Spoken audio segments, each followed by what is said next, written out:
Welcome to Sleep Audiobooks. If you would like our Better Sleep Quick Guide filled with proven techniques to improve sleep, sign up to our mailing list at sleepaudiobooks.com and we'll send the PDF as a thank you. Subscribing and leaving a comment helps this channel more than you know, so please feel free to offer suggestions for future audiobooks or to just say hi. Thank you for listening.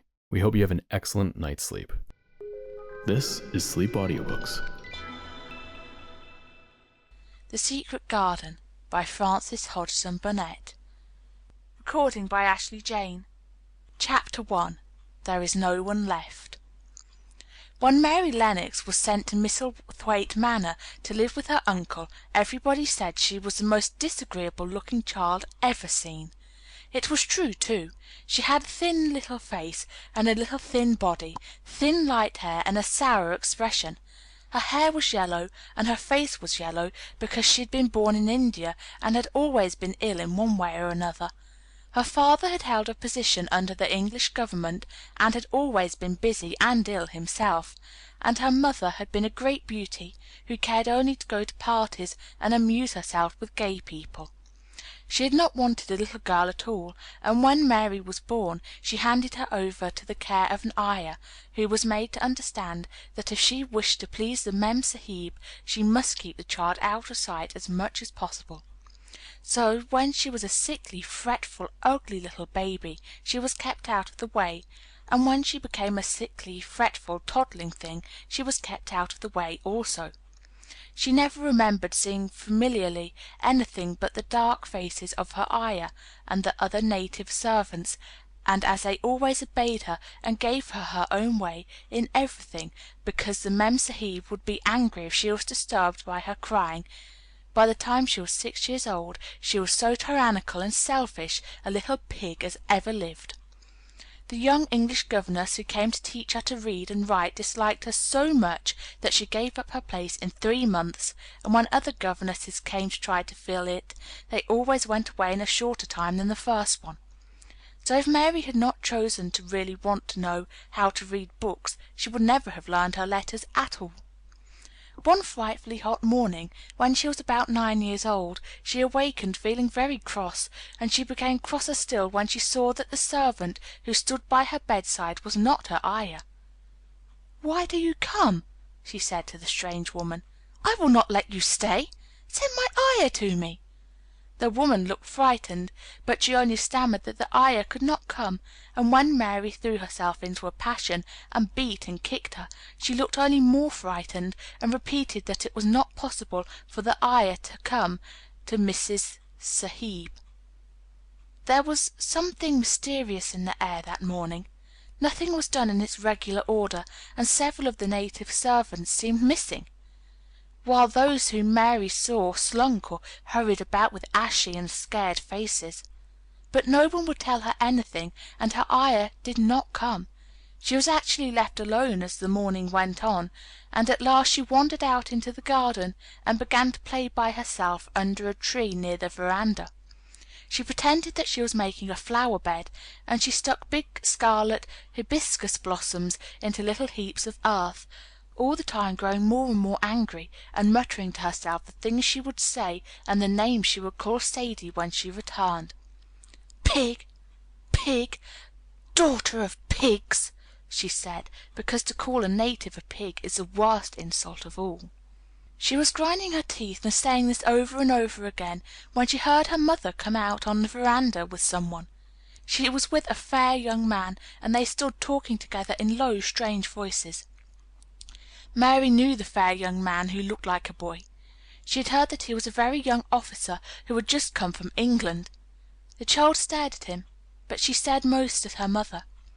She always did this when she had a chance to see her, because the Mem Sahib, Mary used to call her that oftener than anything else, was such a tall, slim, pretty person, and wore such lovely clothes. Her hair was like curly silk, and she had a delicate little nose which seemed to be disdaining things, and she had large laughing eyes. All her clothes were thin and floating, and Mary said they were full of lace. They looked fuller of lace than ever this morning, but her eyes were not laughing at all. They were large and scared, and lifted imploringly to the fair boy officer's face. "Is it so very bad? Oh, is it?" Mary heard her say. "Awfully," the young man answered in a trembling voice. "Awfully, Mrs. Lennox. You ought to have gone to the hills 2 weeks ago." The Mem Sahib wrung her hands. "Oh, I know I ought," she cried. "I only stayed to go to that silly dinner party. What a fool I was!" At that very moment such a loud sound of wailing broke out from the servants' quarters that she clutched the young man's arm, and Mary stood shivering from head to foot. The wailing grew wilder and wilder. "What is it? What is it?" Mrs. Lennox gasped. "Some one has died," answered the boy officer. "You did not say it had broken out among your servants?" "I did not know," the Mem Sahib cried. Come with me," and she turned and ran into the house. After that appalling things happened, and the mysteriousness of the morning was explained to Mary. The cholera had broken out in its most fatal form, and people were dying like flies. The ayah had been taken ill in the night, and it was because she had just died that the servants had wailed in the huts. Before the next day 3 other servants were dead, and others had run away in terror. There was panic on every side, and dying people in all the bungalows. During the confusion and bewilderment of the second day, Mary hid herself in the nursery and was forgotten by every one. Nobody thought of her, nobody wanted her, and strange things happened of which she knew nothing. Mary alternately cried and slept through the hours. She only knew that people were ill, and that she heard mysterious and frightening sounds. Once she crept into the dining room and found it empty. Though a partly finished meal was on the table, and chairs and plates looked as if they had been hastily pushed back when the diners rose suddenly for some reason. Child ate some fruit and biscuits, and being thirsty, she drank a glass of wine which stood nearly filled. It was sweet, and she did not know how strong it was. Very soon it made her intensely drowsy, and she went back to her nursery and shut herself in again, frightened by the cries she heard in the huts and by the hurrying sound of feet. The wine made her so sleepy that she could scarcely keep her eyes open, and she lay down on her bed and knew nothing more for a long time. Many things happened during the hours in which she slept so heavily, but she was not disturbed by the wails and the sounds of things being carried in and out of the bungalow. When she awakened she lay and stared at the wall. The house was perfectly still. She had never known it to be so silent before. She heard neither voices nor footsteps, and wondered if everybody had got well of the cholera and all the trouble was over. She wondered also who would take care of her now her ayah was dead. There would be a new ayah, and perhaps she would know some new stories. Mary had been rather tired of the old ones. She did not cry because her nurse had died. She was not an affectionate child, and had never cared much for any one. The noise and hurrying about and wailing over the cholera had frightened her, and she had been angry because no one seemed to remember that she was alive. Every one was too panic-stricken to think of a little girl no one was fond of. When people had the cholera, it seemed that they remembered nothing but themselves. But if every one had got well again, surely some one would remember and come to look for her. But no one came, and as she lay waiting the house seemed to grow more and more silent. She heard something rustling on the matting, and when she looked down she saw a little snake gliding along and watching her with eyes like jaws. She was not frightened, because he was a harmless little thing who would not hurt her, and he seemed in a hurry to get out of the room. He slipped under the door as she watched him. "How queer and quiet it is," she said. "It sounds as if there were no one in the bungalow but me and the snake." Almost the next minute she heard footsteps in the compound, and then on the veranda. They were men's footsteps, and the men entered the bungalow and talked in low voices. No one went to meet or speak to them, and they seemed to open doors and look into rooms. "What desolation!" she heard one voice say. "That pretty, pretty woman! I suppose the child, too. I heard there was a child, though no one ever saw her." Mary was standing in the middle of the nursery when they opened the door a few minutes later. She looked an ugly, cross little thing, and was frowning because she was beginning to be hungry and feel disgracefully neglected. The first man who came in was a large officer she had once seen talking to her father. He looked tired and troubled, but when he saw her he was so startled that he almost jumped back. "Barney!" he cried out. "There's a child here! A child alone! In a place like this! Mercy on us! Who is she?" "I'm Mary Lennox," the little girl said, drawing herself up stiffly. She thought the man was very rude to call her father's bungalow a place like this. "I fell asleep when every one had the cholera, and I've only just wakened up. Why does nobody come?" "She's a child no one ever saw," exclaimed the man, turning to his companions. "She's actually been forgotten." "Why was I forgotten?" Mary said, stamping her foot. "Why does nobody come?" The young man, whose name was Barney, looked at her very sadly. Mary even thought she saw him wink his eyes as if to wink tears away. "Poor little kid," he said. "There was nobody left to come." It was in that strange and sudden way that Mary found out that she had neither father nor mother left, that they had died and been carried away in the night, and that the few native servants who had not died also had left the house as quickly as they could get out of it, none of them even remembering that there was a Mrs. Sahib. That was why the place was so quiet. It was true that there was no one in the bungalow but herself and the rustling little snake. Chapter 2. Mistress Mary Quite Contrary. Mary had liked to look at her mother from a distance, and she had thought her very pretty, but as she knew very little of her, she could scarcely have been expected to love her or to miss her very much when she was gone. She did not miss her at all, in fact, and as she was a self-absorbed child, she gave her entire thought to herself, as she always had done. If she had been older, she would have no doubt been very anxious at being left alone in the world, but she was very young, and as she had always been taken care of, she supposed she always would be. What she thought was that she'd like to know if she was going to nice people, who would be polite to her and give her her own way, as her ayah and the other native servants had done. She knew that she was not going to stay at the English clergyman's house where she was taken at first. She did not want to stay. The English clergyman was poor and had 5 children nearly all the same age, and they wore shabby clothes and were always quarrelling and snatching toys from each other. Mary hated their untidy bungalow, and was so disagreeable to them that after the first day or two nobody would play with her. By the second day they had given her a nickname which made her furious. It was Basil who thought of it first. Basil was a little boy with impudent blue eyes and a turned-up nose, and Mary hated him. She was playing by herself under a tree, just as she had been playing the day the cholera broke out. She was making heaps of earth and paths through a garden, and Basil came and stood near to watch her.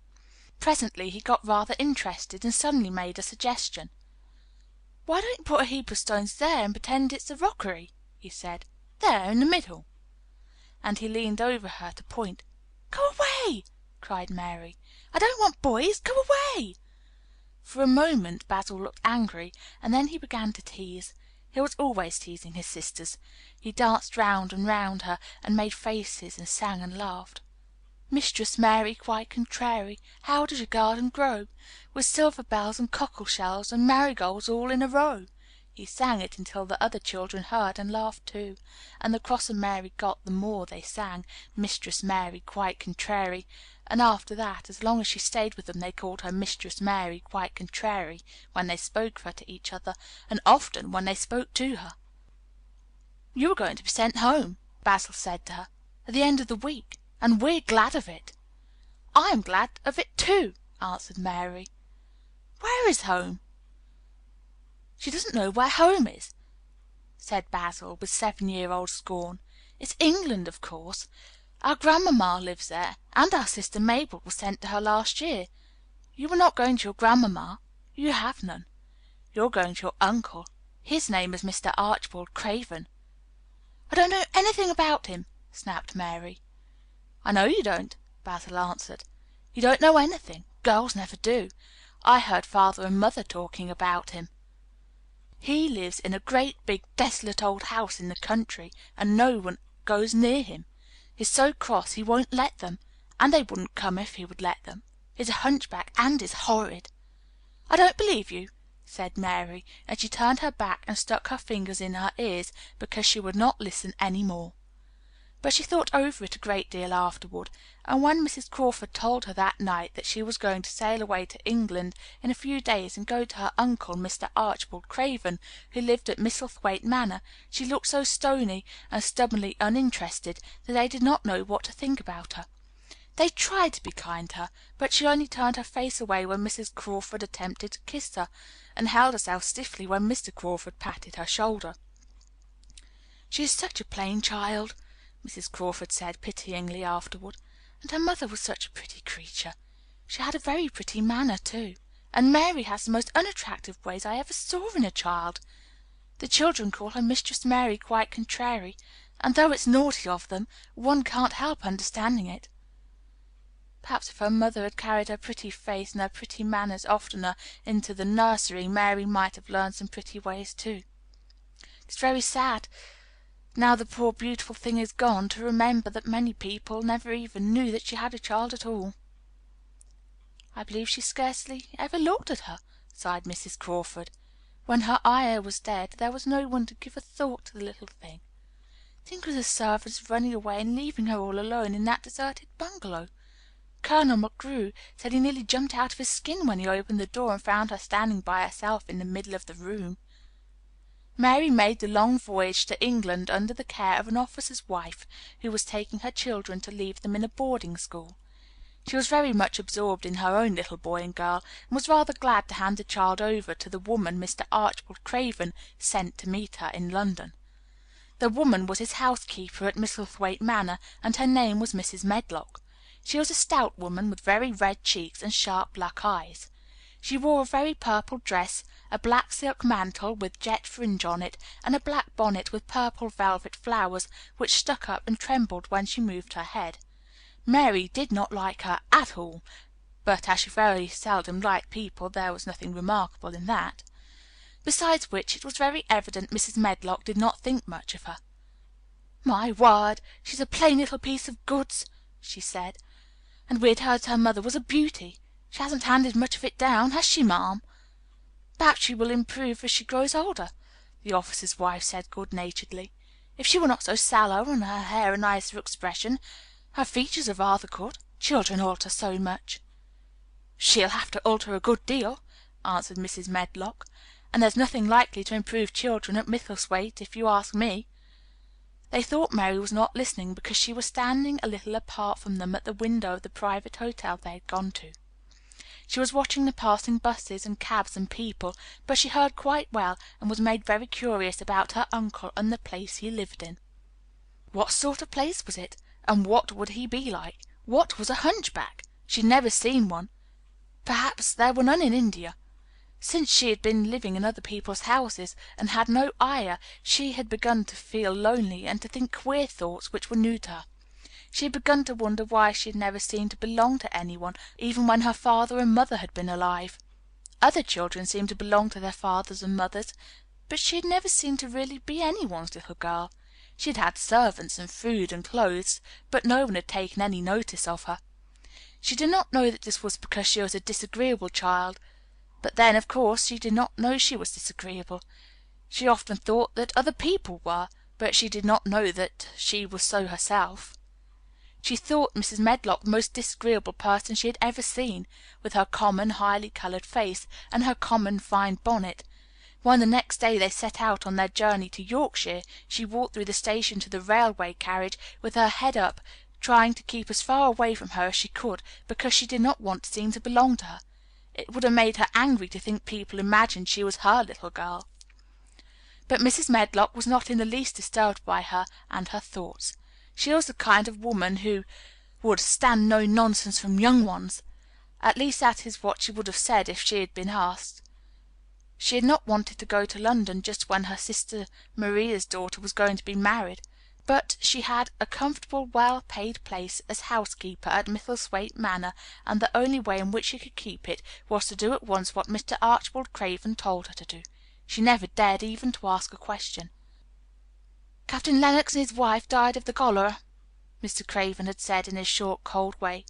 "Captain Lennox was my wife's brother, and I am their daughter's guardian. The child is to be brought here. You must go to London and bring her yourself." So she packed her small trunk and made the journey. Mary sat in her corner of the railway carriage and looked plain and fretful. She had nothing to read or to look at, and she folded her thin little black gloved hands in her lap. Her black dress made her look yellower than ever, and her limp light hair straggled from under her black crape hat. "A more marred-looking young one I never saw in my life," Mrs. Medlock thought. Marred is a Yorkshire word, and means spoiled and pettish. She had never seen a child who sat so still without doing anything, and at last she got tired of watching her and began to talk in a brisk, hard voice. "I suppose I may as well tell you something about where you were going to," she said. "Do you know anything about your uncle?" "No," said Mary. "Never heard your father and mother talk about him?" "No," said Mary, frowning. She frowned because she remembered that her father and mother had never talked to her about anything in particular. Certainly they had never told her things. "Humph!" muttered Mrs. Medlock, staring at her queer, unresponsive little face. She did not say any more for a few moments, and then she began again. "I suppose you might as well be told something, to prepare you. You are going to a queer place." Mary said nothing at all, and Mrs. Medlock looked rather discomfited by her apparent indifference, but after taking a breath she went on. "Not but that it's a grand big place in a gloomy way, and Mr. Craven's proud of it in his way, and that's gloomy enough, too. The house is 600 years old, and it's on the edge of the manor, and there's near 100 rooms in it, though most of them is shut up and locked. And there's pictures and fine old furniture and things that's been there for ages, and there's a big park round it, and gardens and trees with branches trailing to the ground, some of them." She paused and took another breath. "But there's nothing else," she ended suddenly. Mary had begun to listen in spite of herself. It all sounded so unlike India, and anything new rather attracted her. But she did not intend to look as if she were interested. That was one of her unhappy, disagreeable ways. So she sat still. "Well," said Mrs. Medlock, "what do you think of it?" "Nothing," she answered. "I know nothing about such places."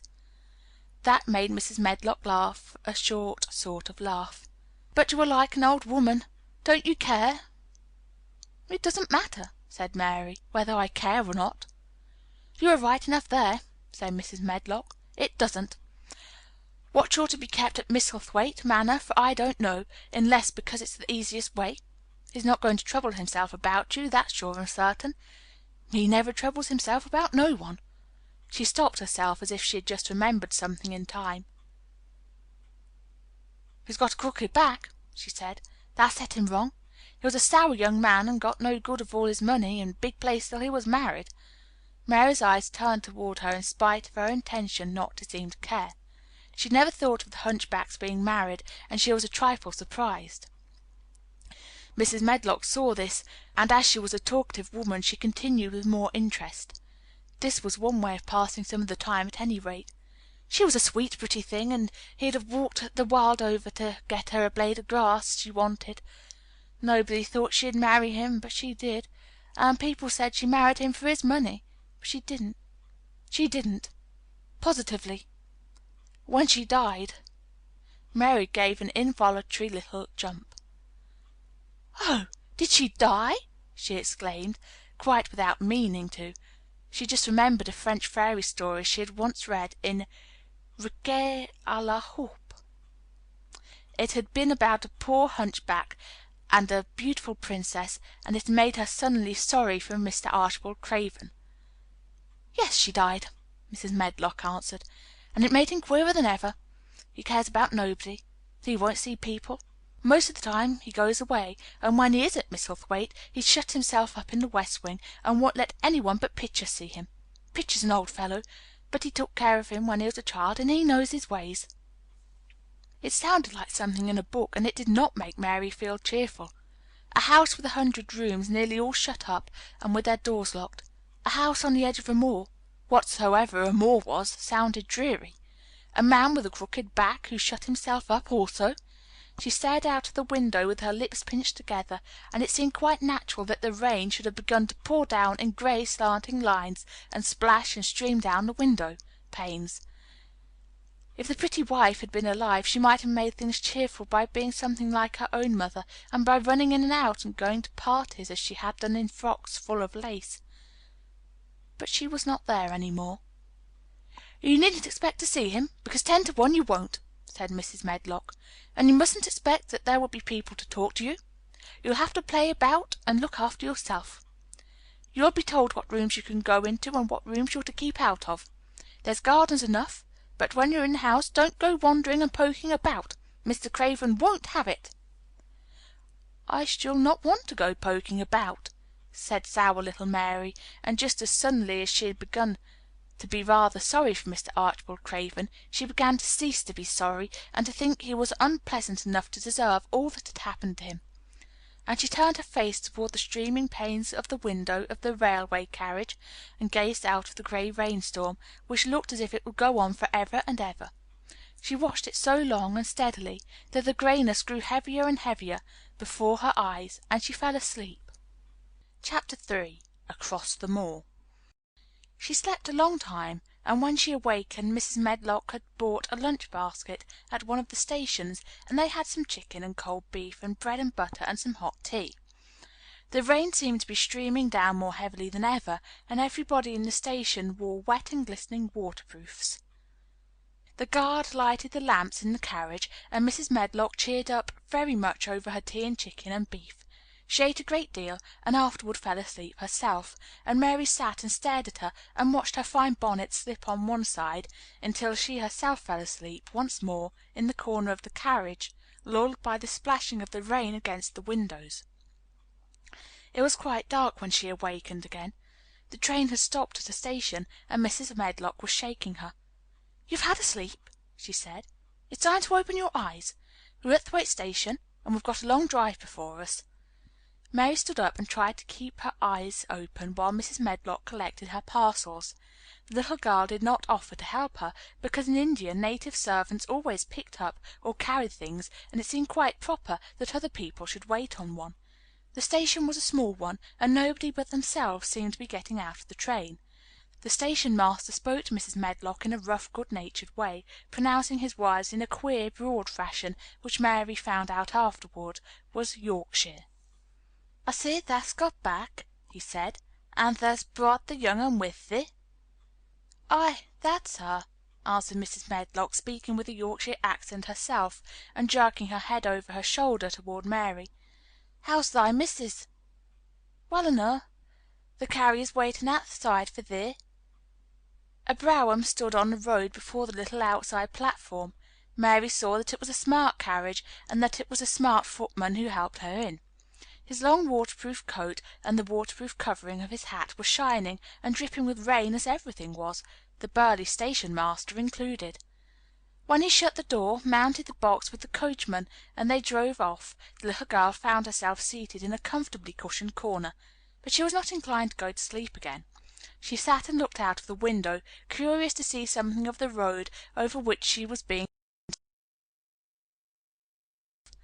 She was not at all a timid child, and she was not exactly frightened, but she felt that there was no knowing what might happen in a house with 100 rooms nearly all shut up, a house standing on the edge of a moor. "What is a moor?" she said suddenly to Mrs. Medlock. "Look out of the window in about 10 minutes and you'll see," the woman answered. "We've got to drive 5 miles across Missel Moor before we get to the manor. You won't see much because it's a dark night, but you can see something." Mary asked no more questions, but waited in the darkness of her corner, keeping her eyes on the window. The carriage lamps cast rays of light a little distance ahead of them, and she caught glimpses of the things they passed. After they had left the station, they had driven through a tiny village, and she had seen whitewashed cottages and the lights of a public house. Then she had passed a church and a vicarage and a little shop window or so in a cottage with toys and sweets and odd things set out for sale. Then they were on the high road, and she saw hedges and trees. After that there seemed nothing different for a long time, or at least it seemed a long time to her. At last the horses began to go more slowly, as if they were climbing uphill, and presently there seemed to be no more hedges and no more trees. She could see nothing, in fact, but a dense darkness on either side.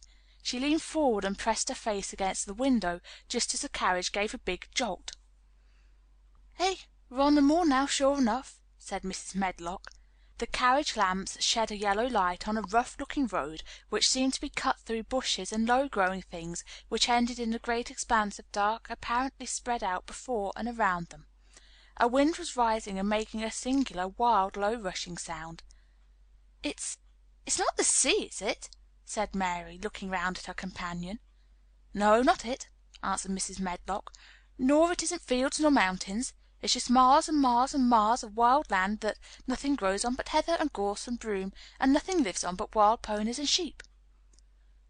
"I feel as if it might be the sea, if there were water on it," said Mary. "It sounds like the sea just now."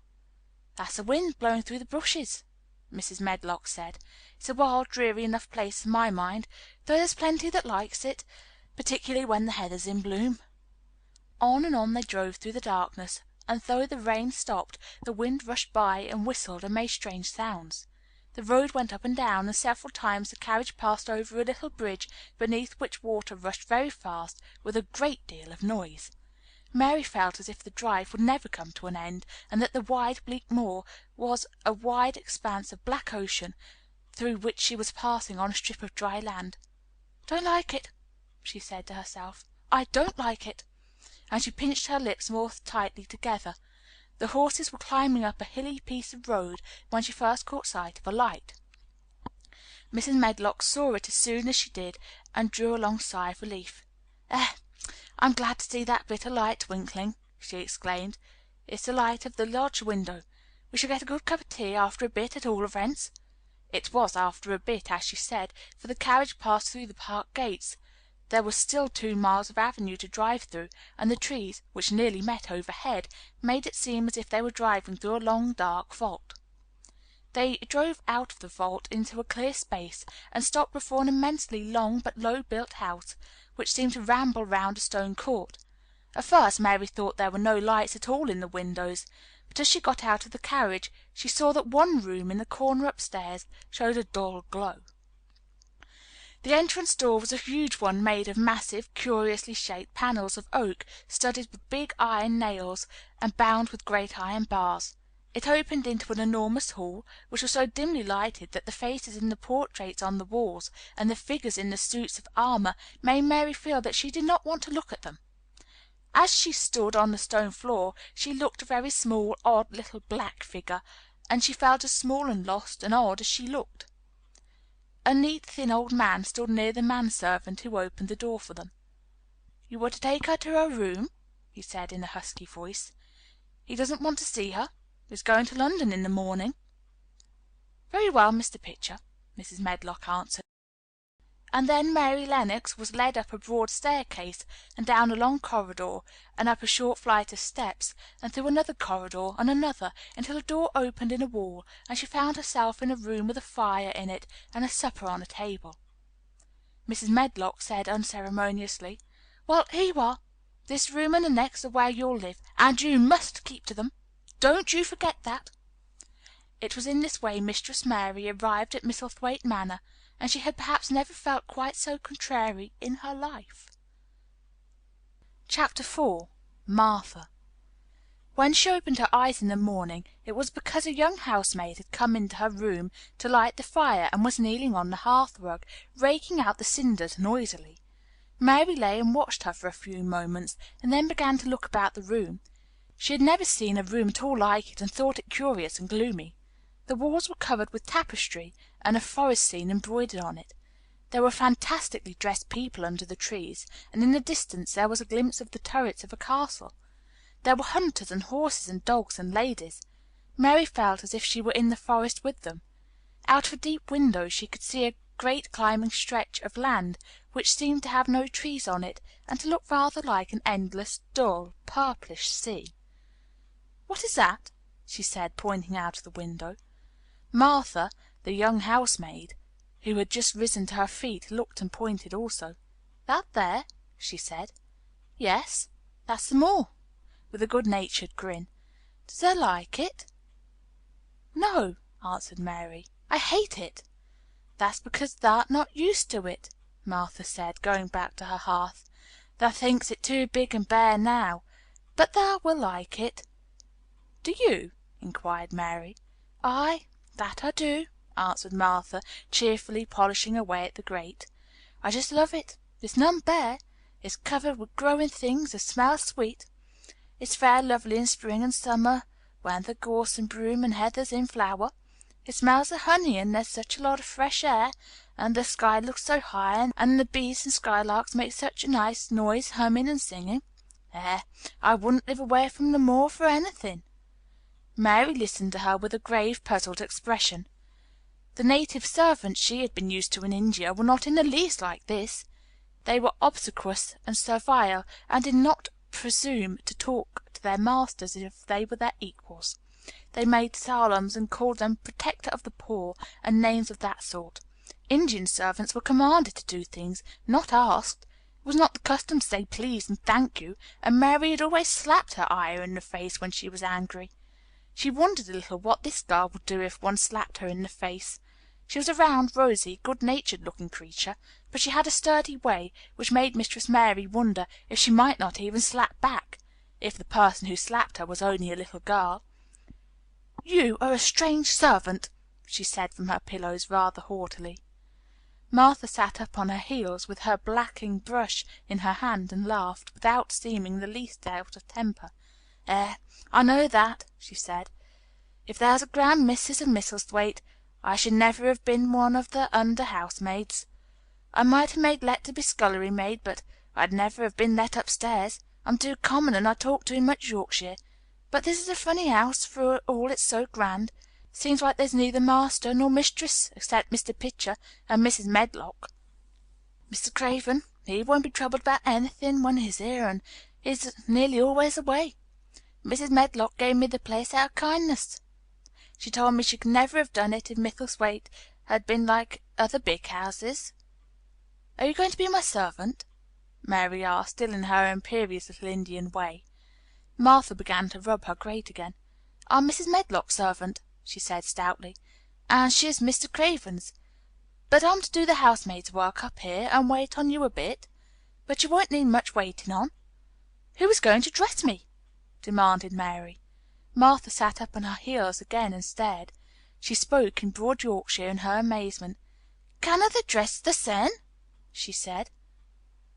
"What do you mean? I don't understand your language," said Mary. "I forgot," Martha said. "Mrs. Medlock told me I'd have to be careful, or you wouldn't know what I was saying. I mean, can't you put on your own clothes?" "No," answered Mary, quite indignantly. "I never did in my life. My Ayah dressed me, of course." "Well," said Martha, evidently not in the least aware that she was impudent, "it's time thou should learn. Thou cannot begin younger. It'll do thee good to wait on thysen a bit. My mother always said she couldn't see why grand people's children didn't turn out fair fools, what were nurses, and being washed and dressed and took out to walk as if they was puppies." "'Tis different in India," said Mistress Mary disdainfully. She could scarcely stand this. But Martha was not at all crushed. "I can see it was different," she answered, almost sympathetically. "I dare say it's because there's such a lot of blacks there instead of respectable white people. When I heard you was coming from India, I thought you was a black, too." Mary sat up in bed, furious. "What?" she said. "What? You thought I was a native? You daughter of a pig!" Martha stared and looked hot. "Who were you calling names?" she said. "You needn't be so vexed. That's not the way for a young lady to talk. I've nothing against the blacks. When you read about them in tracts, they're always very religious. You always read as a black's a man and a brother. I've never seen a black, and I was fair pleased to think I was going to see one close. When I came in to light your fire this morning, I crept up to your bed and pulled the covers back, careful to look at you. And there you was, disappointedly, no more black than me, for all you're so yeller." Mary did not even try to control her rage and humiliation. "You thought I was a native! You dead! You don't know anything about natives. They're not people, they're servants who must salam to you. You know nothing about India. You know nothing about anything."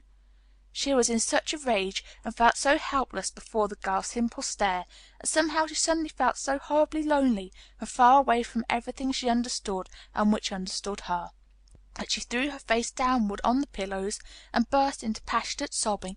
She sobbed so unrestrainedly that good-natured Yorkshire Martha was a little frightened and quite sorry for her. She went to the bed and bent over her.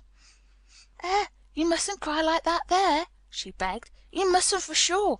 I didn't know you'd be vexed. I don't know anything about anything, just like you said. I beg your pardon, miss. Do stop crying." There was something comforting and really friendly in her queer Yorkshire speech and sturdy way which had a good effect on Mary. She gradually ceased crying and became quiet. Martha looked relieved. "It's time for thee to get up now," she said. "Mrs. Medlock said I was to carry the breakfast and tea and dinner into the room next to this. It's been made into a nursery for thee. I'll help thee on with thy clothes if thou'll get out of bed. If the buttons are at the back, thou cannot button them up thyself." When Mary at last decided to get up, the clothes Martha took from the wardrobe were not the ones she had worn when she arrived the night before with Mrs. Medlock. "Those are not mine," she said. "Mine are black." She looked at the thick white wool coat and dress over, and added with cool approval, "Those are nicer than mine." "These are the ones thou must put on," Martha answered. "Mr. Craven ordered Mrs. Medlock to get 'em in London. He said, 'I won't have a child dressed in black wandering about like a lost soul.' He said, 'to make the place sadder than it is. Put color on her.' Mother said she knew what he meant. Mother always knows what a body means. She doesn't hold back with herself."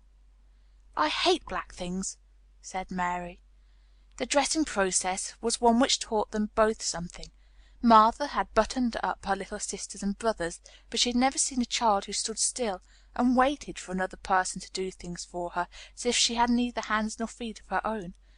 "Why doesn't they put on their own shoes?" she said, when Mary quietly held out her foot. "My ayah did it," answered Mary, staring. "It was the custom." She said that very often. It was the custom. The native servants were always saying it. If one told them to do a thing their ancestors had not done for 1,000 years, they gazed at one mildly and said, "It is not the custom," and one knew that was the end of the matter. It had not been the custom that Mistress Mary should do anything but stand and allow herself to be dressed like a doll, but before she was ready for breakfast she began to suspect that her life at Misselthwaite Manor would end by teaching her a number of things quite new to her. Things such as putting on her own shoes and stockings, and picking up things she let fall. If Martha had been a well-trained, fine young lady's maid, she would have been more subservient and respectful, and would have known that it was her business to brush hair and button boots, and pick things up and lay them away. She was, however, an untrained Yorkshire rustic, who had been brought up in a moorland cottage with a swarm of little brothers and sisters who had never dreamed of doing anything but waiting on themselves and on the younger ones, who were either babies in arms or just learning to totter about and tumble over things. If Mary Lennox had been a child who was ready to be amused, she would perhaps have laughed at Martha's readiness to talk. But Mary only listened to her coldly, and wondered at her freedom of manner.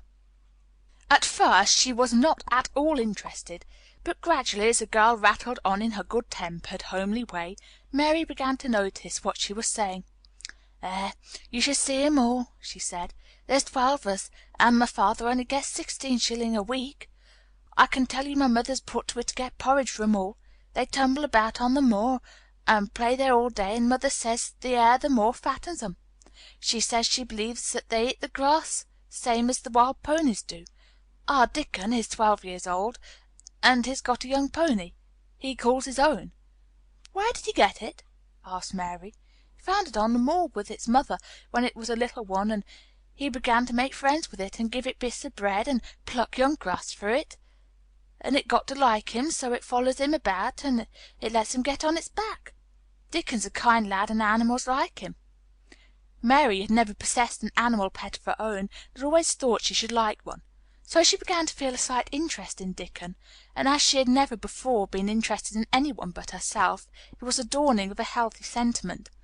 When she went into the room which had been made into a nursery for her, she found that it was rather like the one she had slept in. It was not a child's room, but a grown-up person's room, with gloomy old pictures on the walls and heavy old oak chairs. A table in the center was set with a good substantial breakfast, but she had always had a very small appetite, and she looked with something more than indifference at the first plate Martha set before her. "I don't want it," she said. "Thou doesn't want the porridge?" Martha exclaimed incredulously. "No." "Thou doesn't know how good it is. Put a bit of treacle on it, or a bit of sugar." "I don't want it," repeated Mary. Said Martha, "I can't abide to see good victuals go to waste. If our children was at this table, they'd clean it bare in 5 minutes." "Why?" said Mary coldly. "Why?" echoed Martha. "Because they scarce ever have their stomachs full in their lives. They're as hungry as young hawks and foxes." "I don't know what it is to be hungry," said Mary with the indifference of ignorance. Martha looked indignant. "Well, it'd do thee good to try it. I can see that plain enough," she said outspokenly.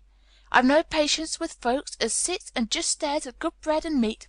My word, don't I wish Dickon and Phil and Jane and the rest of them had what's here under their pinafores." "Why don't you take it to them, then?" suggested Mary. "It's not mine," answered Martha stoutly, "and this isn't my day out. I get my day out once a month, same as the rest. Then I go home and clean up for mother and give her a day's rest." Mary drank some tea and ate a little toast and some marmalade. "You wrap up warm and run out and play, you," said Martha. "It'll do you good and give you some stomach for your meat." Martha went to the window. There were gardens and paths and big trees, but everything looked dull and wintry. "Out? Why should I go out on a day like this?" "Well, if they doesn't go out, they'll have to stay in. And what has they got to do?" Mary glanced about her. There was nothing to do. When Mrs. Medlock had prepared the nursery, she had not thought of amusement. Perhaps it would be better to go and see what the gardens were like. "Who will go with me?" she inquired. Martha stared. "You'll go by yourself," she answered. "You'll have to learn to play like other children does when they haven't got sisters and brothers. Our Dickon goes off on the moor by himself and plays for hours. That's how he made friends with the pony. He's got sheep on the moor that knows him, and birds as comes and eats out of his hand. However, little there is to eat, he always saves a bit of bread to coax his pets." It was really this mention of Dickon which made Mary decide to go out, though she was not aware of it. There would be birds outside, though there would not be ponies or sheep. They would be different from the birds in India, and it might amuse her to look at them. Martha found her coat and hat for her, and a pair of stout little boots, and she showed her way downstairs. "If they goes round that way, they'll come to the gardens," she said, pointing to a gate in a wall of shrubbery. "There's lots of flowers in summer time, but there's nothing blooming now." She seemed to hesitate a second before she added, "One of the gardens is locked up. No one has been in there for 10 years." "Why?" asked Mary, in spite of herself. Here was another locked door added to the hundreds in the strange house. "Mr. Craven had it shut when his wife died so sudden. He won't let no one go inside. It was her garden. He locked the door and dug a hole and buried the key. There's Mrs. Medlock's bell ringing. I must run." After she had gone, Mary turned down the walk which led to the door in the shrubbery. She could not help thinking about the garden which no one had been in for 10 years. She wondered what it would look like, and whether there were any flowers still alive in it. When she had passed through the shrubbery gate, she found herself in great gardens, with wide lawns and winding walks with clipped borders. There were trees and flower beds and evergreens clipped into strange shapes, and a large pool with an old gray fountain in its midst. But the flower beds were bare and wintry, and the fountain was not playing. This was not the garden which was shut up. How could a garden be shut up? You could always walk into a garden. She was just thinking this when she saw that, at the end of the path she was following, there seemed to be a long wall with ivy growing over it. She was not familiar enough with England to know that she was coming upon the kitchen gardens where the vegetables and fruit were growing. She went toward the wall and found that there was a green door in the ivy, and that it stood open. This was not the closed garden, evidently, and she could go into it. She went through the door and found that it was a garden with walls all around it, and that it was only one of several walled gardens which seemed to open into one another. She saw another open green door, revealing bushes and pathways between beds containing winter vegetables. Fruit trees were trained flat against the wall, and over some of the beds there were glass frames. The place was bare and ugly enough, Mary thought, as she stood and stared about her. It might be nicer in summer when things were green, but there was nothing pretty about it now. Presently an old man with a spade over his shoulder walked through the door leading from the second garden. He looked startled when he saw Mary, and then touched his cap. He had a surly old face. and did not seem at all pleased to see her. But then she was displeased with his garden, and wore her quite contrary expression, and certainly did not seem at all pleased to see him. "What is this place?" she asked. "One of the kitchen gardens," he answered. "What is that?" said Mary, pointing through the other green door. "Another of 'em." Shortly. "There's another on t'other side of the wall, and there's the orchard on the other side of that." "Can I go in them?" asked Mary. "If thou likes. But there's naught to see." Mary made no response. She went down the path and through the second green door. There she found more walls and winter vegetables and glass frames, but in the second wall there was another green door, and it was not open. Perhaps it led into the garden, which no one had seen for 10 years. As she was not at all a timid child, and always did what she wanted to do, Mary went to the green door and turned the handle. She hoped that the door would not open, because she wanted to be sure she had found the mysterious garden. But it did open quite easily, and she walked through it and found herself in an orchard. There were walls all around it, and trees trained against them, and there were bare fruit trees growing in the winter browned grass, but there was no green door to be seen anywhere. Mary looked for it, and yet when she had entered the upper end of the garden, she noticed that the wall did not seem to end with the orchard, but to extend beyond it, as if it enclosed a place on the other side.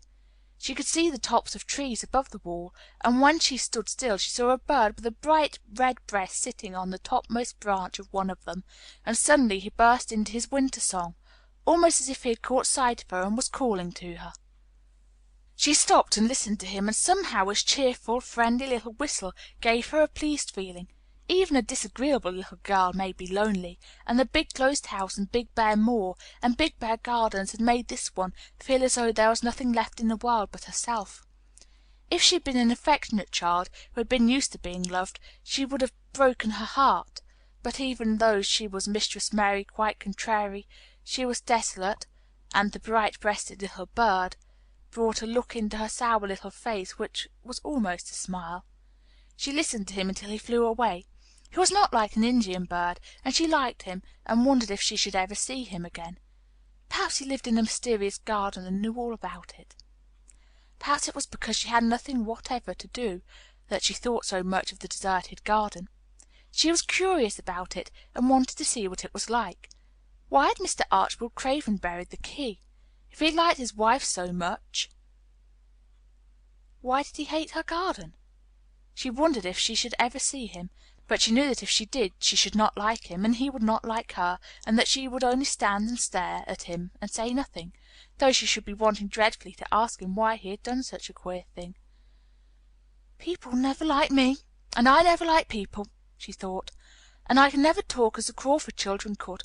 They were always talking and laughing and making noises." She thought of the robin and of the way he seemed to sing his song at her, and as she remembered the tree top he perched on, she stopped rather suddenly on the path. "I believe that tree was in the secret garden.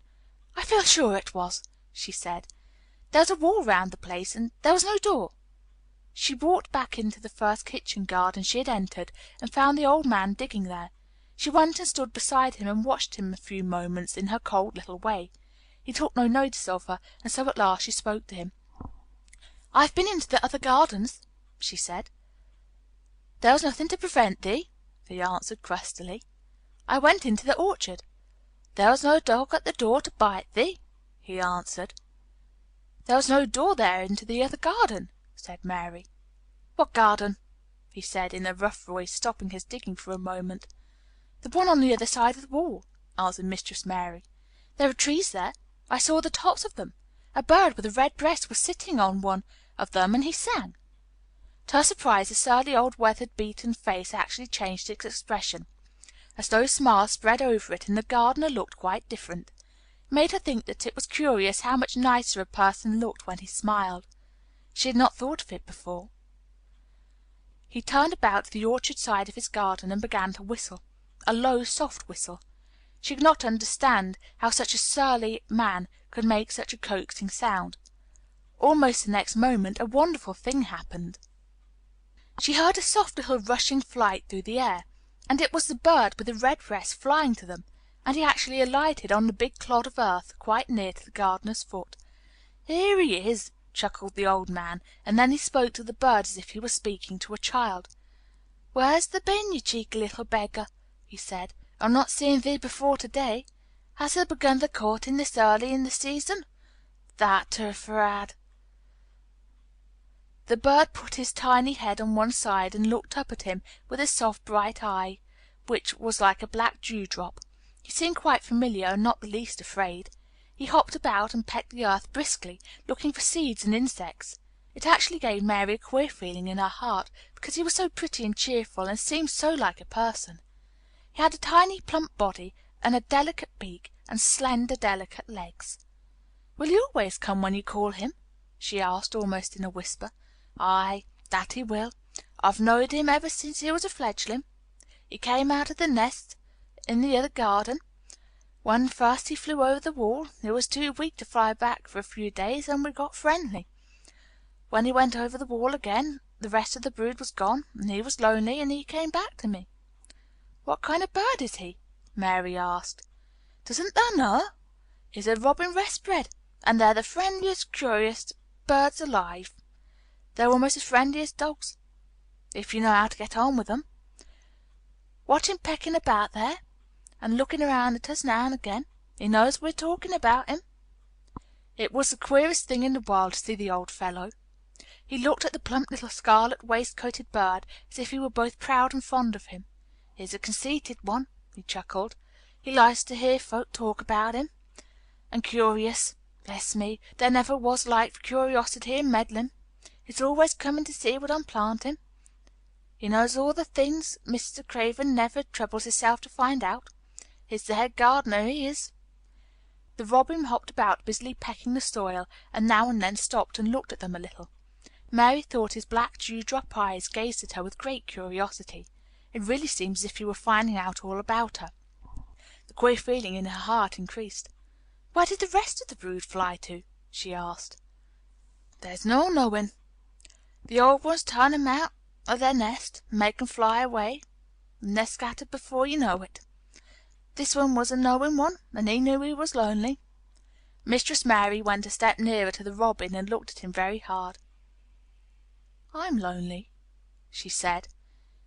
She had not known before that this was one of the things which made her feel sour and cross. She seemed to find it out when the robin looked at her, and she looked at the robin. The old gardener pushed his cap back on his bald head and stared at her a minute. "Are that the little wench from India?" he asked. Mary nodded. "Then no wonder thou'rt lonely. Thou'lt be lonelier before thou's done," he said. He began to dig again, driving his spade deep into the rich black garden soil, while the robin hopped about very busily employed. "What's your name?" Mary inquired. He stood up to answer her. "Ben Weatherstaff," he answered, and then he added with a surly chuckle, "I'm lonely myself, except when he's with me," and he jerked his thumb toward the robin. "He's the only friend I've got." "I have no friends at all," said Mary. "I never had. My ayah didn't like me, and I never played with anyone. It's a Yorkshire habit to say what you think with blunt frankness, and old Ben Weatherstaff was a Yorkshire moorman. "Thou and me are a good bit alike," he said. "We was wove out of the same cloth. We're neither of us good looking, and we're both of us as sour as we look. We've got the same nasty tempers, both of us, I'll warrant." This was plain speaking, and Mary Lennox had never heard the truth about herself in her life. Native servants always salaamed and submitted to you, whatever you did. She had never thought about her looks, but she wondered if she was as unattractive as Ben Weatherstaff, and she also wondered if she was as sour as he had looked before the robin came. She actually began to wonder also if she was nasty tempered. She felt uncomfortable. Suddenly a clear, rippling little sound broke out near her, and she turned round. She was standing a few feet from a young apple tree, and the robin had flown on to one of its branches and had burst out into a scrap of a song. Ben Weatherstaff laughed outright. "What did he do that for?" asked Mary. "He's made up his mind to make friends with thee," replied Ben. "Dang me if he hasn't took a fancy to thee." "To me?" said Mary, and she moved toward the little tree softly and looked up. "Would you like to make friends with me?" she said to the robin, just as if she were speaking to a person. "Would you?" and she did not say it either in her hard little voice or in her imperious Indian voice, but in a tone so soft and eager and coaxing that Ben Weatherstaff was as surprised as she had been when she heard him whistle. "Why," he cried out, "thou said that as nice a human as if there was a real child instead of a sharp old woman. Thou said it almost like Dickon talks to his wild things on the moor." "Do you know Dickon?" Mary asked, turning round rather in a hurry. "Everybody knows him. Dickon's wandering about everywhere. The very blackberries and heather bells knows him. I warrant the foxes shows him where their cubs lie, and the skylarks don't hide their nests from him." Mary would have liked to ask some more questions. She was almost as curious about Dickon as she was about the deserted garden. But just that moment the robin, who had ended his song, gave a little shake of his wings and spread them and flew away. He had made his visit and had other things to do. "He's flown over the wall!" Mary cried out, watching him. "He has flown into the orchard! He has flown across the other wall, into the garden where there is no door." "He lives there," said old Ben. "He came out of the egg there. If it's caught in his making up some young madam of a robin that lives among the rose trees there." "Rose trees?" said Mary. "Are there rose trees?" Ben Weatherstaff took up his spade again and began to dig. "There was 10 years ago," he mumbled. "I should like to see them," said Mary. "Where is the green door? There must be a door somewhere." Ben drove his spade deeper and looked as uncompanionable as he had looked when she first saw him. "There was 10 year ago, but there isn't now," he said. "No door?" cried Mary. "There must be. None as any one can find, and none as any one's business. Don't you be a meddlesome wench, and poke your nose where it's no cause to go. Here, I must go on with my work. Get you gone and play you. I've no more time." And he actually stopped digging, threw his spade over his shoulder, and walked off without even glancing at her or saying good bye. Chapter 5. The Cry in the Corridor. At first, each day which passed by for Mary Lennox was exactly like the others.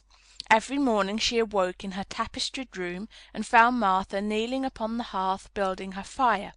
Every morning she ate her breakfast in the nursery, which had nothing amusing in it, and after each breakfast she gazed out of the window across the huge moor, which seemed to spread out on all sides and climb up to the sky. And after she had stared for a while, she realized that if she did not go out, she would have to stay in and do nothing, and so she went out. She did not know that this was the best thing she could have done, and she did not know that, when she began to walk quickly or even run along the paths and down the avenue, she was stirring her slow blood and making herself stronger by fighting with the wind which swept down from the moor. She ran only to make herself warm, and she hated the wind which rushed at her face and roared and held her back as if it were some giant she could not see.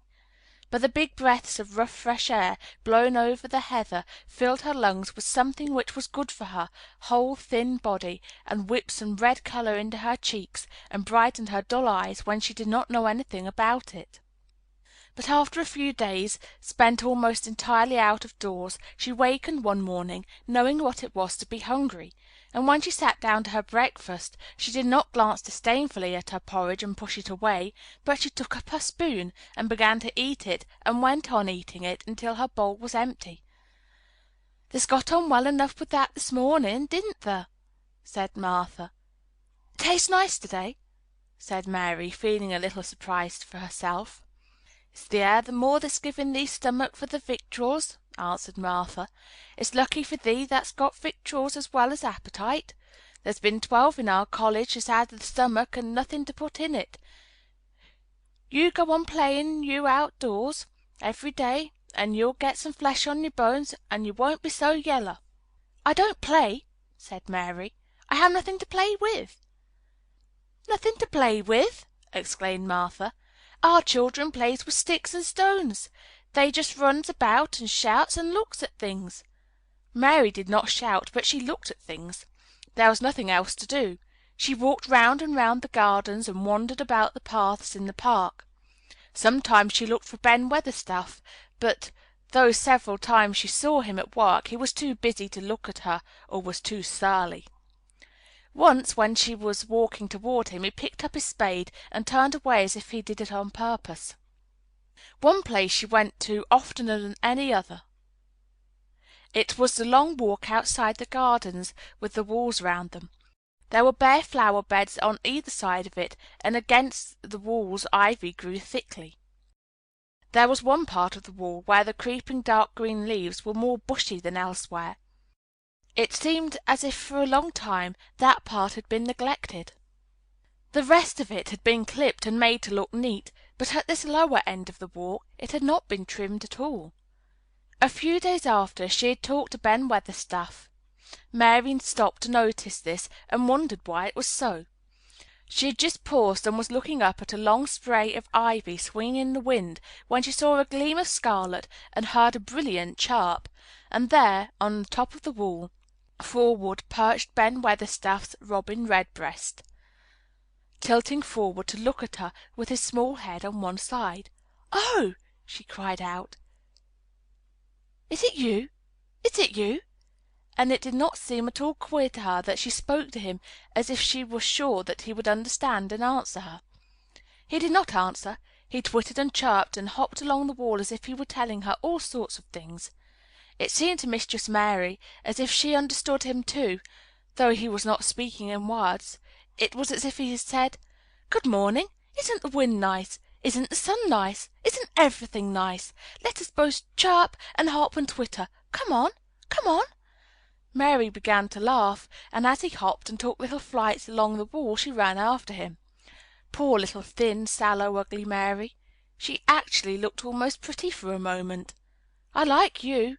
I like you!" she cried out, pattering down the walk, and she chirped and tried to whistle, which last she did not know how to do in the least. But the robin seemed to be quite satisfied, and chirped and whistled back at her. At last he spread his wings and made a darting flight to the top of a tree, where he perched and sang loudly. That reminded Mary of the first time she had seen him. He had been swinging on a tree top then, and she had been standing in the orchard.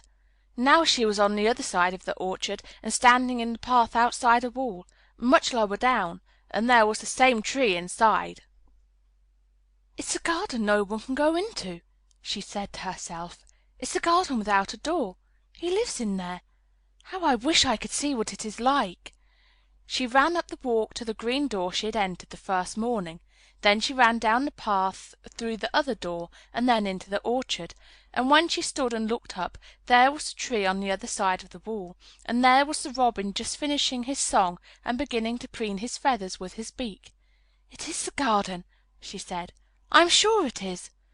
She walked round and looked closely at the side of the orchard wall, but she only found what she had found before, that there was no door in it. Then she ran through the kitchen gardens again, and out into the walk outside the long ivy-covered wall, and she walked to the end of it and looked at it, but there was no door, and then she walked to the other end, looking again, but there was no door. "It's very queer," she said. "Ben Weatherstaff said there was no door, and there is no door. But there must have been one 10 years ago, because Mr. Craven buried the key." This gave her so much to think about that she began to be quite interested, and feel that she was not sorry that she had come to Misselthwaite Manor. In India she had always felt hot and too languid to care much about anything. The fact was that the fresh wind from the moor had begun to blow the cobwebs out of her young brain and to waken her up a little. She stayed out of the doors nearly all day, and when she sat down to her supper at night she felt hungry and drowsy and comfortable. She did not feel cross when Martha chatted away. She felt as if she rather liked to hear her, and at last she thought she would ask her a question. She asked if, after she had finished her supper and had sat down on the hearth-rug before fire, "Why did Mr. Craven hate the garden?" she said. She had made Martha stay with her, and Martha had not objected at all. She was very young, and used to a crowded cottage full of brothers and sisters, and she found it dull in the great servants' hall downstairs, where the footman and other housemaids made fun of her Yorkshire speech, and looked upon her as a common little thing, and sat and whispered among themselves. Martha liked to talk, and the strange child who had lived in India and been waited upon by blacks was novelty enough to attract her. She sat down on the hearth herself without waiting to be asked. "Art thou thinking about that garden yet?" she said. "I knew thou would. That was just the way with me when I first heard about it." "Why did he hate it?" Mary persisted. Martha tucked her feet under her and made herself quite comfortable. "Listen to the wind wuthering round the house," she said. "You could bear stand up on the moor if you was out on it to-night." Mary did not know what wuthering meant until she listened, and then she understood. It meant that hollow, shuddering sort of roar which rushed round the house as if the giant no one could see were buffeting it and beating at the walls and windows to try to break in. But one knew he could not get in, and somehow it made one feel very safe and warm inside a room with a red coal fire. "But why did he hate it so?" she asked after she had listened. She intended to know if Martha did. Then Martha gave up her store of knowledge. "Mind," she said, "Mrs. Medlock said it's not to be talked about. There's a lot of things in this place that's not to be talked over. That's Mr. Craven's orders. His troubles are none servant's business, he says. But for the garden he wouldn't be like he is. It was Mrs. Craven's garden that she made when they first married, and she just loved it, and they used to tend the flowers themselves, and none of the gardeners was ever let to go in. Him and her used to go in and shut the door and stay there for hours and hours, reading and talking. And she was just a bit of a girl, and there was an old tree with a branch bent like a seat on it, and she made roses grow over it, and she used to sit there. But one day, when she was sitting there, the branch broke, and she fell on the ground and was hurt so bad that the next day she died. The doctors thought he'd go out of his mind and die too. That's why he hates it. No one's never gone in since, and he won't let anyone talk about it." Mary did not ask any more questions. She looked at the red fire and listened to the wind wuthering. It seemed to be wuthering louder than ever. At that moment a very good thing was happening to her. 4 good things had happened to her, in fact, since she came to Misselthwaite Manor. She had felt as if she had understood a robin, and that he had understood her. She had run in the wind until her blood had grown warm.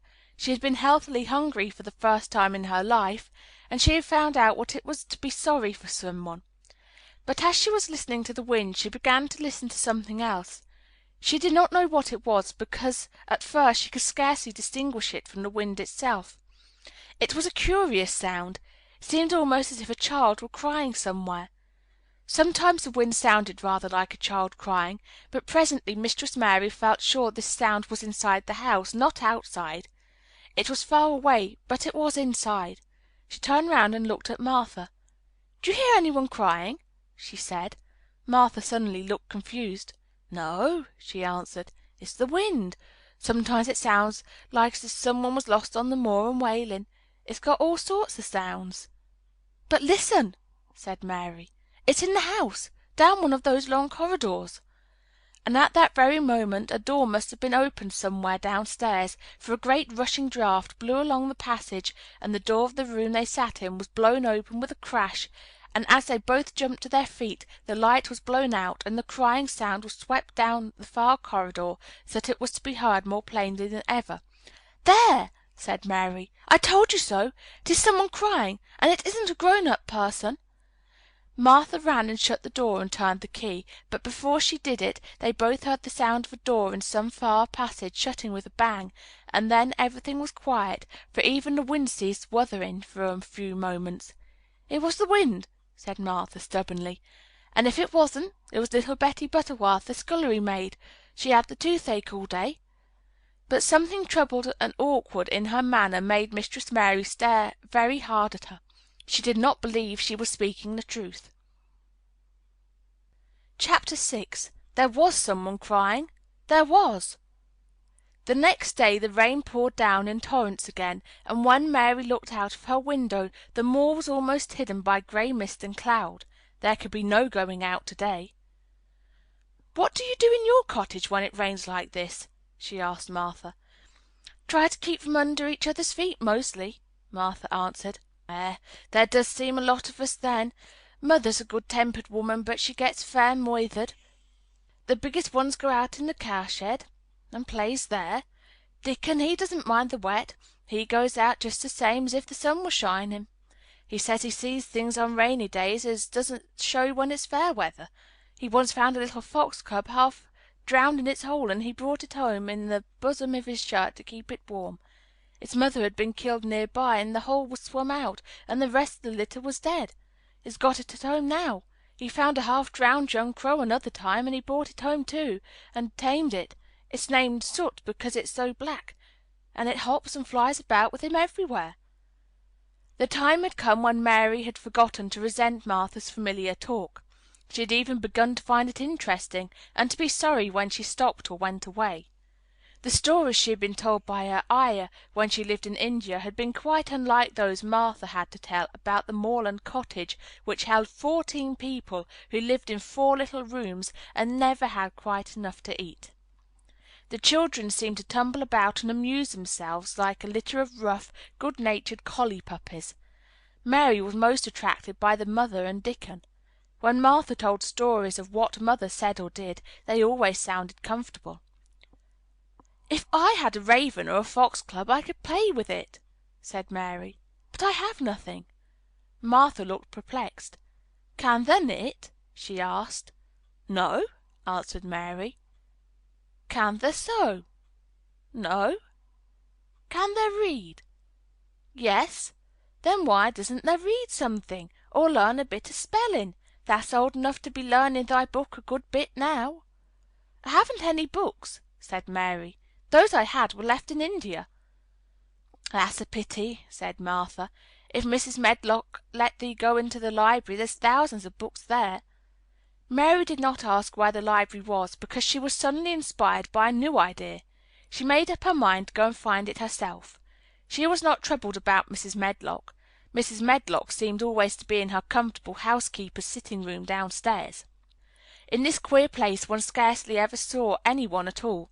In fact, there was no one to be seen but the servants, and when their master was away they lived in a luxurious life below stairs, where there was a huge kitchen hung about with shining brass and pewter, and a large servants' hall, where there were 4 or 5 abundant meals eaten every day, and where a great deal of lively romping went on when Mrs. Medlock was out of the way. Mary's meals were served regularly, and Martha waited on her, but no one troubled themselves about her in the least. Mrs. Medlock came and looked at her every day or two, but no one inquired what she did or told her what to do. She supposed that this was the English way of treating children. In India she had always been attended by her ayah, who had followed her about and waited on her hand and foot. She had often been tired of her company. Now she was followed by nobody, and was learning to dress herself because Martha looked as though she thought she was silly and stupid when she wanted to have things handed to her and put on. "Hasn't thee got good sense?" she said once, when Mary had stood waiting for her to put on her gloves for her. "Our Susan Ann is twice as sharp as thee, and she is only 4 years old. Sometimes thee looks fair soft in the head." Mary had worn her contrary scowl for an hour after that, but it made her think several entirely new things. She stood at the window for about 10 minutes this morning after Martha had swept up the hearth for the last time and gone downstairs. She was thinking over the new idea which had come to her when she heard of the library. She did not care very much about the library itself, because she had read very few books, but to hear of it brought back to her mind the 100 rooms with closed doors. She wondered if they were all really locked, and what she would find if she could get into any of them. Were there 100 really? Why shouldn't she go and see how many doors she could count? It would be something to do on this morning when she could not go out. She had never been taught to ask permission to do things, and she knew nothing at all about authority, so she would not have thought it necessary to ask Mrs. Medlock if she might walk about the house, even if she had seen her. She opened the door of the room and went into the corridor, and then she began her wanderings. It was a long corridor, and it branched into the other corridors, and it led her up short flights of steps which mounted to others again. There were doors, and there were pictures on the walls. Sometimes there were pictures of dark, curious landscapes, but oftenest they were portraits of men and women in queer, grand costumes made of satin and velvet. She found herself in one long gallery whose walls were covered with those portraits. She had never thought there could be so many in any house. She walked slowly down this place and stared at the faces, which also seemed to stare at her. She felt as if they were wondering what a little girl from India was doing in their house. Some were pictures of children, little girls in thick satin frocks which reached to their feet and stood out about them, and boys with puffed sleeves and lace collars and long hair, and with big ruffs around their necks. She always stopped to look at the children, and wondered what their names were, and where they had gone, and why they wore such odd clothes. There was a stiff, plain little girl rather like herself. She wore a green brocade dress, and held a green parrot on her finger. Her eyes had a sharp, curious look. "Where do you live now?" Mary said aloud to her. "I wish you were here." Surely no other little girl ever spent such a queer morning. It seemed as if there was no one in all the huge rambling house but her own small self, wandering about upstairs and down, through narrow passages and wide ones, where it seemed to her that no one but herself had ever walked. Since so many rooms had been built, people must have lived in them, but it all seemed so empty that she could not quite believe it true. It was not until she climbed to the second floor that she thought of turning the handle of a door. All the doors were shut, as Mrs. Medlock had said they were, but at last she put her hand on the handle of one of them and turned it. She was almost frightened for a moment, and when she felt that it turned without difficulty, and that when she pushed upon the door itself it slowly and heavily opened. It was a massive door and opened into a big bedroom. There were embroidered hangings on the wall, and inlaid furniture such as she had seen in India stood about the room. A broad window with leaded panes looked out upon the moor, and over the mantel was another portrait of the stiff, plain little girl, who seemed to stare at her more curiously than ever. "Perhaps she slept here once," said Mary. "She stares at me so that she makes me feel queer." After that she opened more doors and more. She saw so many rooms that she became quite tired, and began to think that there must be 100, though she had not counted them. In all of them there were old pictures or old tapestries with strange scenes worked on them. There were curious pieces of furniture and curious ornaments in nearly all of them. In one room, which looked like a lady's sitting room, the hangings were all embroidered velvet, and in a cabinet were about 100 little elephants made of ivory. They were of different sizes, and some had their mahouts or palanquins on their backs. Some were much bigger than the others, and some were so tiny that they seemed only babies. Mary had seen carved ivory in India, and she knew all about elephants. She opened the door of the cabinet and stood on a footstool and played with these for quite a long time. When she got tired, she set the elephants in order and shut the door of the cabinet. In all her wanderings through the long corridors and the empty rooms, she had seen nothing alive. But in this room she saw something. Just after she had closed the cabinet door, she heard a tiny rustling sound. It made her jump and look around at the sofa by the fireplace from which it seemed to come.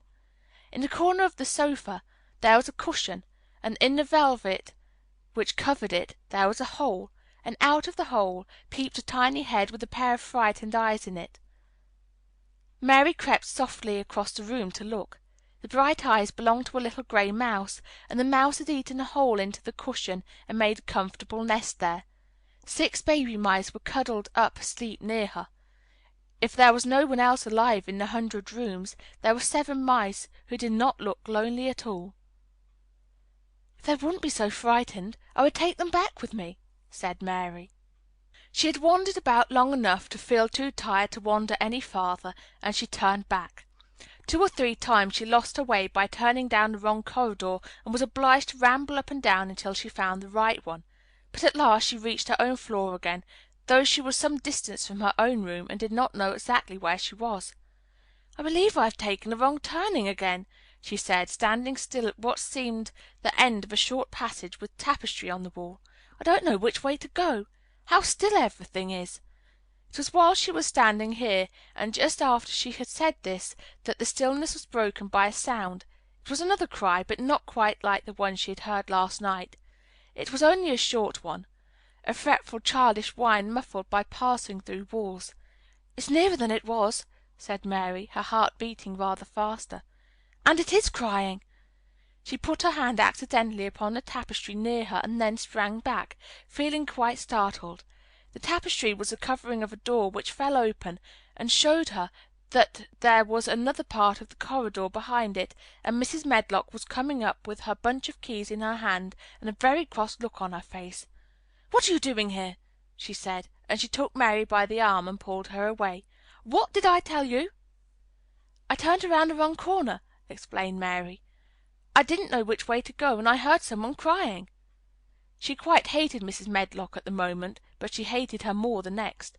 "You didn't hear anything of the sort," said the housekeeper. "You come along back to your own room, or I'll box your ears." And she took her by the arm, and half pushed, half pulled her up one passage and down another until she pushed her in at the door of her own room. "Now," she said, "you stay where you're told to stay, or you'll find yourself locked up. The master had better get you a governess, same as he said he would. You're one that needs some one to look sharp after you. I've got enough to do." She went out of the room and slammed the door after her, and Mary went and sat on the hearth rug, pale with rage. She did not cry, but ground her teeth. There was someone crying. There was, she said to herself. She had heard it twice now, and sometime she would find out. She had found out a great deal this morning. She felt as if she had been on a long journey, and at any rate she had had something to amuse her all the time, and she had played with the ivory elephants, and had seen the gray mouse and its babies in their nest in the velvet cushion. Chapter 7. The Key to the Garden.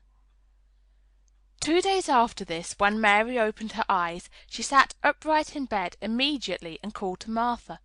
"Look at the moor! Look at the moor!" The rainstorm had ended, and the gray mist and clouds had been swept away in the night by the wind. The wind itself had ceased, and a brilliant deep blue sky arched high over the moorland. Never, never had Mary dreamed of a sky so blue.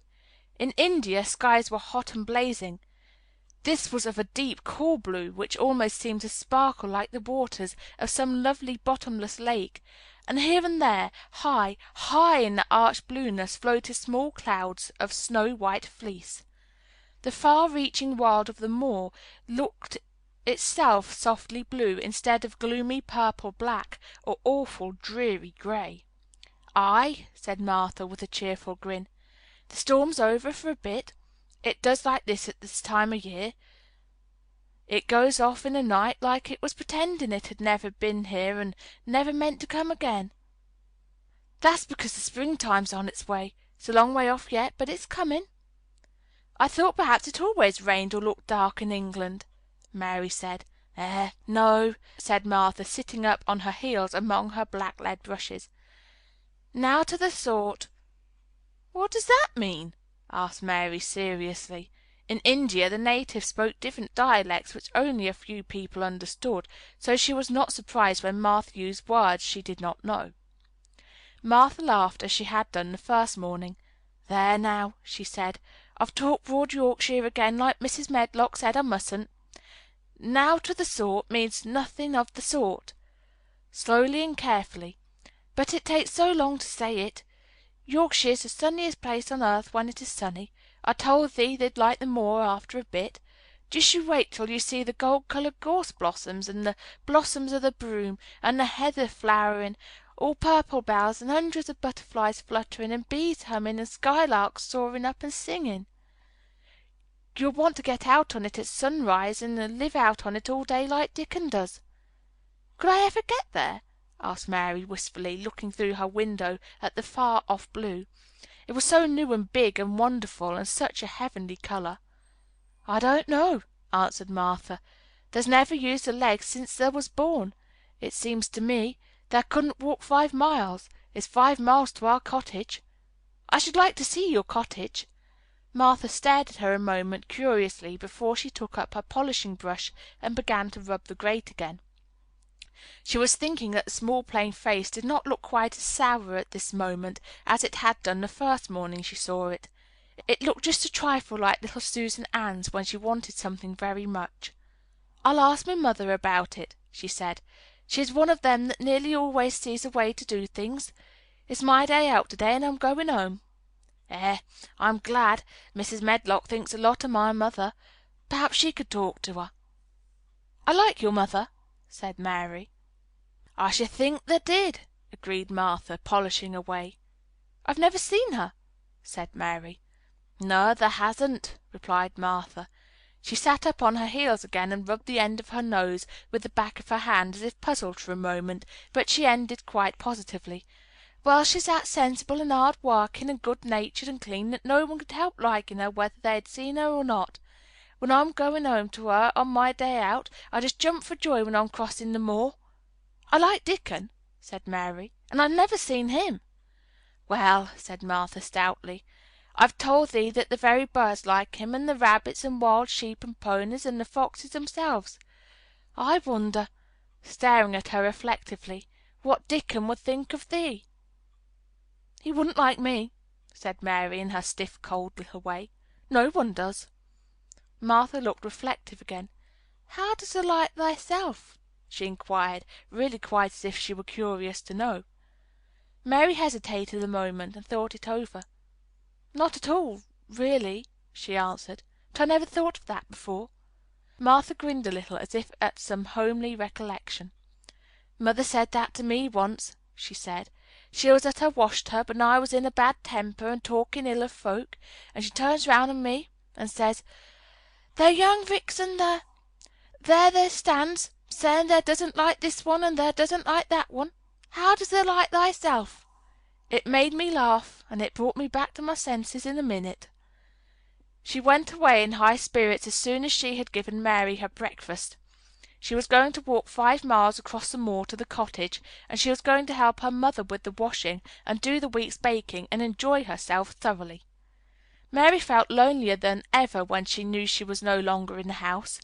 She went out into the garden as quickly as possible, and the first thing she did was to run round and round the fountain flower garden 10 times. She counted the times carefully, and when she had finished she felt in better spirits. The sunshine made the whole place look different. The high, deep blue sky arched over Misselthwaite as well as over the moor, and she kept lifting her face and looking up into it, trying to imagine what it would be like to lie down on one of the little snow-white clouds and float about.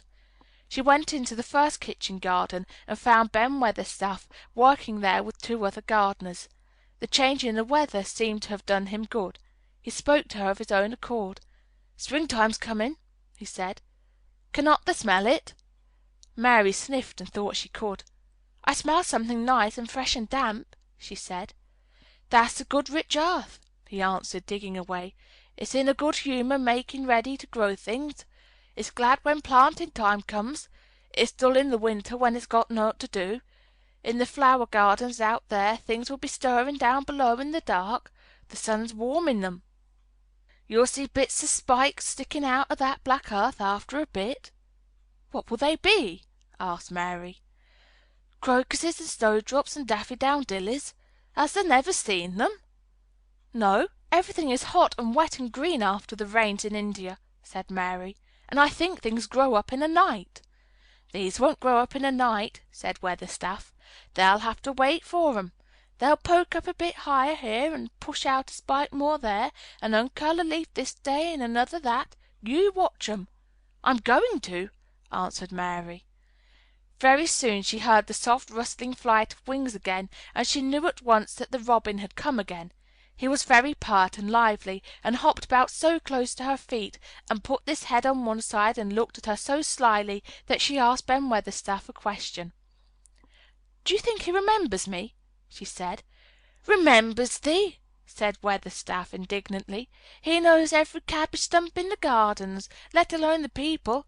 He's never seen a little wench here before, and he's bent on finding out all about thee. There's no need to try to hide anything from him." "Are things stirring down below in the dark in that garden where he lives?" Mary inquired. "What garden?" grunted Weatherstaff, becoming surly again. "The one where the old rose trees are," she could not help asking, because she wanted so much to know. "Are all the flowers dead, or do some of them come again in the summer? Are there ever any roses?" "Ask him," said Ben Weatherstaff, hunching his shoulders toward the robin. "He's the only one as knows. No one else has seen inside it for 10 year." 10 years was a long time, Mary thought. She had been born 10 years ago. She walked away, slowly thinking.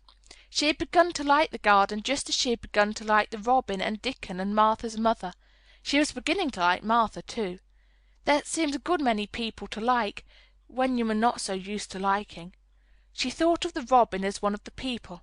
She went to her walk outside the long ivy-covered wall over which she could see the tree-tops. And the second time she walked up and down, the most interesting and exciting thing happened to her, and it was all through Ben Weatherstaff's robin. She heard a chirp and a twitter, and when she looked at the bare flower bed at her left side, there he was hopping about and pretending to peck things out of the earth to persuade her that he had not followed her. But she knew he had followed her, and the surprise so filled her with delight that she almost trembled a little. "You do remember me!" she cried out. "You do! You are prettier than anything else in the world!" She chirped and talked and coaxed, and he hopped and flirted his tail and twittered. It was as if he were talking. His red waistcoat was like satin, and he puffed his tiny breast out, and was so fine and so grand and so pretty that it wasn't really as if he was showing her how important and like a human person a robin could be. Mistress Mary forgot that she had ever been contrary in her life when he allowed her to draw closer and closer to him, and bend down and talk and try to make something like robin sounds. Oh, to think that he should actually let her come as near to him as that!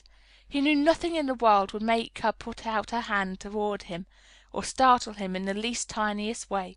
He knew it because he was a real person, only nicer than any other person in the world. She was so happy that she scarcely dared to breathe. The flower bed was not quite bare. It was bare of flowers because the perennial plants had been cut down for the winter rest. But there were tall shrubs and low ones which grew together at the back of the bed, and as the robin hopped about under them, she saw him hop over a small pile of freshly turned up earth. He stopped on it to look for a worm. The earth had been turned up because a dog had been trying to dig up a mole, and he had scratched quite a deep hole. Mary looked at it, not really knowing why the hole was there, and as she looked she saw something almost buried in the newly turned soil. It was something like a ring of rusty iron or brass, and when the robin flew up into a tree near by, she put out her hand and picked the ring up. It was more than a ring, however. It was an old key which looked as if it had been buried a long time. Mistress Mary stood up and looked at it with an almost frightened face as it hung from her finger. "Perhaps it has been buried for 10 years," she said in a whisper. "Perhaps it is the key to the garden." Chapter 8. The Robin Who Showed the Way. She looked at the key quite a long time. She turned it over and over and thought about it. As I have said before, she was not a child who had been trained to ask permission or consult her elders about things. All she thought about the key was that if it was the key to the closed garden, and she could find out where the door was, she could perhaps open it and see what was inside the walls, and what had happened to the old rose trees. It was because it had been shut up so long that she wanted to see it. It seemed as if it must be different from other places, and that something strange must have happened to it during 10 years. Besides that, if she liked it, she could go into it every day and shut the door behind her, and she could make up some play of her own and play it quite alone, because nobody would ever know where she was, but would think the door was still locked and the key buried in the earth. The thought of that pleased her very much. Living, as it were, all by herself in a house with 100 mysteriously closed rooms, and having nothing whatever to do to amuse herself, had set her inactive brain to working, and was actually awakening her imagination. There is no doubt that the fresh, strong, pure air from the moor had a great deal to do with it. Just as it had given her an appetite, and fighting with the wind had stirred her blood, so the same things had stirred her mind.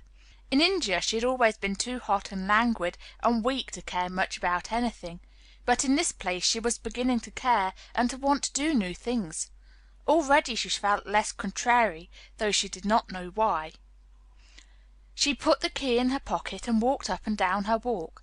No one but herself ever seemed to come there, so she could walk slowly and look at the wall, or rather at the ivy growing on it. The ivy was a baffling thing. Howsoever carefully she looked, she could see nothing but thickly growing, glossy, dark green leaves. She was very much disappointed. Something of her contrariness came back to her as she paced the walk and looked over at the tree tops inside. It seemed so silly, she said to herself, to be near it and not to be able to get in. She took the key in her pocket when she went back to the house, and she made up her mind that she would always carry it with her when she went out, so that if she ever should find the hidden door, she would always be ready. Mrs. Medlock had allowed Martha to sleep all night at the cottage, but she was back at her work in the morning, with cheeks redder than ever, in the best of spirits. "I got up at 4 o'clock," she said. It was pretty on the moor, with the birds getting up, and the rabbits scampering about, and the sunshine rising. I didn't walk all the way. A man gave me a ride in his cart, and I did enjoy myself." She was full of stories of the delights of her day out. Her mother had been glad to see her, and they had got the baking and washing all out of the way. She had even made each of the children a dough cake with a bit of brown sugar in it. "I had 'em all piping hot when they came in from playing on the moor, and the cottage all smelt o' nice, clean, hot baking, and there was a good fire, and they just shouted for joy. Our Dickon, he said our cottage was good enough for a king." In the evening they had all sat round the fire, and Martha and her mother had sewed patches on Tom's clothes and mended stockings, and Martha had told them about the little girl who had come from India, and who had been waited on all her life by what Martha called blacks, until she didn't know how to put on her own stockings. They did like to hear about you," said Martha. "They wanted to know all about the blacks, and the ships you came in. I couldn't tell 'em enough." Mary reflected a little. "I'll tell you a great deal more before your next day out," she said, "so that you will have more to talk about. I dare say they would like to hear about riding on elephants and camels, and about the officers going to hunt tigers." "My word!" cried delighted Martha. "It will set 'em clean off their heads. Would they really do that, miss? It would be same as a wild beast show like we heard they had in York once." "India is quite different from Yorkshire," Mary said slowly, as she thought the matter over. "I never thought of that. Did Dickon and your mother like to hear you talk about me?" "Why, our Dickon's eyes nearly started out of his head, they got that round," answered Martha. "But mother, she was put out about your seeming to be all by yourself like. She said, 'Hasn't Mr. Craven got no governess for her, nor no nurse?' And I said, 'No, he hasn't, though Mrs. Medlock says he will when he thinks of it, but she says he mayn't think of it for 2 or 3 years.'" "I don't want a governess," said Mary sharply. "But mother says you ought to be learning your book by this time, and you ought to have a woman to look after you, and she says, 'Now, Martha, you just think how you'd feel yourself in a big place like that, wandering about all alone and no mother. You do your best to cheer her up,' she says. And I said I would." Mary gave her a long, steady look. "You do cheer me up," she said. "I like to hear you talk." Presently Martha went out of the room and came back with something held in her hands under her apron. "What does thee think?" she said with a cheerful grin. "I brought thee a present." "A present!" exclaimed Mistress Mary. How could a cottage full of 14 hungry people give any one a present? "A man was driving across the moor peddling," Martha explained, "and he stopped his cart at our door. He had pots and pans and odds and ends, but mother had no money to buy anything. Just as he was going away, our Lisbeth Ellen called out, 'Mother, he's got skipping ropes with red and blue handles.' And mother, she calls out quite sudden, 'Here, stop now, mister. How much are they?' And he says 'Tuppence.' And mother, she began fumbling in her pocket, and she says to me, 'Martha, thou'st brought me thy wages like a good lass, and I've got 4 places to put every penny, but I'm just going to take 2pence out of it to buy that child a skipping rope.' And she bought one, and here it is." She brought it out from under her apron and exhibited it quite proudly. It was a strong, slender rope with a striped red and blue handle at each end, but Mary Lennox had never seen a skipping rope before. She gazed at it with a mystified expression. "What is it for?" she asked curiously. "For?" cried out Martha. "Does thee mean that they've not got skipping ropes in India, for they've got elephants and tigers and camels? No wonder most of 'em's black. This is what it's for. Just watch me." and she ran into the middle of the room, and taking a handle in each hand began to skip and skip and skip, while Mary turned in her chair to stare at her, and the queer faces in the old portrait seemed to stare at her too, and wonder what on earth this common little cottager had the impudence to be doing under their very noses. But Martha did not even see them. The interest and curiosity in Mistress Mary's face delighted her, and she went on skipping, and counted as she skipped until she had reached 100. "I could skip longer than that," she said when she stopped. "I've skipped as much as 500 when I was 12, but I wasn't as fat then as I am now when I was in practice." Mary got up from her chair, beginning to feel excited herself. "It looks nice," she said. "Your mother is a kind woman. Do you think I could ever skip like that?" "You just try it," urged Martha, handing her the skipping rope. "You can't skip 100 at first, but if you practice you'll mount up. That's what Mother said. She says nothing will do her more good than a skipping rope. It's the sensiblest toy a child can have. Let her play out in the fresh air, skipping, and it'll stretch her legs and arms and give her some strength in 'em." It was plain that there was not a great deal of strength in Mistress Mary's arms and legs when she first began to skip. She was not very clever at it, but she liked it so much that she did not want to stop. "Put on the things and run and skip out of doors," said Martha. "Mother said I must tell you to keep out of doors as much as you could, even when it rains a bit, so as the wraps up warm." Mary put on her coat and hat and took her skipping rope over her arm. She opened the door to go out, and then suddenly thought of something and turned back rather slowly. "Martha," she said, "they were your wages. It was your 2 pence, really. Thank you." She said it stiffly because she was not used to thanking people or noticing that they did things for her.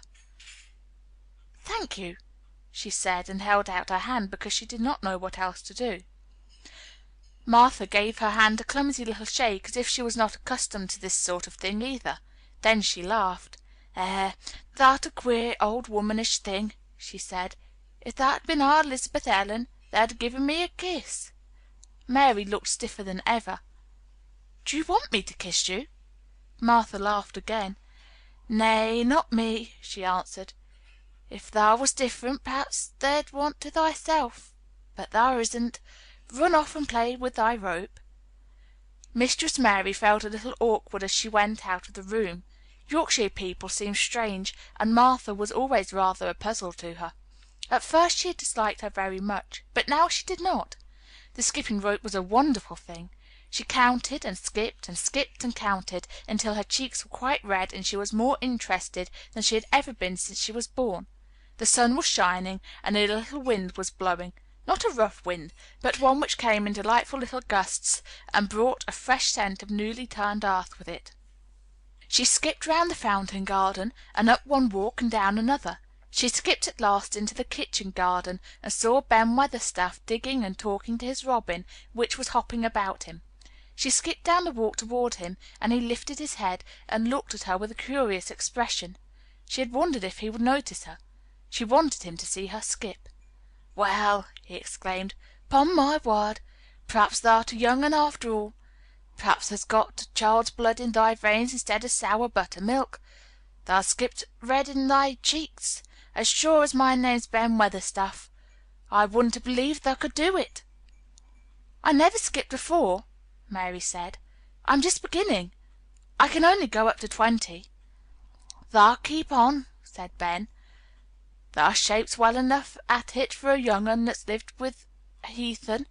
Just see how he's watching thee," jerking his head toward the robin. "He followed after thee yesterday. He'll be at it again today. He'll be bound to find out what the skipping rope is. He's never seen one. Shaking his head at the bird, "that's curiosity will be the death of thee sometime if thou doesn't look sharp." Mary skipped round all the gardens and round the orchard, resting every few minutes. At length she went to her own special walk, and made up her mind to try if she could skip the whole length of it. It was a good long skip, and she began slowly, but before she had gone halfway down the path she was so hot and breathless that she was obliged to stop. She did not mind much, because she had already counted up to 30. She stopped with a little laugh of pleasure, and there, lo and behold, was the robin swaying on a long branch of ivy. He had followed her, and he greeted her with a chirp. As Mary had skipped toward him, she felt something heavy in her pocket strike against her at each jump, and when she saw the robin she laughed again. "You showed me where the key was yesterday," she said. "You ought to show me the door today, but I don't believe you know." The robin flew from his swinging spray of ivy on to the top of the wall, and he opened his beak and sang a loud, lovely trill merely to show off. Nothing in the world is quite as adorably lovely as a robin when he shows off, and they are nearly always doing it. Mary Lennox had heard a great deal about magic in her Ayah stories, and she always said that what happened almost at that moment was magic. One of the nice little gusts of wind rushed down the walk, and it was a stronger one than the rest. It was strong enough to wave the branches of the trees, and it was more than strong enough to sway the trailing sprays of untrimmed ivy hanging from the wall. Mary had stepped close to the robin, and suddenly the gusts of wind swung aside some loose ivy trails, and more suddenly still she jumped toward it and caught it in her hand. This she did because she had seen something under it, a round doorknob which had been covered by the leaves hanging over it. It was the knob of a door. She put her hands under the leaves and began to pull and push them aside. Thick as the ivy hung, it nearly all was a loose and swinging curtain, though some had crept over wood and iron. Mary's heart began to thump, and her hands began to shake a little in her delight and excitement. The robin kept singing and twittering away and tilting his head on one side as if he were as excited as she was. What was this under her hands, which was square and made of iron, and which her fingers found a hole in? It was the lock of the door, which had been closed 10 years, and she put her hand in her pocket, drew out the key, and found it fitted the keyhole. She put the key in and turned it. It took her 2 hands to do it, but it did turn. And then she took a long breath, and looked behind her up the long walk to see if any one was coming. No one was coming. No one ever did come, it seemed, and she took another long breath, because she could not help it, and she held back the swinging curtain of ivy and pushed back the door, which opened slowly, slowly. Then she slipped through it and shut it behind her, and stood with her back against it, looking about her and breathing quite fast with excitement and wonder and delight. She was standing inside the secret garden. Chapter 9. The Strangest House Anyone Ever Lived In. It was the sweetest, most mysterious looking place any one could imagine. The high walls which shut it in were covered with the leafless stems of climbing roses, which were so thick that they were matted together. Mary Lennox knew they were roses because she had seen a great many roses in India. All the ground was covered with the grass of a wintry brown, and out of it grew clumps of bushes which were surely rose bushes if they were alive. There were numbers of standard roses, which had so spread their branches that they were like little trees. There were other trees in the garden, and one of the things which made the place look strangest and loveliest was that climbing roses had run all over them and swung down long tendrils which made light, swaying curtains, and here and there they had caught at each other or at a far-reaching branch, and had crept from one tree to another and made lovely bridges of themselves. There were neither leaves nor roses on them now, and Mary did not know whether they were dead or alive, but their thin gray or brown branches and sprays looked like a sort of hazy mantle spreading over everything, walls and trees and even brown grass, where they had fallen from their fastenings and run along the ground. It was this hazy tangle from tree to tree which made it all look so mysterious. Mary had thought it must be different from other gardens which had not been left all by themselves so long, and indeed it was different from any other place she had ever seen in her life. "How still it is!" she whispered. "How still!" Then she waited a moment and listened at the stillness. The robin, who had flown to his tree top, was still as all the rest. He did not even flutter his wings. He sat without stirring and looked at Mary. "No wonder it is still," she whispered again. "I am the first person who has spoken here for 10 years."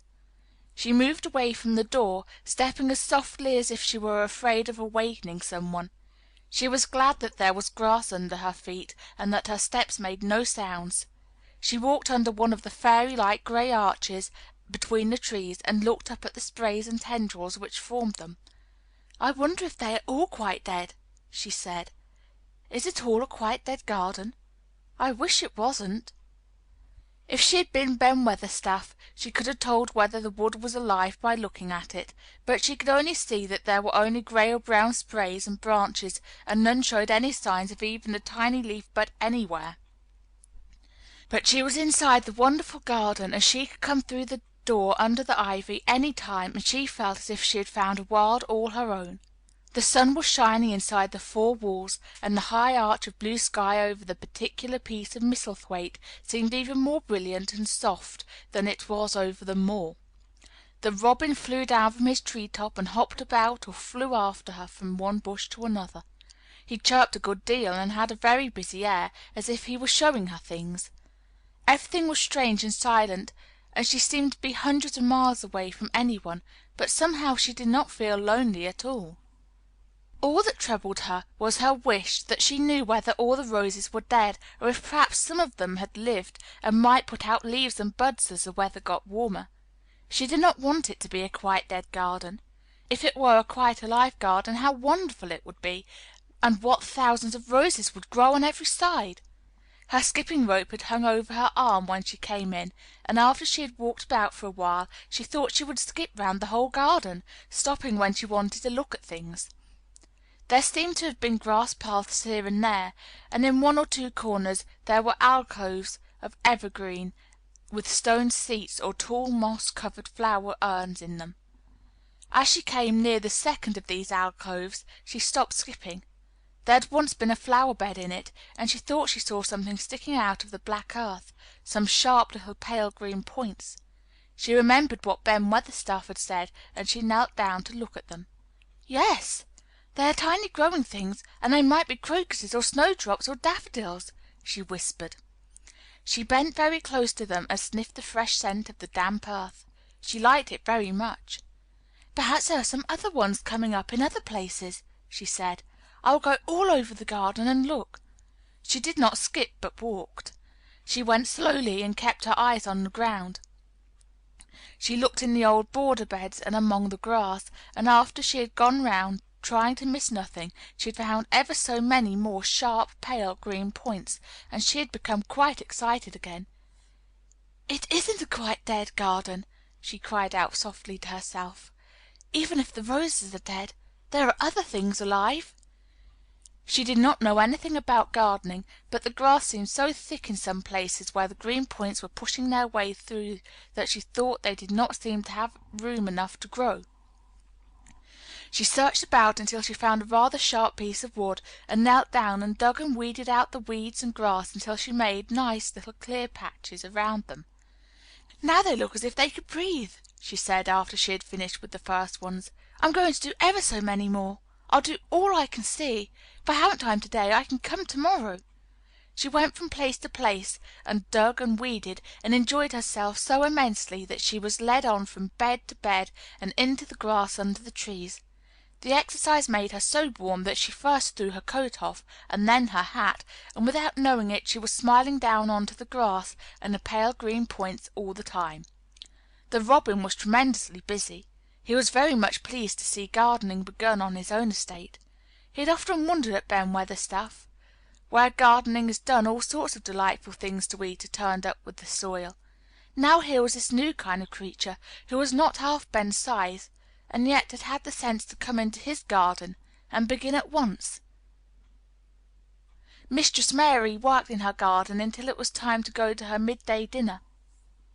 In fact, she was rather late in remembering, and when she put on her coat and hat and picked up her skipping rope, she could not believe that she had worked 2 or 3 hours. She had been actually happy all the time, and dozens of the tiny pale green points were to be seen in cleared places, looking twice as cheerful as they had looked before when the grass and weeds had been smothering them.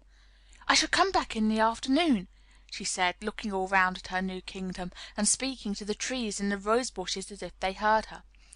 Then she ran lightly across the grass, pushed open the slow old door, and slipped through it under the ivy.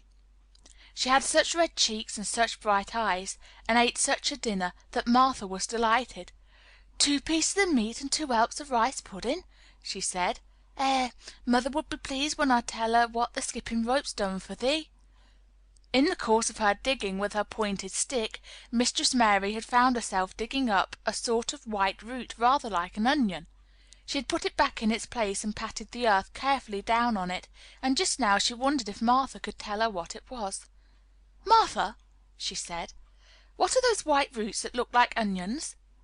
"They're bulbs," answered Martha. "Lots of spring flowers grow from 'em.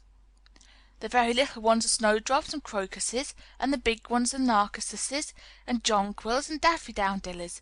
The biggest of all is lilies and purple flags. They are nice. Dickon's got a whole lot of 'em planted in our bit of garden." "Does Dickon know all about them?" asked Mary, a new idea taking possession of her. "Our Dickon can make a flower grow out of a brick walk. Mother says he just whispers things out of the ground." "Do bulbs live a long time? Will they live years and years if no one helped them?" inquired Mary anxiously. "There's things as helps themselves," said Martha. "That's why poor folk can afford to have 'em. If you don't trouble 'em, most of 'em'll work away underground for a lifetime, and spread out, and have little uns. There's a place in the park woods here where there's snowdrops by thousands. They're the prettiest sight in Yorkshire when the spring comes. No one knows when they were first planted." "I wish the spring was here now," said Mary. "I want to see all the things that grow in England." She had finished her dinner and gone to her favorite seat on the hearth rug. I wish I had a spade," she said. "Whatever does thee want a spade for?" asked Martha, laughing. "Art thee going to take to digging? I must tell mother that, too." Mary looked at the fire and pondered a little. She must be careful if she meant to keep her secret kingdom.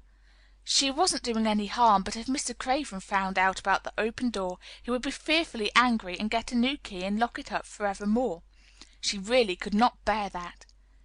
"This is such a big, lonely place," she said slowly, as if she were turning matters over in her mind. "The house is lonely, and the park is lonely, and the gardens are lonely. So many places seem shut up. I never did many things in India, but there were more people to look at, natives and soldiers marching by, and sometimes bands playing, and my ayah told me stories. There's no one to talk to here except you and Ben Weatherstaff, and you have to do your work, and Ben Weatherstaff won't speak to me often. I thought if I had a little spade I could dig somewhere as he does, and I might make a little garden if he would give me some seeds." Martha's face quite lighted up. "There now!" she exclaimed. "If that wasn't one of the things mother said! She said, 'There's such a lot of rooms in that big place, why don't they give her a bit for herself, even if she doesn't plant nothing but parsley and radishes? She'd dig and rake away and be right down happy over it.' Them was the very words she said." "Were they?" said Mary. "How many things she knows, doesn't she?" Said Martha. "It's like she says, 'A woman as brings up 12 children learns something besides her ABC. Children's as good as 'rithmetic to set you finding out things.'" "How much would a little spade cost a little one?" Mary asked. "Well," was Martha's reflective answer, "at Thwaite village there's a shop or so, and I saw little garden sets with a spade and a rake and a fork all tied together for 2 shillings, and they were stout enough to work with, too."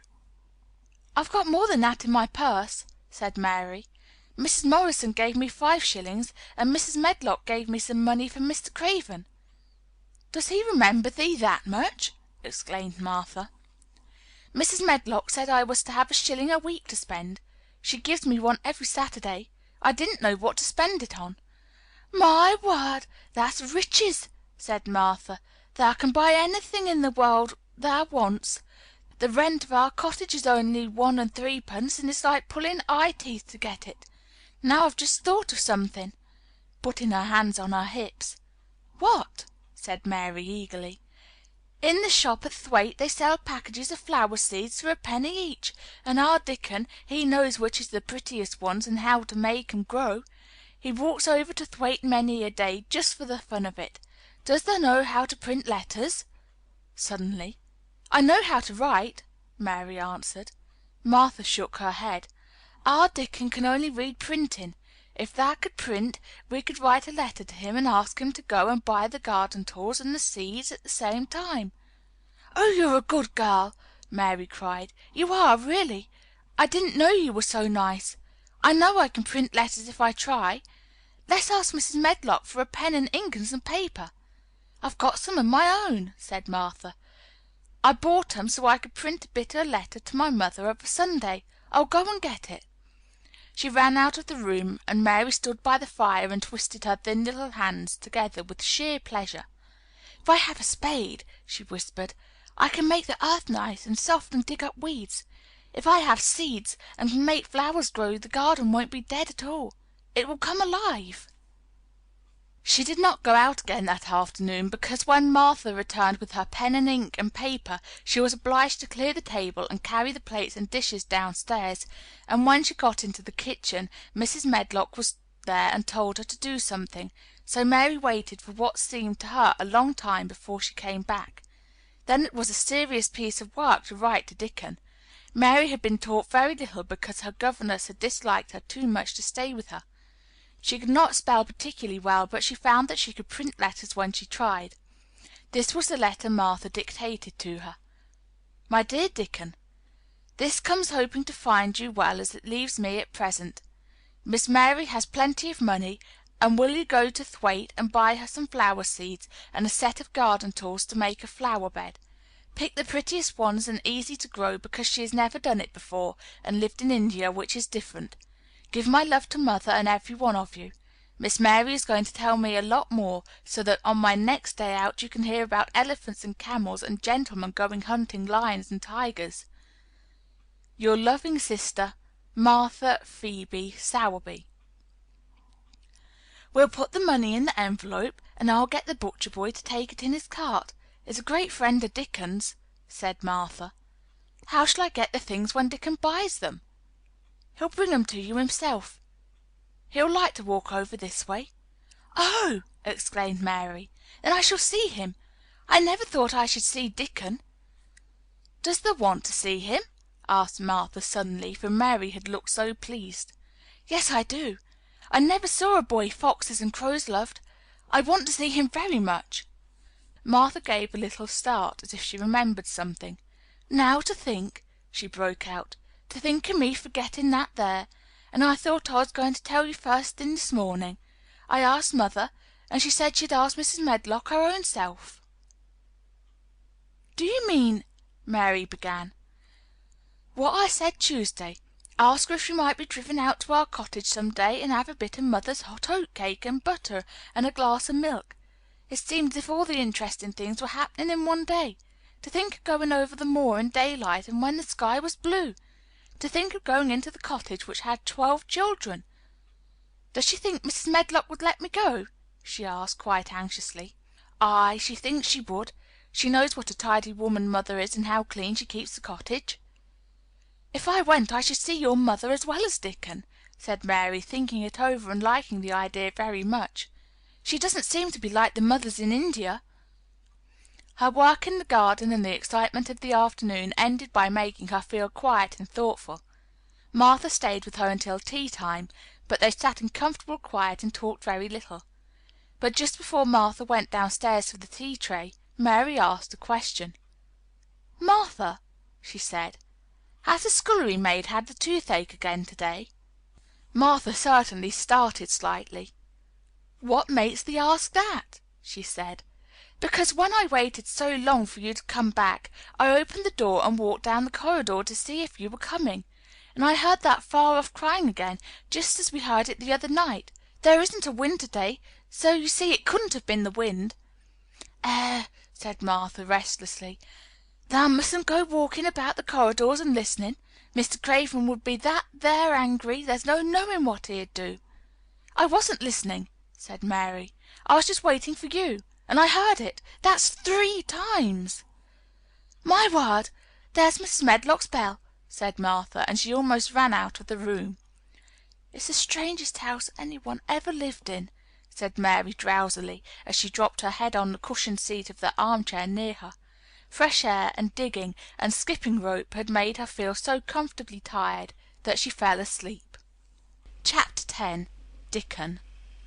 The sun shone down for nearly a week on the secret garden. The secret garden was what Mary called it when she was thinking of it.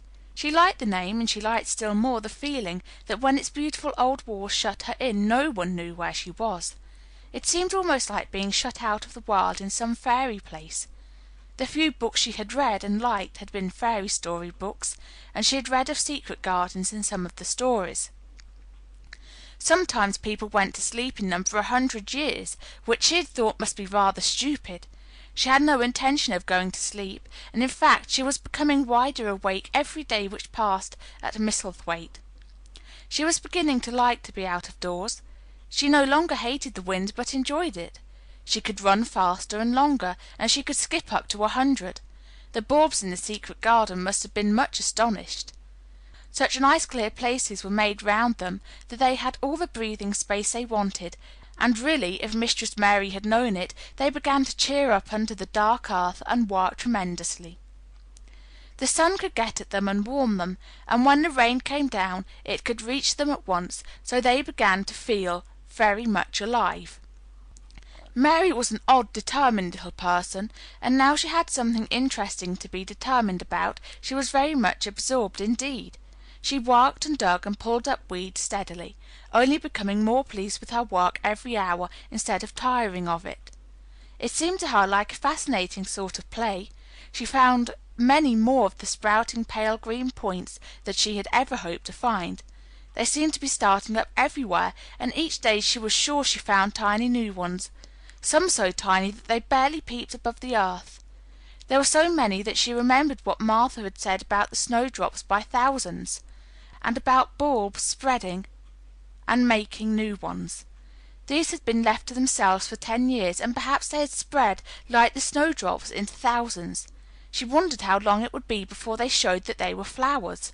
Sometimes she stopped digging to look at the garden and tried to imagine what it would be like when it was covered with thousands of lovely things in bloom. During that week of sunshine she became more intimate with Ben Weatherstaff. She surprised him several times by seeming to start up beside him as if she sprang out of the earth. The truth was that she was afraid that he would pick up his tools and go away if he saw her coming, so she always walked toward him as silently as possible. But in fact he did not object to her as strongly as he had at first. Perhaps he was secretly rather flattered by her evident desire for his elderly company. Then, also, she was more civil than she had been.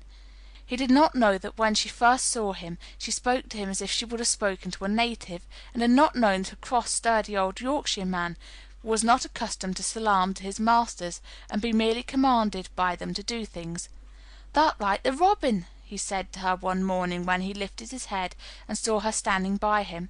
"I never knows when I shall see thee, or which side thou'll come from." "He's friends with me now," said Mary. "That's like him," snapped Ben Weatherstaff. "Making up the women folk just for vanity and flightiness. There's nothing he wouldn't do for the sake of showing off and flighting his tail feathers. He's as full of pride as an egg's full of meat." He very seldom talked much, and sometimes did not even answer Mary's questions except by a grunt, but this morning he said more than usual. He stood up and rested one hobnailed boot on the top of his spade while he looked her over. "How long has thou been here?" he jerked out. "I think it's about a month," she answered. "Thou's beginning to do Misselthwaite credit," he said. "Thou's a bit fatter than thou was.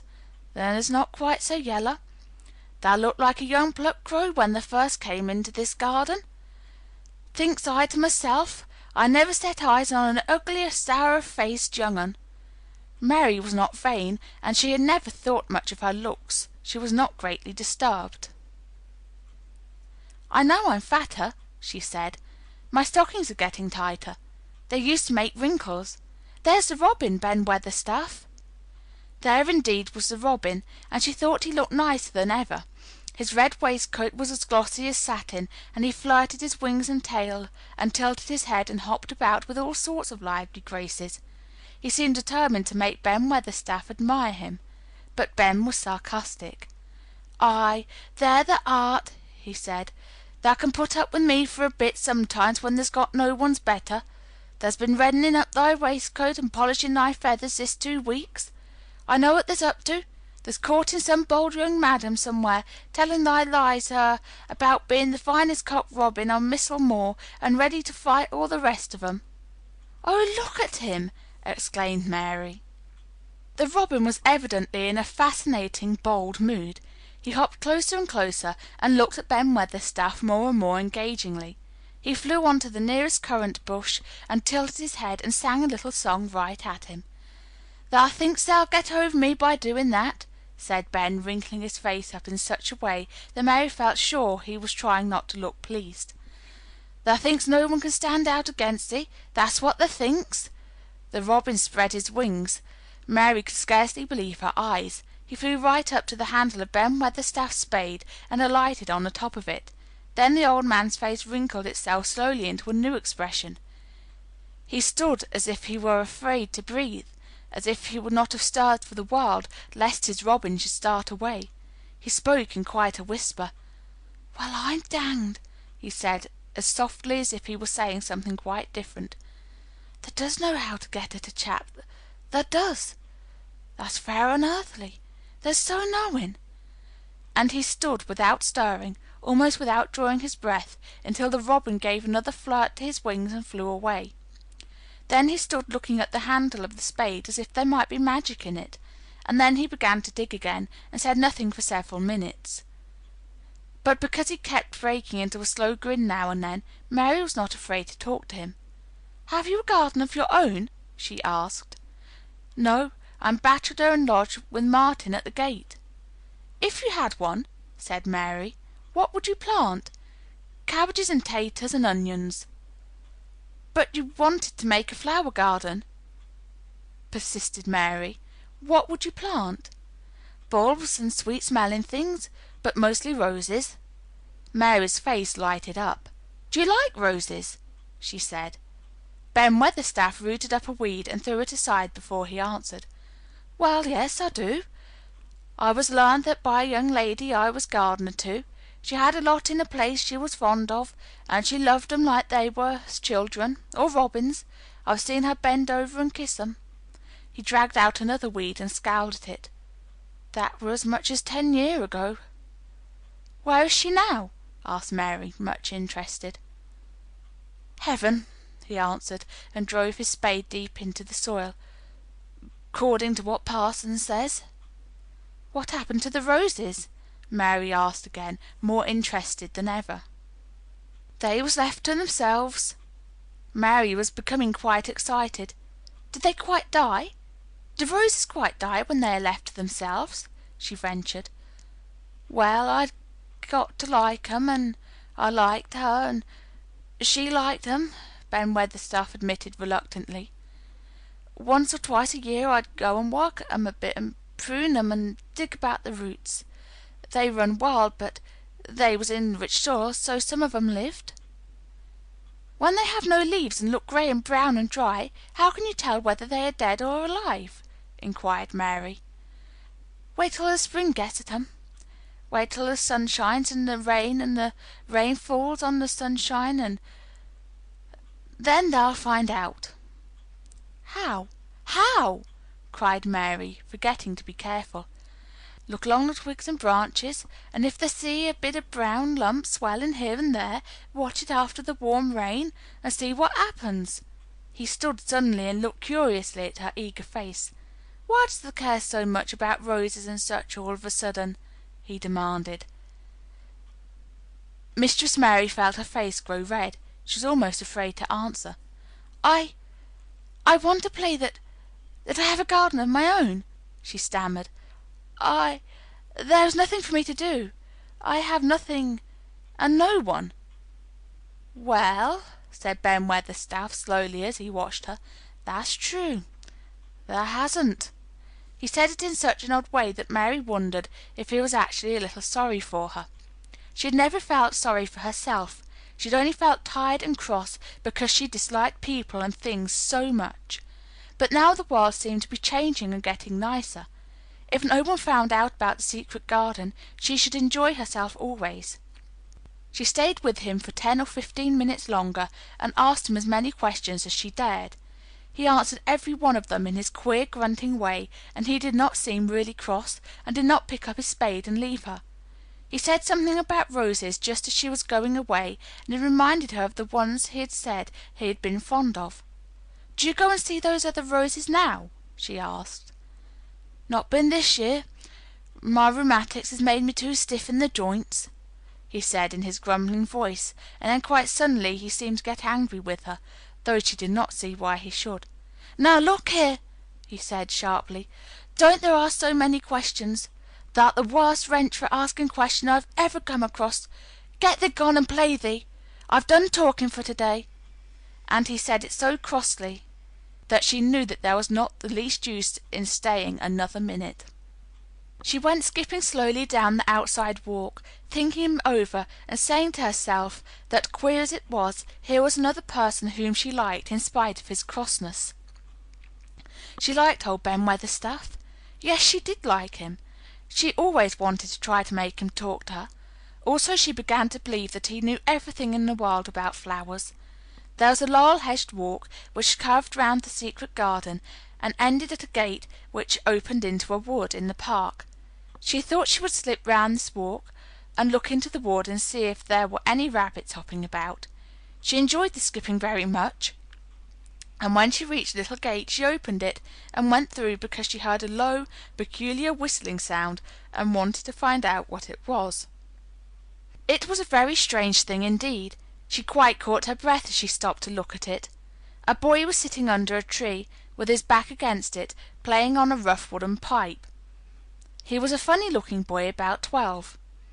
He looked very clean, and his nose turned up, and his cheeks were as red as poppies, and never had Mistress Mary seen such round and such blue eyes in any boy's face.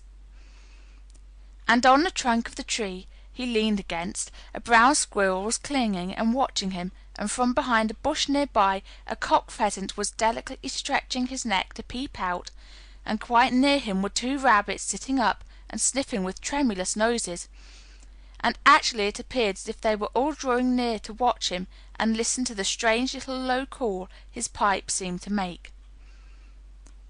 When he saw Mary, he held up his hand and spoke to her in a voice almost as low and rather like his piping. "Don't they move," he said. "It'd fright them." Mary remained motionless. He stopped playing his pipe and began to rise from the ground. He moved so slowly that it scarcely seemed as though he were moving at all, but at last he stood on his feet, and then the squirrel scampered back up into the branches of his tree, the pheasant withdrew his head, and the rabbits dropped on all fours and began to hop away, though not as all as if they were frightened. "I'm Dickon," the boy said. "I know that, Miss Mary." Then Mary realized that somehow she had known at first that he was Dickon. Who else could have been charming rabbits and pheasants as the natives charm snakes in India? He had a wide, red, curving mouth, and his smile spread all over his face. "I got up slow," he explained, "because if they makes a quick move it startles them. A body has to move gentle and speak low when wild things is about." He did not speak to her as if they had never seen each other before, but as if he knew her quite well. Mary knew nothing about boys, and she spoke to him a little stiffly because she felt rather shy. "Did you get Martha's letter?" she asked. He nodded his curly, rust-colored head. "That's why I come." He stood to pick up something which had been lying on the ground beside him when he piped. "I've got the garden tools. There's a little spade and rake and a fork and hoe. They're good uns. There's a trowel too, and the woman in the shop threw a packet of white poppies and one a blue larkspur when I bought the other seeds." "Will you show the seeds to me?" Mary said. She wished she could talk as he did. His speech was so quick and easy. It sounded as if he liked her, and was not the least afraid she would not like him, though he was only a common moor boy, in patched clothes, with a funny face, and a rough, rusty, red head. As she came closer to him she noticed that there was a clean, fresh scent of heather and grass and leaves about him, almost as if he were made of them. She liked it very much, and when she looked into his funny face with the red cheeks and round blue eyes, she forgot that she had felt shy. "Let us sit down on this log and look at them," she said. They sat down, and he took a clumsy little brown paper package out of his coat pocket. He untied the string, and inside there were ever so many neater and smaller packages with a picture of a flower on each one. "There's a lot of mignonettes and poppies," he said. "Mignonette's the sweetest smelling thing as grows, and it'll grow wherever you cast it, same as poppies will. Thems'll come up and bloom if you just whistle to 'em. Them's the nicest of all." He stopped and turned his head quickly, his poppy-cheeked face lighting up. "Why's that robin as is calling us?" he said. The chirp came from a thick holly bush, bright with scarlet berries, and Mary thought she knew whose it was. "Is it really calling us?" she asked. "Aye," said Dickon, as if it was the most natural thing in the world. "He's calling some of his friends with.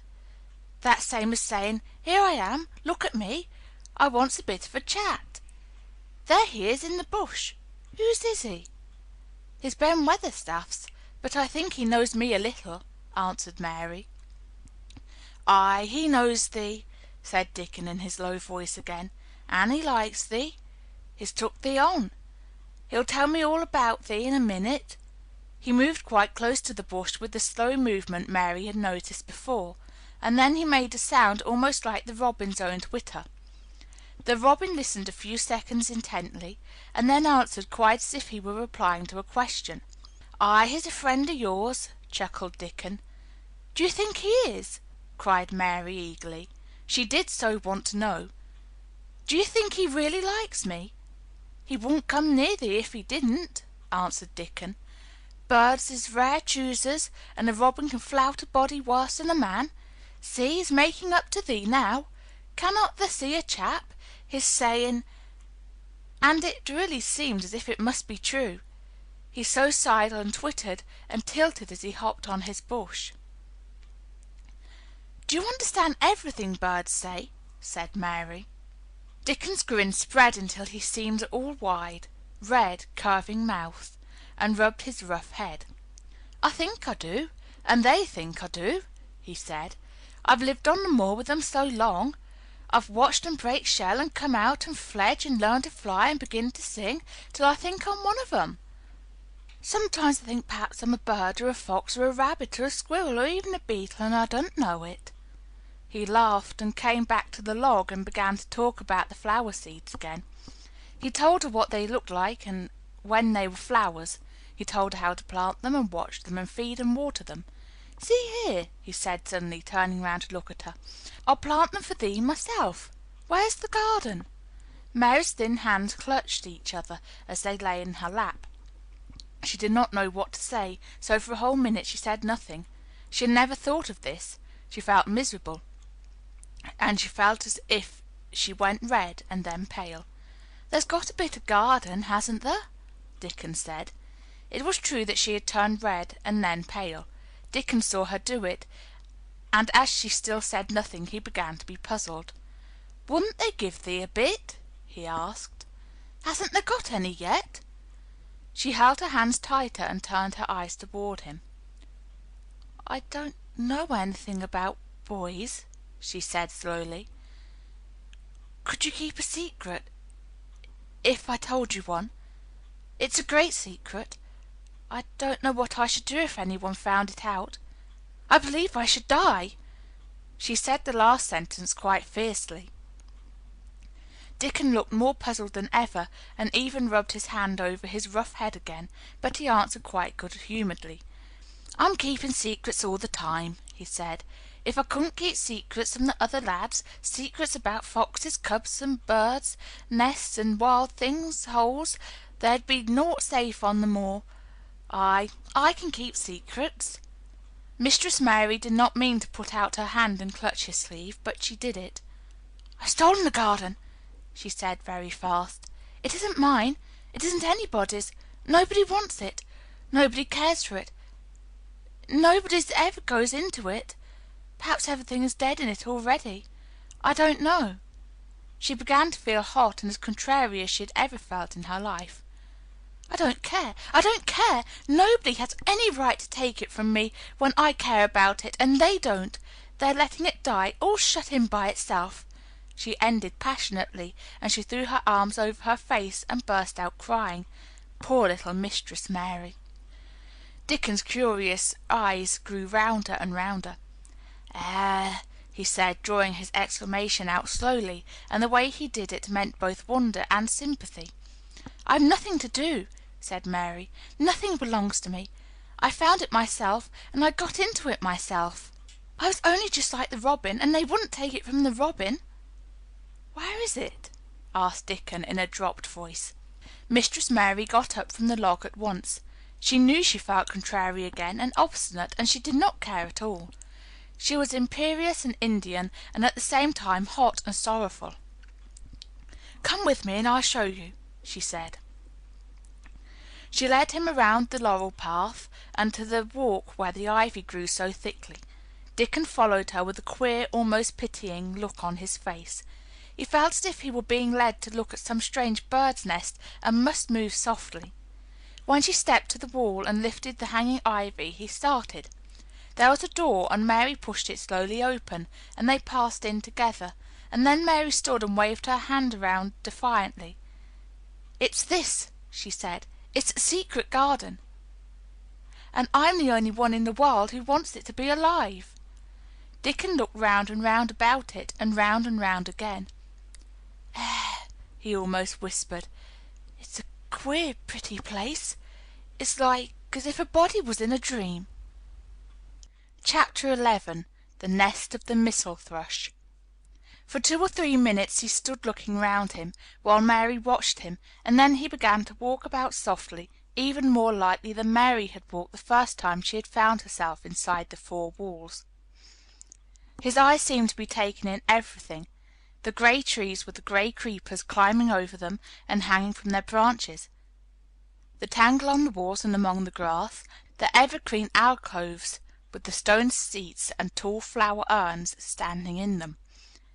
"I never thought I'd see this place," he said at last in a whisper.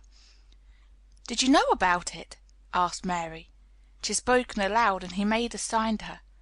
"We must talk low," he said, "or some one will hear us, wonder what's to do in here." "Oh, I forgot," said Mary, feeling frightened and putting her hand quickly against her mouth.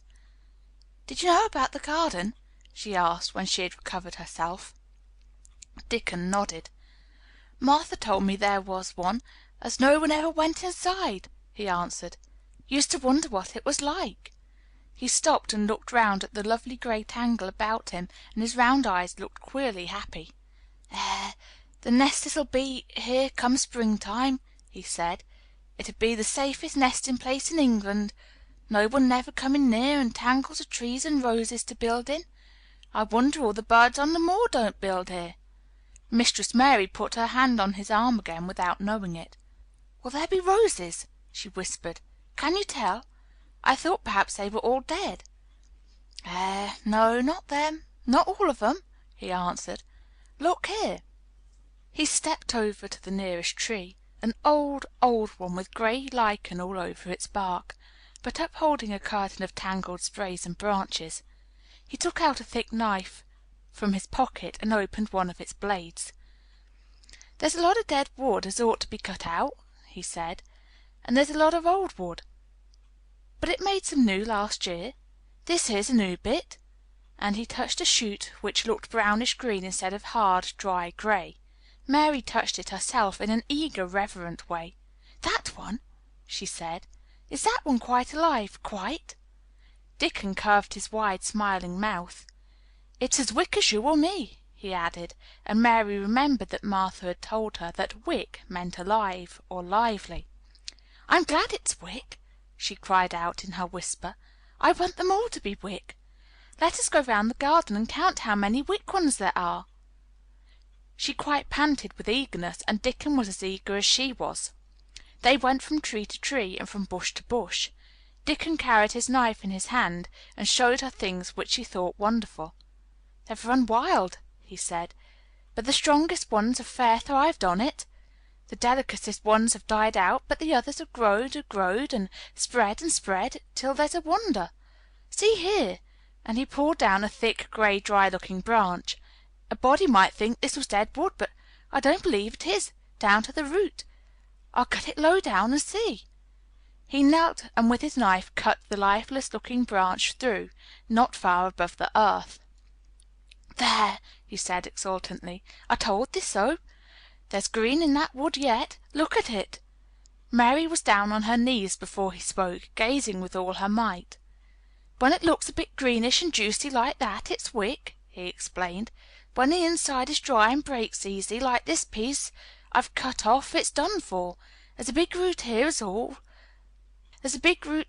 this live wood's sprung out of, and if the old wood's cut off and it's dug round and took care of, there'll be—" He stopped and lifted his face to look up at the climbing and hanging sprays above him. "There'll be a fountain of roses here this summer." They went from bush to bush and from tree to tree. He was very strong and clever with his knife, and knew how to cut the dry and dead wood away, and could tell when an unpromising bough or twig had still green life in it. In the course of half an hour Mary thought she could tell too, and when he cut through a lifeless-looking branch, she would cry out joyfully under her breath when she caught sight of the least shade of moist green. The spade and hoe and fork were very useful. He showed her how to use the fork while he dug about roots with the spade and stirred the earth and let the air in. They were working industriously round one of the biggest standard roses when he caught sight of something which made him utter an exclamation of surprise. "Why," he cried, pointing to the grass a few feet away, "who did that there?" It was one of Mary's own little clearings round the pale green points. "I did it," said Mary. "Why, I thought they didn't know nothing about gardening," he exclaimed. "I don't," she answered, "but they were so little and the grass was so thick and strong, and they looked as if they had no room to breathe, so I made a place for them. I don't even know what they are." Dickon went and knelt down by them, smiling his wide smile. "Thou was right," he said. "A gardener couldn't have told thee better. They'll grow now like Jack's beanstalk. They're crocuses and snowdrops, and these here is narcissuses," turning to another patch, "and here's daffodillies. They will be a sight." He ran from one clearing to another. "Thou'st done a good lot of work for such a little wench," he said, looking her over. "I'm growing fatter," said Mary, "and I'm growing stronger. I used always to be tired. When I dig I'm not tired at all. I like to smell the earth when it's turned up." "It's rare good for thee," he said, nodding his head wisely. "There's naught as nice as the smell of good clean earth, except the smell of fresh growing things when the rain falls on them. I get out on the moor many a day when it's raining, and I lie under a bush and listen to the soft swish of drops on the heather, and I just sniff and sniff. My nose end fair quivers like a rabbit's, mother says." "Do you never catch a cold?" inquired Mary, gazing at him wonderingly. She had never seen such a funny boy, or such a nice one. "Not me," he said, grinning.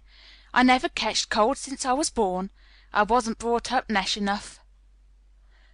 I've chased about the moor in all weathers, same as the rabbits does.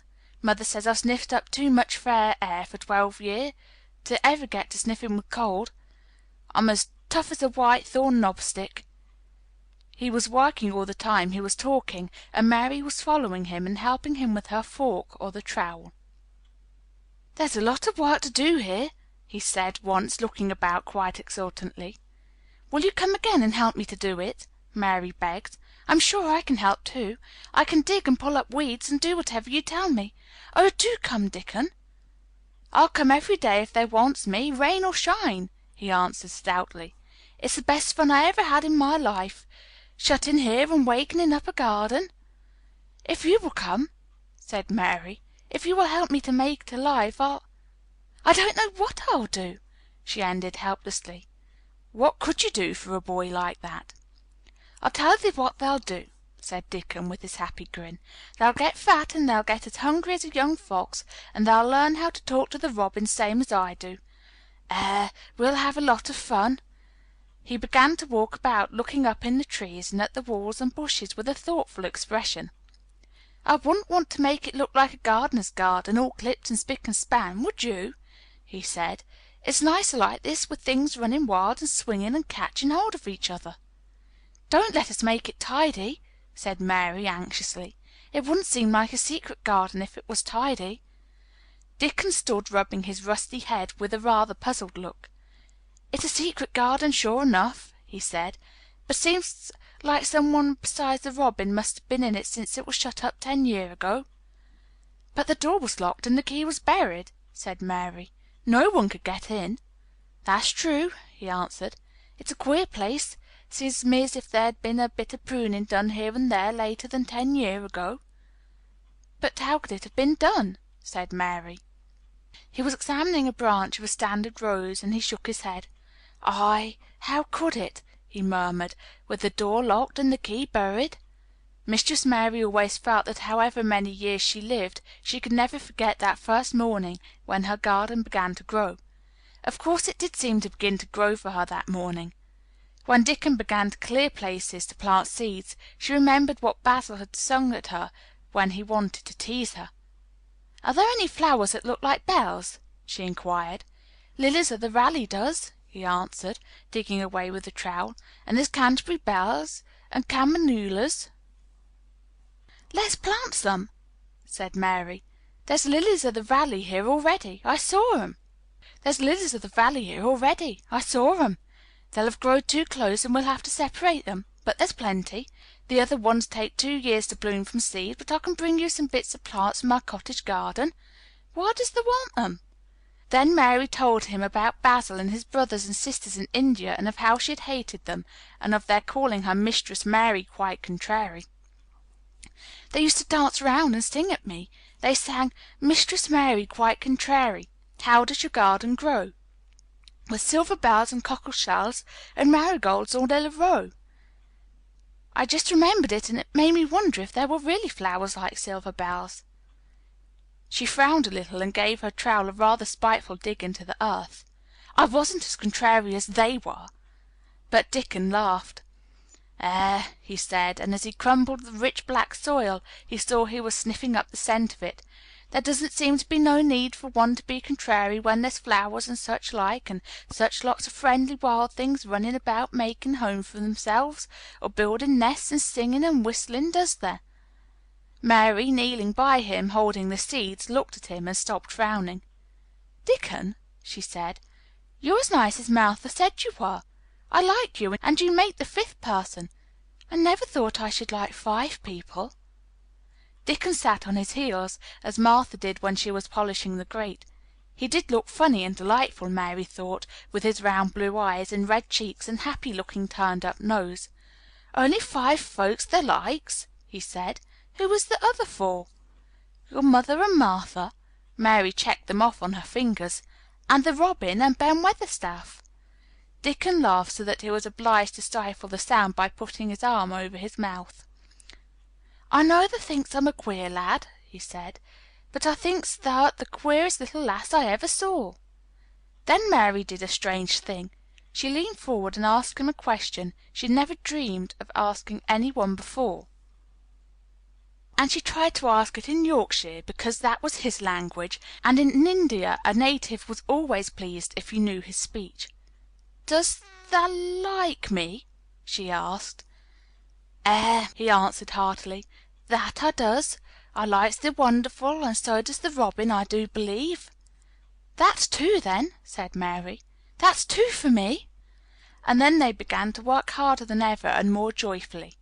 Mary was startled and sorry when she heard the big clock in the courtyard strike the hour of her midday dinner.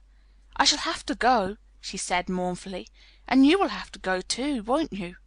Dickon grinned. "My dinner's easy to carry about with me," he said. "Mother always lets me put a bit of something in my pocket."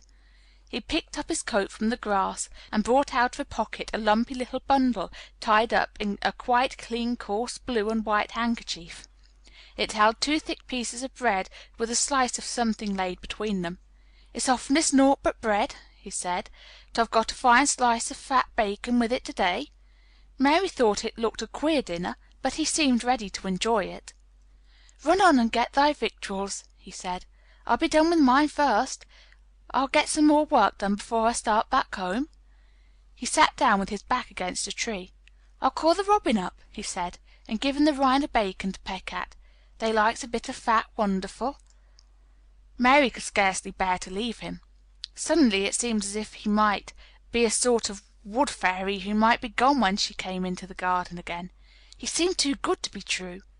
She went slowly half way to the door in the wall, and then she stopped and went back. "Whatever happens, you would never tell?" she asked. His poppy-colored cheeks were distended with his first big bite of bread and bacon, but he managed to smile encouragingly. "If thou was a missel thrush and showed me where thy nest was, does thou think I'd tell any one? Not me," he said. "Thou art as safe as a missel thrush." And she was quite sure she was. Chapter 12. Might I Have a Bit of Earth? Mary ran so fast that she was rather out of breath when she reached her room. Her hair was ruffled on her forehead, and her cheeks were bright pink. Her dinner was waiting on the table, and Martha was waiting near it. "Tha's a bit late," she said. "Where's thou been?" "I've seen Dickon," said Mary. "I've seen Dickon." "I knew he'd come," said Martha exultantly. "How does thou like him?" I think he's beautiful," said Mary in a determined voice. Martha looked rather taken aback, but she looked pleased too. "Well," she said, "he's the best lad as ever was born, but us never thought he was handsome. His nose turns up too much." "I like it to turn up," said Mary. "And his eyes is so round," said Martha, a trifle doubtful, "though they're a nice color." "I like them round," said Mary, "and they are exactly the color of the sky over the moor." Martha beamed with satisfaction. "Mother says he made 'em that color with always looking up at the birds and the clouds. But he has got a big mouth, hasn't he now?" "I love his big mouth," said Mary obstinately. "I wish mine were just like it." Martha chuckled delightedly. "It'd look rare and funny in thy bit of a face," she said, "but I knowed it would be that way when thou saw him. How did thou like the seeds and the garden tools?" "How did you know he brought them?" asked Mary. I never thought of him not bringing 'em. He'd be sure to bring 'em if they was in Yorkshire. He's such a trusty lad." Mary was afraid that she might begin to ask difficult questions, but she did not. She was very much interested in the seeds and gardening tools, and there was only one moment when Mary was frightened. This was when she began to ask where the flowers were to be planted. "Who did they ask about it?" she inquired. "I haven't asked anybody yet," said Mary, hesitating. "Well, I wouldn't ask the head gardener. He's too grand, Mr. Roach is." "I've never seen him," said Mary. "I've only seen under gardeners and Ben Weatherstaff." "If I was you, I'd ask Ben Weatherstaff," advised Martha. "He's not half as bad as he looks, for all he's so crabbed. Mr. Craven lets him do what he likes because he was here when Mrs. Craven was alive, and he used to make her laugh. She liked him. Perhaps he'd find you a corner somewhere out of the way." "If it was out of the way and no one wanted it, no one could mind me having it, could they?" Mary said anxiously. "There wouldn't be no reason," answered Martha. "You wouldn't do no harm." Mary ate her dinner as quickly as she could, and when she rose from the table she was going to run to her room to put on her hat again, but Martha stopped her. "I've got something to tell you," she said. "I thought I'd let you eat your dinner first. Mr. Craven come back this morning, and I think he wants to see you." Mary turned quite pale. "Oh!" she said. "Why? Why? He didn't want to see me when I came. I heard Pitcher say he didn't." "Well," explained Martha, "Mrs. Medlock says it's because of mother. She was walking to Thwaite village, and she met him. She had never spoke to him before, but Mrs. Craven had been to our cottage 2 or 3 times. He had forgot, but mother hadn't, and she made bold to stop him. I don't know what she said to him about you, but she said something as to put him in the mind to see you before he goes away again tomorrow." "Oh!" cried Mary. "Is he going away tomorrow? I'm so glad." "He's going for a long time. He mayn't come back till autumn or winter. He's going to travel in foreign places. He's always doing it." "Oh, I'm so glad, so glad," said Mary thankfully. If he did not come back until winter or even autumn, there would be time to watch the secret garden come alive. Even if he found out then and took it away from her, she would have had that much at least. "When do you think he will want to see—" She did not finish the sentence because the door opened and Mrs. Medlock walked in. She had on her best black dress and cap, and her collar was fastened with a large brooch with a picture of a man's face on it. It was a colored photograph of Mr. Medlock, who had died years ago, and she always wore it when she was dressed up. She looked nervous and excited. "Your hair's rough," she said quickly. "Go and brush it. Martha, help her to slip on her best dress. Mr. Craven sent me to bring her to him in his study." All the pink left Mary's cheeks. Her heart began to thump, and she felt herself changing into a stiff, plain, silent child again. She did not even answer Mrs. Medlock, but turned and walked into her bedroom, followed by Martha. She said nothing while her dress was changed and her hair brushed, and after she was quite tidy she followed Mrs. Medlock down the corridors in silence. What was there for her to say? She was obliged to go and see Mr. Craven, and he would not like her, and she would not like him. She knew what he would think of her. She was taken to a part of the house she had not been into before. At last Mrs. Medlock knocked at a door, and when someone said, "Come in," they entered the room together. A man was sitting in an armchair before the fire, and Mrs. Medlock spoke to him. "This is Miss Mary, sir," she said. "You can go and leave her here. I will ring for you when I want you to take her away," said Mr. Craven. When she went out and closed the door, Mary could only stand waiting, a plain little thing, twisting her thin hands together. She could see that the man in the chair was not so much a hunchback as a man with high, rather crooked shoulders, and he had black hair streaked with white. He turned his head over his high shoulders and spoke to her. "Come here," he said. Mary went to him. He was not ugly. His face would have been handsome if it had not been so miserable. He looked as if the sight of her worried and fretted him, and as if he did not know what in the world to do with her. "Are you well?"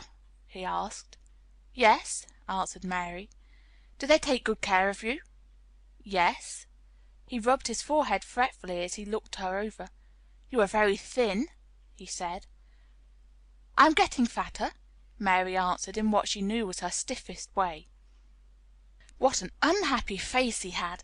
His black eyes seemed as if they scarcely saw her, as if they were seeing something else, and he could hardly keep his thoughts upon her. "I forgot you," he said. "How could I remember you? I intended to send you a governess or a nurse or some one of that sort, but I forgot." "Please," began Mary, "please," and then the lump in her throat choked her. "What do you want to say?" he inquired. I am too big for a nurse," said Mary, "and please don't make me have a governess yet." He rubbed his forehead again and stared at her. "That was what the Sowerby woman said," he muttered absent-mindedly. Then Mary gathered a scrap of courage. Is she Martha's mother?" she stammered. "Yes, I think so," he replied. "She knows about children," said Mary. "She has 12. She knows." He seemed to rouse himself. "What do you want to do?" "I want to play out of doors," Mary answered, hoping that her voice did not tremble. "I never liked it in India. It makes me hungry here, and I am getting fatter." He was watching her. "Mrs. Sowerby said it would do you good. Perhaps it will," he said.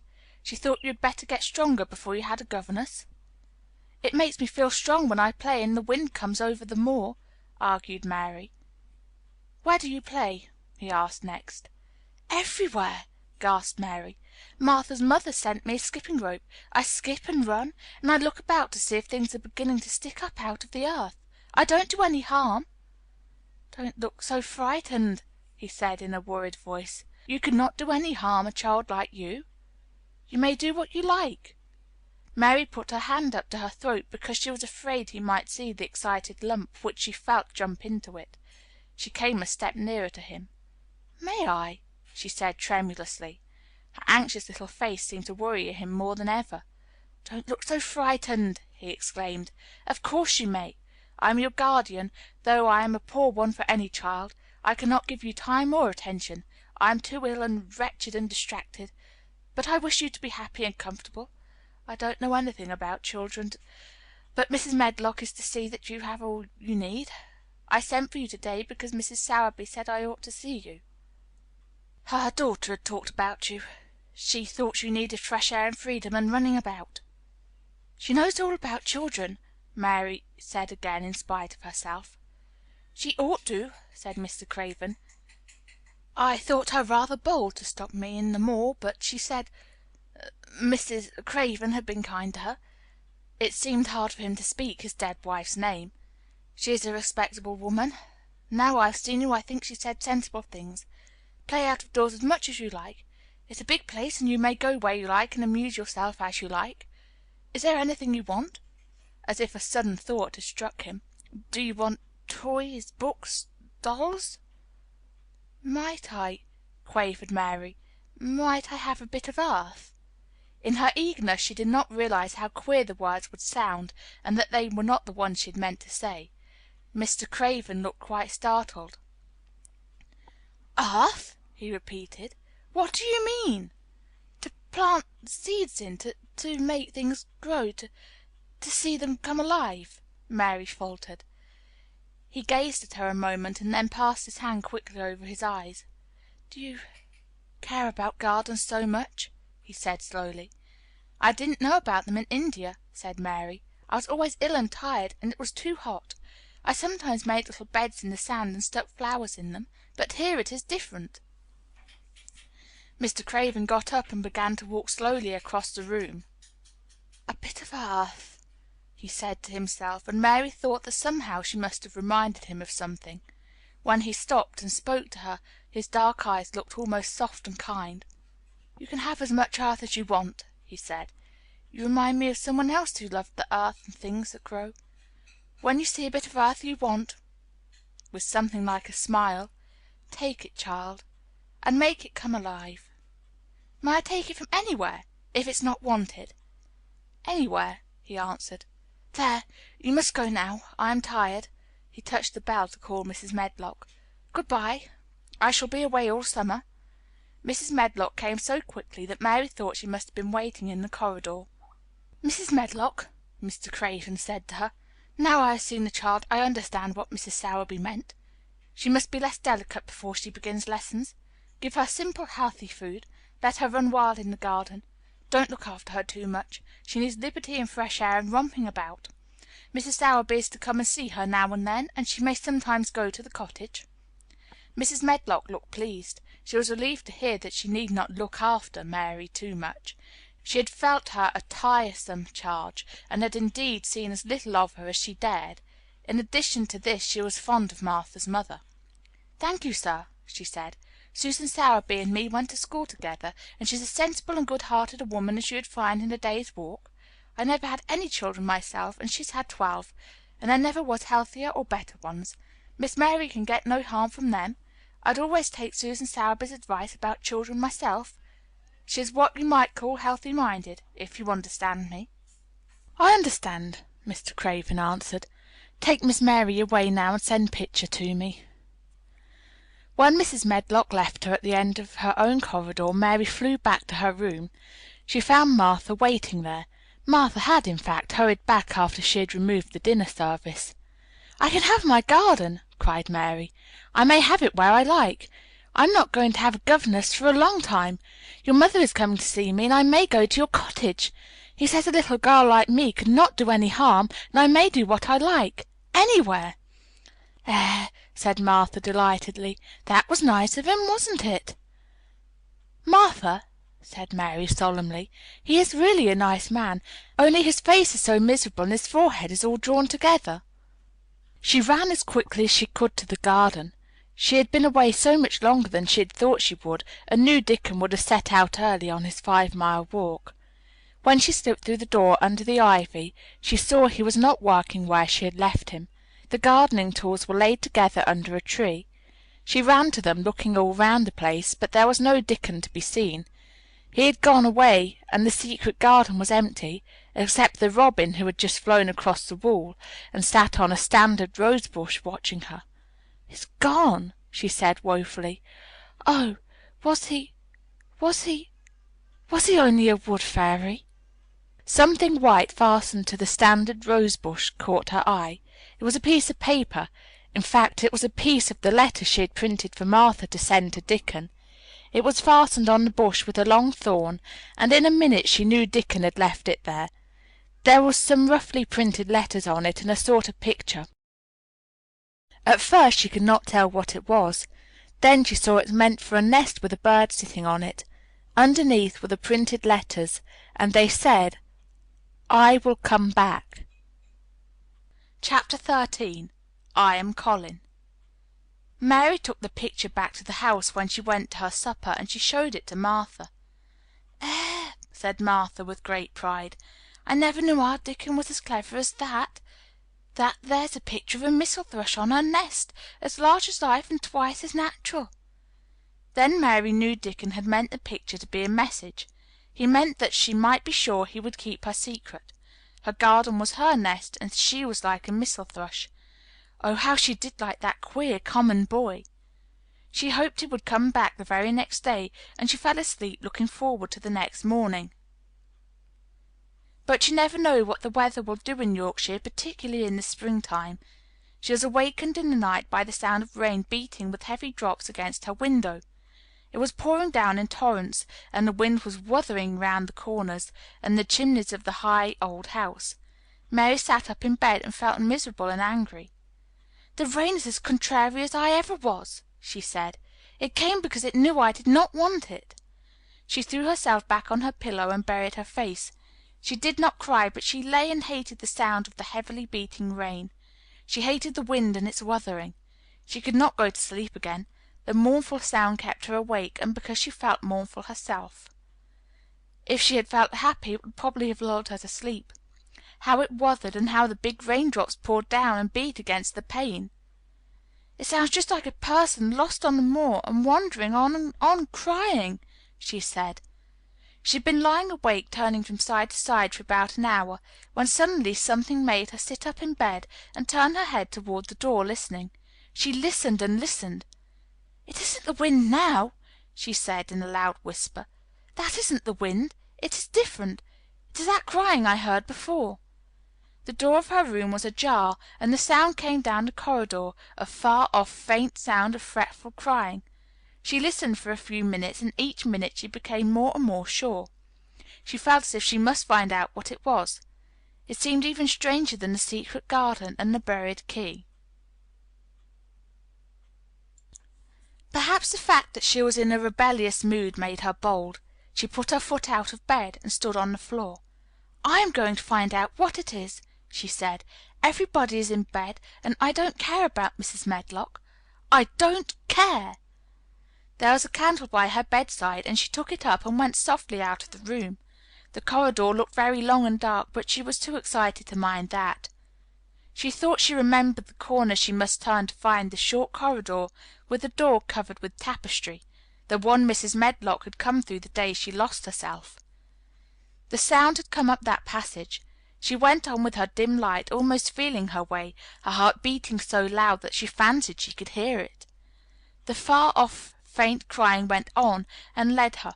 Sometimes it stopped for a moment or so and then began again. Was this the right corner to turn? She stopped and thought. Yes, it was. Down this passage, and then to the left, and then up 2 broad steps, and then to the right again. Yes, there was the tapestry door. She pushed it open very gently and closed it behind her, and she stood in the corridor and could hear the crying quite plainly, though it was not loud. It was on the other side of the wall at her left, and a few yards further on there was a door. She could see a glimmer of light coming from beneath it. The someone was crying in that room, and it was quite a young someone. So she walked to the door and pushed it open, and there she was standing in the room. It was a big room with ancient, handsome furniture in it.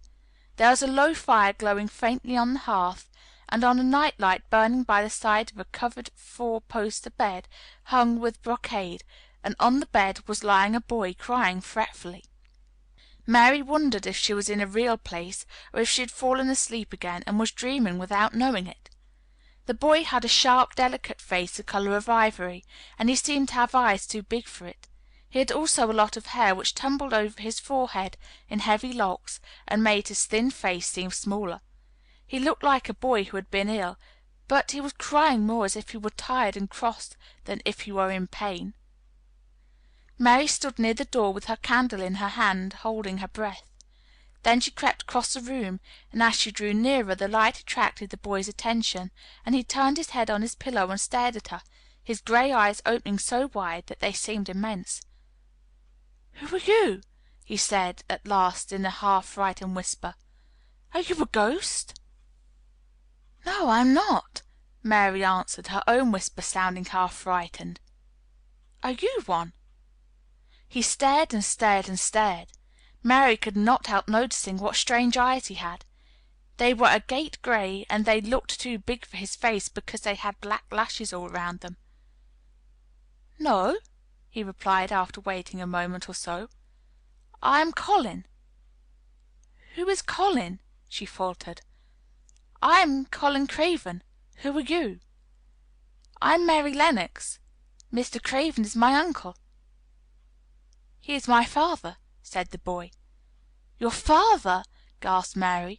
"No one ever told me he had a boy. Why didn't they?" "Come here," he said, still keeping his strange eyes fixed on her with an anxious expression. She came close to the bed, and he put out his hand and touched her. "You are real, aren't you?" he said. "I have such real dreams very often. You might be one of them." Mary had slipped on a woolen wrapper before she had left her room, and she put a piece of it between her fingers. "Rub that and see how thick and warm it is," she said. "I'll pinch you a little if you like, to show you how real I am. For a minute I thought you might be a dream, too." "Where did you come from?" he asked. "From my own room. The wind wuthered so I couldn't go to sleep, and I heard someone crying and wanted to find out who it was." "What were you crying for?" "Because I couldn't go to sleep either, and my head ached. Tell me your name again." "Mary Lennox. Did no one ever tell you I'd come to live here?" He was still fingering the fold of her wrapper, but he began to look a little more as if he believed in her reality. "No," he answered. "They daren't." "Why?" asked Mary. "Because I should have been afraid you would see me. I won't let people see me and talk me over." "Why?" Mary asked again, feeling more mystified every moment. "Because I am like this always, ill and having to lie down. My father won't let people talk me over either. The servants are not allowed to speak about me. If I live I may be a hunchback, but I shan't live. My father hates to think I may be like him." "Oh, what a queer house this is!" Mary said. "What a queer house! Everything is kind of secret. Rooms are locked up, and gardens are locked up, and you! Have you been locked up?" "No, I stay in this room because I don't want to be moved out of it. It tires me too much." "Does your father come and see you?" Mary ventured. "Sometimes. Generally when I am asleep. He doesn't want to see me." "Why?" Mary could not help asking again. A sort of angry shadow passed over the boy's face. "My mother died when I was born, and it makes him wretched to look at me. He thinks I don't know, but I've heard people talking. He almost hates me." "He hates the garden because she died," said Mary, half speaking to herself. "What garden?" the boy asked. "Oh, just the garden she used to like," Mary stammered. "Have you been here always?" "Nearly always. Sometimes I have been taken to places at the seaside, but I won't stay because people stare at me. I used to wear an iron thing to keep my back straight, but a grand doctor came from London to see me and said it was stupid. He told them to take it off and keep me out in the fresh air. I hate fresh air, and I don't want to go out." "I didn't when first I came here," said Mary. "Why do you keep looking at me like that?" "Because of the dreams that are so real," he answered rather fretfully. "Sometimes when I open my eyes I don't believe I'm awake." "We're both awake," said Mary.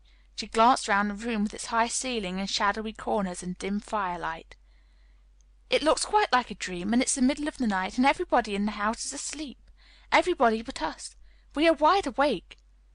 "I don't want it to be a dream," the boy said restlessly. Mary thought of something all at once. "If you don't like people to see you," she began, "do you want me to go away?" He still held the fold of her wrapper, and he gave it a little pull. "No," he said. "I should be sure you were a dream if you went. If you are real, sit down on the big footstool and talk. I want to hear about you." Mary put down her candle on the table near the bed and sat down on the cushioned stool. She did not want to go away at all. She wanted to stay in the mysterious hidden away room and talk to the mysterious boy. "What do you want me to tell you?" she said. He wanted to know how long she had been at Misselthwaite. He wanted to know which corridor her room was on. He wanted to know what she had been doing, if she disliked the moor as he disliked it, where she had lived before she came to Yorkshire. She answered all these questions and many more, and he lay back on his pillow and listened. He made her tell him a great deal about India and about her voyage across the ocean. She found out that because he had been an invalid he had not learned things as other children had. One of his nurses had taught him to read when he was quite little, and he was always reading and looking at pictures in splendid books. Though his father rarely saw him when he was awake, he was given all sorts of wonderful things to amuse himself. He never seemed to have been amused, however. He could have anything he asked for, and was never made to do anything he did not like to do. "Every one is obliged to do what pleases me," he said indifferently. "It makes me ill to be angry. No one believes I shall live to grow up." He said it as if he was so accustomed to the idea that it had ceased to matter to him at all. He seemed to like the sound of Mary's voice. As she went on talking he listened in a drowsy, interested way. Once or twice she wondered if he was not gradually falling into a doze, but at last he asked a question which opened up a new subject. "How old are you?" he asked. "I am 10, answered Mary, forgetting herself for the moment. "And so are you." "How do you know that?" he demanded in a surprised voice. "Because when you were born the garden door was locked and the key was buried, and it has been locked up for 10 years. Colin half sat up, turning toward her, leaning on his elbows. "What garden door was locked? Who did it? Where was the key buried?" he exclaimed, as if he were suddenly very much interested. It was the garden Mr. Craven hates," said Mary nervously. "He locked the door. No one knew where he buried the key." "What sort of garden is it?" Colin persisted eagerly. "No one has been allowed to go into it for 10 years," was Mary's careful answer. But it was too late to be careful. He was too much like herself. He too had nothing to think about, and the idea of a hidden garden attracted him as it had attracted her. He asked question after question. Where was it? Had she never looked for the door? Had she never asked the gardeners? "They won't talk about it," said Mary. "I think they've been told not to answer questions." "I would make them," said Colin. "Could you?" Mary faltered, beginning to feel frightened. If he could make people answer questions, who knew what might happen? "Every one is obliged to please me. I told you that," he said. "If I were to live, this place would some time belong to me. They all know that. I would make them tell me." Mary had not known that she herself had been spoiled, but she could see quite plainly that this mysterious boy had been. He thought that the whole world belonged to him. How peculiar he was, and how coolly he spoke of not living. "Do you think you won't live?" she asked, partly because she was curious, and partly in hope of making him forget the garden. "I don't suppose I shall," he answered as indifferently as he had spoken before. "Ever since I remember anything I have heard people say I shan't. At first they thought I was too little to understand, and now they think I don't hear. But I do. My doctor is my father's cousin. He's quite poor, and if I die, he will have all Misselthwaite when my father is dead. I should think he wouldn't want me to live." "Do you want to live?" inquired Mary. "No," he answered in a cross, tired fashion. "But I don't want to die. When I feel ill I lie here and think about it till I cry and cry." "I've heard you crying 3 times," Mary said, "but I did not know who it was. Were you crying about that?" She did so want him to forget the garden. "I dare say," he answered. "Let us talk about something else. Talk about the garden. Don't you want to see it?" "Yes," answered Mary in quite a low voice. "I do," he went on persistently. "I don't think I ever really wanted to see anything before, but I want to see that garden. I want the key dug up. I want the door unlocked. I would let them take me in my chair. That would be getting fresh air. I'm going to make them open the door." He had become quite excited, and his strange eyes began to shine like stars and looking more immense than ever. "They have to please me," he said. "I will make them take me there, and I will let you go too." Mary's hands clutched each other. Everything would be spoiled, everything. Dickon would never come back. She would never again feel like a missel thrush with a safe hidden nest. "Oh, don't, don't, don't do that!" she cried out. He stared as if he thought she had gone crazy. "Why?" he exclaimed. "You said you wanted to see it." "I do," she answered, almost with a sob in her throat. "But if you make them open the door and take you in like that, it will never be a secret again." He leaned still farther forward. "A secret?" he said. "What do you mean? Tell me." Mary's words almost tumbled over one another. You see," she panted, "if no one knows but ourselves, if there was a door, hidden somewhere under the ivy, if there was, and we could find it, and we could slip through it together and shut it behind us, and no one knew any one was inside, and we called it our garden and pretended that we were missel thrushes and it was our nest, and if we played there almost every day and dug and planted seeds and made it all come alive—" "Is it dead?" he interrupted her. "It will be soon if no one cares for it," she went on. "The bulbs will live, but the roses—" He stopped her again, as excited as she was herself. "What are bulbs?" he put in quickly. "They are daffodils and lilies and snowdrops. They are working in the earth now, pushing up pale green points because the spring is coming." "Is the spring coming?" he said. "What is it like?" "You don't see it in rooms if you are ill." "It is the sun shining on the rain, and the rain falling on the sunshine, and things pushing up and working under the earth," said Mary. "If the garden was a secret and we could get into it, we could watch the things grow bigger every day, and see how many roses are alive. Don't you see?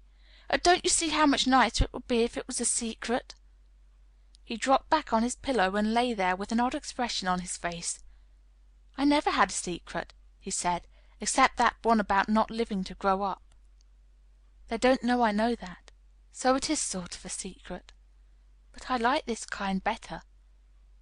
"If you won't make them take you to the garden," pleaded Mary, "perhaps I feel almost sure I can find out how to get in sometime. And then, if the doctor wants you to go out in your chair, and you can always do what you want to do, perhaps we might find some boy who would push you, and we could go alone, and it would always be a secret garden." "I should like that," he said very slowly. His eyes looked dreamy. "I should like that. I should not mind fresh air in a secret garden." Mary began to recover her breath and felt safer, because the idea of keeping the secret seemed to please him. She almost felt sure that if she kept on talking and could make him see the garden in his mind as she had seen it, he would like it so much that he could not bear to think that everybody might tramp into it when they chose. "I'll tell you what I think it would be like if we could go into it," she said. "It has been shut up so long, things have grown into a tangle, perhaps." He lay quite still and listened while she went on talking about the roses which might have clambered from tree to tree and hung down, about the many birds which might have built their nests there because it was so safe. And then she told him about the robin and Ben Weatherstaff, and there was so much to tell about the robin, and it was so easy and safe to talk about it, that she ceased to be afraid. The robin pleased him so much that he smiled until he looked almost beautiful, and at first Mary had thought that he was even plainer than herself, with his big eyes and heavy locks of hair. "I did not know birds could be like that," he said. "But if we stay in a room we never see things. What a lot of things you know! I feel as if you had been inside that garden." She did not know what to say, so she did not say anything. He evidently did not expect an answer, and the next moment he gave her a surprise. "I'm going to let you look at something," he said. "Do you see that rose-colored silk curtain hanging on the wall over the mantelpiece? Mary had not noticed it before, but she looked up and saw it. It was a curtain of soft silk hanging over what seemed to be some picture. "Yes," she answered. "There's a cord hanging from it," said Colin. "Go and pull it." Mary got up, much mystified, and found the cord. When she pulled it, the silk curtain ran back on rings, and when it ran back, it uncovered a picture. It was a picture of a girl with a laughing face. She had bright hair tied up with a blue ribbon, and her gay, lovely eyes were exactly like Colin's unhappy ones, agate gray, and looking twice as big as they really were, because of the black lashes all round them. "She is my mother," said Colin complainingly. "I don't see why she died. Sometimes I hate her for doing it." "How queer," said Mary. "If she had lived, I believe I should not have been always ill," he grumbled. "I dare say I should have lived too, and my father would not have hated to look at me. I dare say I should have had a strong back. Draw the curtain again." Mary did as she was told and returned to her footstool. "She is much prettier than you," she said, "but her eyes are just like yours. At least they are the same shape and color. Why is the curtain drawn over her?" He moved uncomfortably. "I made them do it," he said. "Sometimes I don't like to see her looking at me. She smiles too much when I am ill and miserable. Besides, she is mine, and I don't want everyone to see her." There were a few moments of silence, and then Mary spoke. "What would Mrs. Medlock do if she found out that I had been here?" she inquired. "She would do as I told her," he answered, "and I should tell her that I wanted you to come here and talk to me every day. I am glad you came." "So am I," said Mary. "I will come as often as I can, but," she hesitated, "I shall have to look every day for the garden door." "Yes, you must," said Colin, "and you can tell me about it afterward." He lay thinking a few minutes, as he had done before, and then he spoke again. "I think you shall be a secret too," he said. "I will not tell them until they find out. I can always send the nurse out of the room and say that I want to be by myself. Do you know Martha?" "Yes, I know her very well," said Mary. "She waits on me." He nodded his head toward the outer corridor. "She is the one who is asleep in the other room. The nurse went away yesterday to stay all night with her sister, and she always makes Martha attend to me when she wants to go out. Martha shall tell you when to come here." Then Mary understood Martha's troubled look when she had asked questions about the crying. "Martha knew about you all the time?" she said. "Yes, she often attends to me. The nurse likes to get away from me, and then Martha comes." "I've been here a long time," said Mary. "Shall I go away? Your eyes look sleepy." "I wish I could go to sleep before you leave me," he said rather shyly. "Shut your eyes," said Mary, drawing her foot closer, "and I will do what my ayah used to do in India. I will pat your hand and stroke it and sing something quite low." "I should like that, perhaps," he said drowsily. Somehow she was very sorry for him and did not want him to lie awake, so she leaned against the bed and began to stroke and pat his hand and sing a very low chanting song in Hindustani. "That is nice," he said more drowsily still, and she went on chanting and stroking, but when she looked at him again his black lashes were lying close against his cheeks, for his eyes were shut and he was fast asleep. So she got up softly, took her candle, and crept away without making a sound. Chapter 14. A Young Rajah. The moor was hidden in mist when the morning came, and the rain had not stopped pouring down. There could be no going out of doors.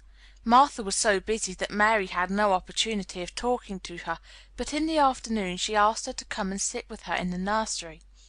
She came, bringing the stocking she was always knitting when she was doing nothing else. "What's the matter with thee?"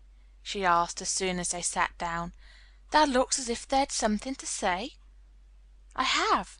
I found out what the crying was," said Mary. Martha let her knitting drop on her knee and gazed at her with startled eyes. "Thou hasn't!" she exclaimed. "Never!" "I heard it in the night," Mary went on, "and I got up and went to see where it came from. It was Colin. I found him."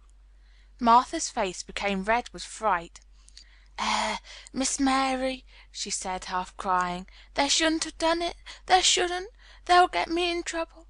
I never told thee nothing about him, but they'll get me in trouble. I shall lose my place, and what'll mother do?" "You won't lose your place," said Mary. "He was glad I came.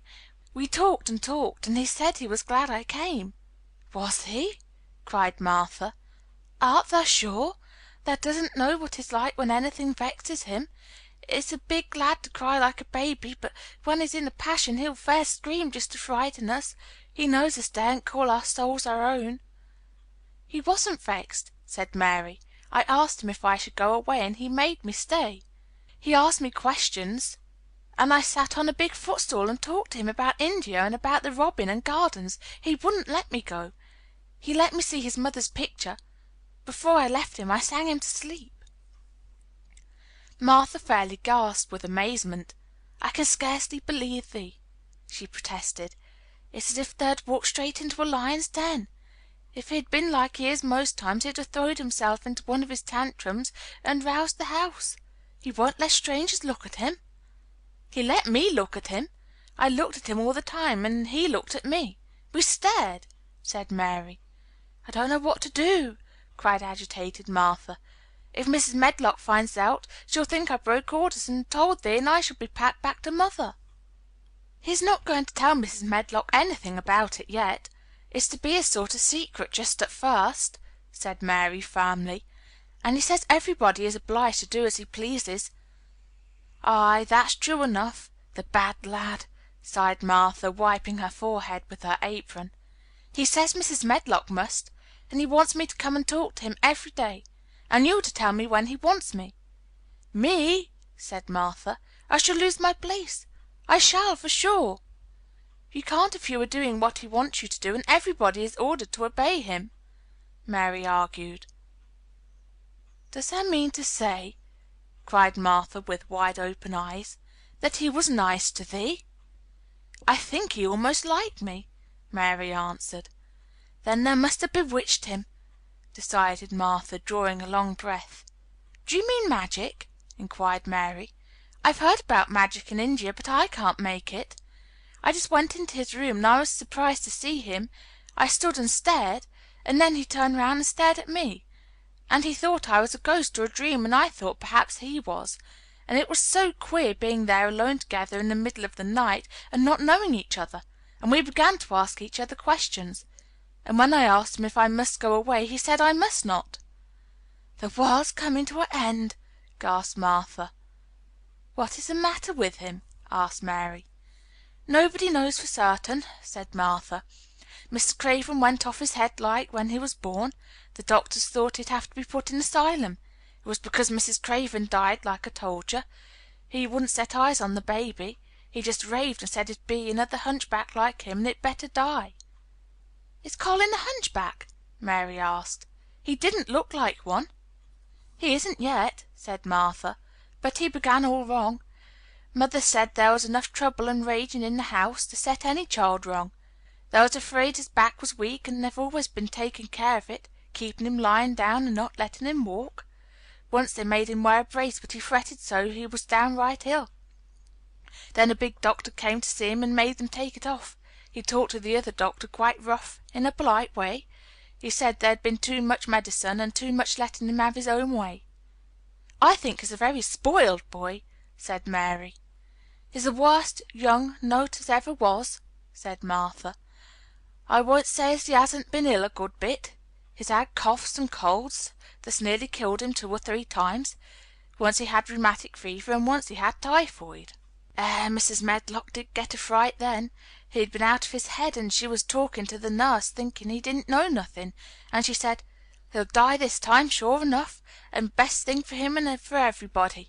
And she looked at him, and there he was with his big eyes open, staring at her as sensible as she was herself. She didn't know what had happened, but he just stared at her and says, 'You give me some water and stop talking.'" "Do you think he'll die?" asked Mary. "Mother says there's no reason why any child should live that gets no fresh air and doesn't do nothing but lie on his back and read picture books and take medicine. He's weak and hates the trouble of being taken outdoors. And he gets cold so easy He says it makes him ill." Mary sat and looked at the fire. "I wonder," she said slowly, "if it would not do him good to go out into a garden and watch things growing. It did me good."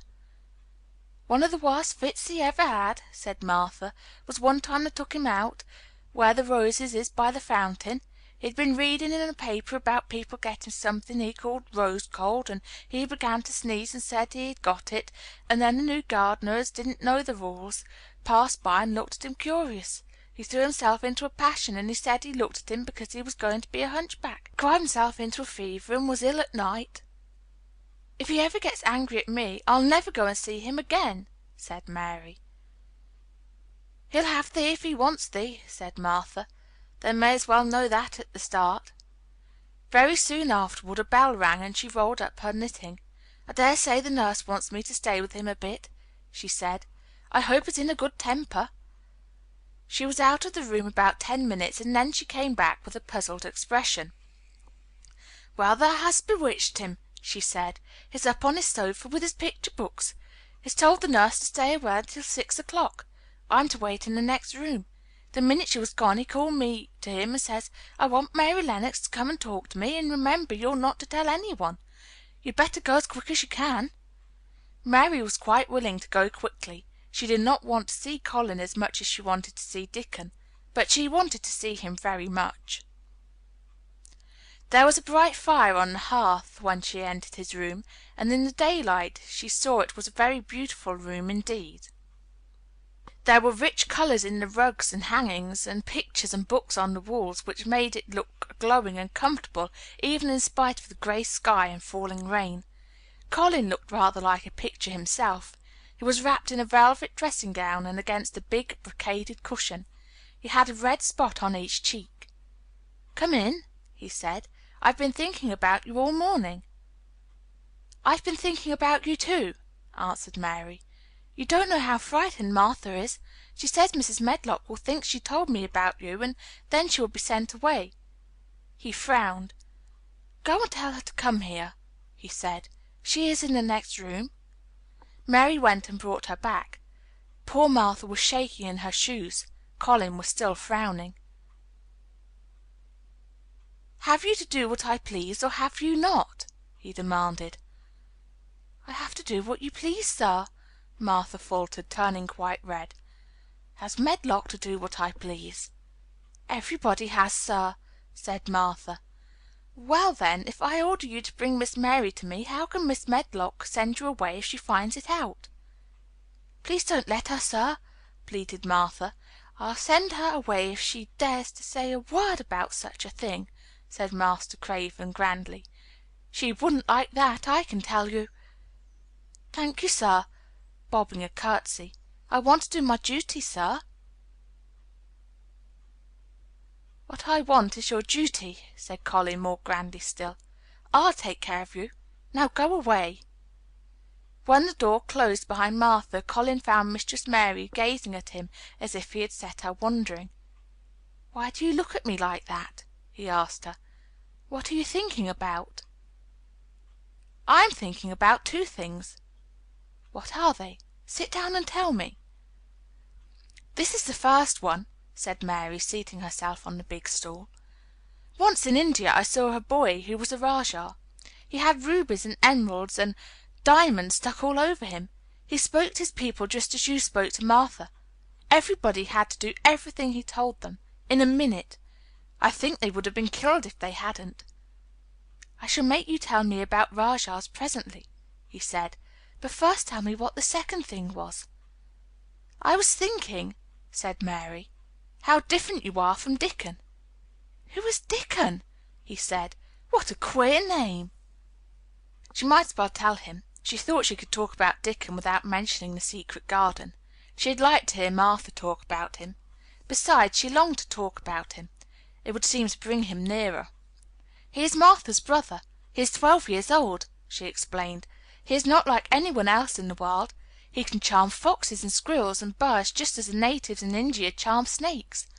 He plays a very soft tune on a pipe, and they come and listen." There were some big books on a table at his side, and he dragged one suddenly toward him. "There's a picture of a snake charmer in this," he exclaimed. "Come and look at it." The book was a beautiful one with superb colored illustrations, and he turned to one of them. "Can he do that?" he asked eagerly. "He played on his pipe and they listened," Mary explained, "but he doesn't call it magic. He says it's because he lives on the moor so much and he knows their ways. He says he feels sometimes as if he was a bird or a rabbit himself, he likes them so. I think he asks the robin questions. It seems as if they talk to each other in soft chirps." Colin lay back on his cushion, and his eyes grew larger and larger, and the spots on his cheeks burned. "Tell me some more about him," he said. "He knows all about eggs and nests," Mary went on, "and he knows where foxes and badgers and otters live. He keeps them secret so that other boys won't find their holes and frighten them. He knows about everything that grows or lives on the moor." "Does he like the moor?" said Colin. "How can he when it's such a great, bare, dreary place?" "It's the most beautiful place," protested Mary. "Thousands of lovely things grow on it, and there are thousands of little creatures all busy building nests and making holes and burrows and chippering and singing or squeaking to each other. They are so busy and having such fun under the earth or in the trees or heather. It's their world." "How do you know all that?" said Colin, turning on his elbow to look at her. "I've never been there once, really," said Mary, suddenly remembering. "I only drove over it in the dark. I thought it was hideous. Martha told me about it first, and then Dickon. When Dickon talks about it, you feel as if you saw things and heard them, and if you were standing in the heather with the sun shining, and the gorse smelling like honey, and all full of bees and butterflies." "You never see anything if you are ill," said Colin restlessly. He looked like a person listening to a new sound in the distance and wondering what it was. "You can't if you stay in a room," said Mary. "I couldn't go on the moor," he said in a resentful tone. Mary was silent for a minute, and then she said something bold. "You might, sometime." He moved as if he were startled. "Go on the moor? How could I? I'm going to die." "How do you know?" said Mary unsympathetically. She didn't like the way he had of talking about dying. She did not feel very sympathetic. She felt rather as if he almost boasted about it. "Oh, I've heard it ever since I remember," he answered crossly. "They are always whispering about it, and thinking I don't notice. They wish I would, too." Mistress Mary felt quite contrary. She pinched her lips together. "If they wished I would," she said, "I wouldn't. Who wishes you would?" "The servants, and of course Dr. Craven, because he would get Misselthwaite and be rich instead of poor. He daren't say so, but he always looks cheerful when I am worse. When I had typhoid fever his face got quite fat. I think my father wishes it too." "I don't believe he does," said Mary quite obstinately. That made Colin turn and look at her again. "Don't you?" he said. And then he lay back on his cushion and was still as if he were thinking. And there was quite a long silence. Perhaps they were both of them thinking strange things children do not usually think. "I like the grand doctor from London, because he made them take the iron thing off," said Mary at last. "Did he say you were going to die?" "No." "What did he say?" "He didn't whisper," Colin answered. Perhaps he knew I hated whispering. I heard him say one thing quite aloud. He said the lad might live if he put his mind to it, put him in the humour. It sounds as if he was in a temper." "I'll tell you who will put you in the humour, perhaps," said Mary, reflecting. She felt as if she would like this thing to be settled one way or the other. "I believe Dickon would. He's always talking about live things. He never talks about dead things or things that are ill. He's always looking up in the sky to watch birds flying, or looking down at the earth to see something growing. He has such round blue eyes, and they are so wide open with looking about. And he has such a big laugh with his wide mouth, and his cheeks are as red as cherries." She pulled her stool nearer to the sofa, and her expression quite changed at the remembrance of the wide curving mouth and wide open eyes. "See here," she said, "don't let us talk about dying. I don't like it. Let us talk about living. Let us talk and talk about Dickon, and then we will look at your pictures." It was the best thing she could have said. To talk about Dickon meant to talk about the moor, and about the cottage, and the 14 people who lived in it on 16 shillings a week, and the children who got fat on the moor grass like wild ponies, and about Dickon's mother, and the skipping rope, and the moor with the sun on it, and about pale green points sticking up out of the black sod.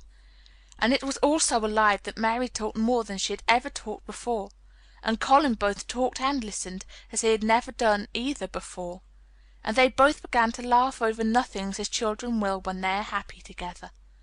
And they laughed so much that in the end they were making as much noise as if they had been two ordinary, healthy, natural 10-year-old creatures, instead of hard little unloving girl and a sickly boy who believed that he was going to die. They enjoyed themselves so much that they forgot the pictures, and they forgot about the time. They had been laughing quite loudly over Ben Weatherstaff and his robin, and Colin was actually sitting up as if he had forgotten about his weak back, when he suddenly remembered something. "Do you know there is one thing we have never once thought of?" he said. "We are cousins." It seemed so queer that they had talked so much and never remembered this simple thing that they laughed more than ever because they had got into the humour to laugh at anything. And in the midst of the fun the door opened, and in walked Dr. Craven and Mrs. Medlock. Dr. Craven started in actual alarm, and Mrs. Medlock almost fell back because he had accidentally bumped against her. "Good Lord!" exclaimed poor Mrs. Medlock, with her eyes almost starting out of her head. "Good Lord!" "What is this?" said Dr. Craven, coming forward. "What does it mean?" Then Mary was reminded of the boy Rajah again. Colin answered as if neither the doctor's alarm nor Mrs. Medlock's terror were of the slightest consequence. He was as little disturbed or frightened as if an elderly cat and dog had walked into the room. "This is my cousin, Mary Lennox," he said. "I asked her to come and talk to me. I like her. She must come and talk to me whenever I send for her." Dr. Craven turned reproachfully to Mrs. Medlock. "Oh, sir," she panted, "I don't know how it's happened. There's not a servant on the place that dare talk to. They all have their orders." "Nobody told her anything," said Colin. "She heard me crying and found me herself. I am glad she came. Don't be silly, Medlock." Mary saw that Dr. Craven did not look pleased, but it was quite plain that he dare not oppose his patient. He sat down by Colin and felt his pulse. "I'm afraid there's been too much excitement. Excitement is not good for you, my boy," he said. "I should be excited if she kept away," answered Colin, his eyes beginning to look dangerously sparkling. "I am better. She makes me better. The nurse must bring up her tea with mine. We will have tea together." Mrs. Medlock and Dr. Craven looked at each other in a troubled way, but there was evidently nothing to be done. "He does look rather better, sir," ventured Mrs. Medlock, "but," thinking the matter over, "he looked better this morning before she came into the room." "She came into the room last night. She stayed with me a long time. She sang a Hindustani song to me, and it made me go to sleep," said Colin. "I was better when I wakened up. I wanted my breakfast. I want my tea now. Tell Nurse Medlock." Dr. Craven did not stay very long. He talked to the nurse for a few minutes when she came into the room, and said a few words of warning to Colin. He must not talk too much. He must not forget that he was ill. He must not forget that he was easily tired. Mary thought that there seemed to be a number of uncomfortable things he was not to forget. Colin looked fretful and kept his strange black lashed eyes fixed on Dr. Craven's face. "I want to forget it," he said at last. "She makes me forget it. That is why I want her." Dr. Craven did not look happy when he left the room. He gave a puzzled glance at the little girl sitting on the large stool. She had become a stiff, silent child again as soon as he entered, and he could not see what the attraction was. The boy actually did look brighter, however, and he sighed rather heavily as he went down the corridor. "They are always wanting me to eat things when I don't want to," said Colin, as the nurse brought in the tea and put it on the table by the sofa. "Now, if you'll eat, I will. Those muffins look so nice and hot. Tell me about Rajahs." Chapter 15. Nest Building. After another week of rain, the high arch of blue sky appeared again, and the sun which poured down was quite hot.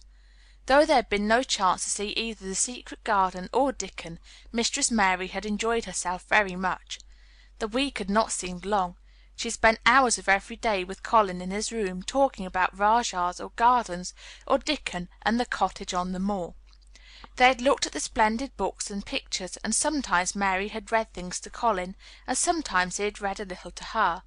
When he was amused and interested, she thought he scarcely looked like an invalid at all, except that his face was so colourless, and he was always on the sofa.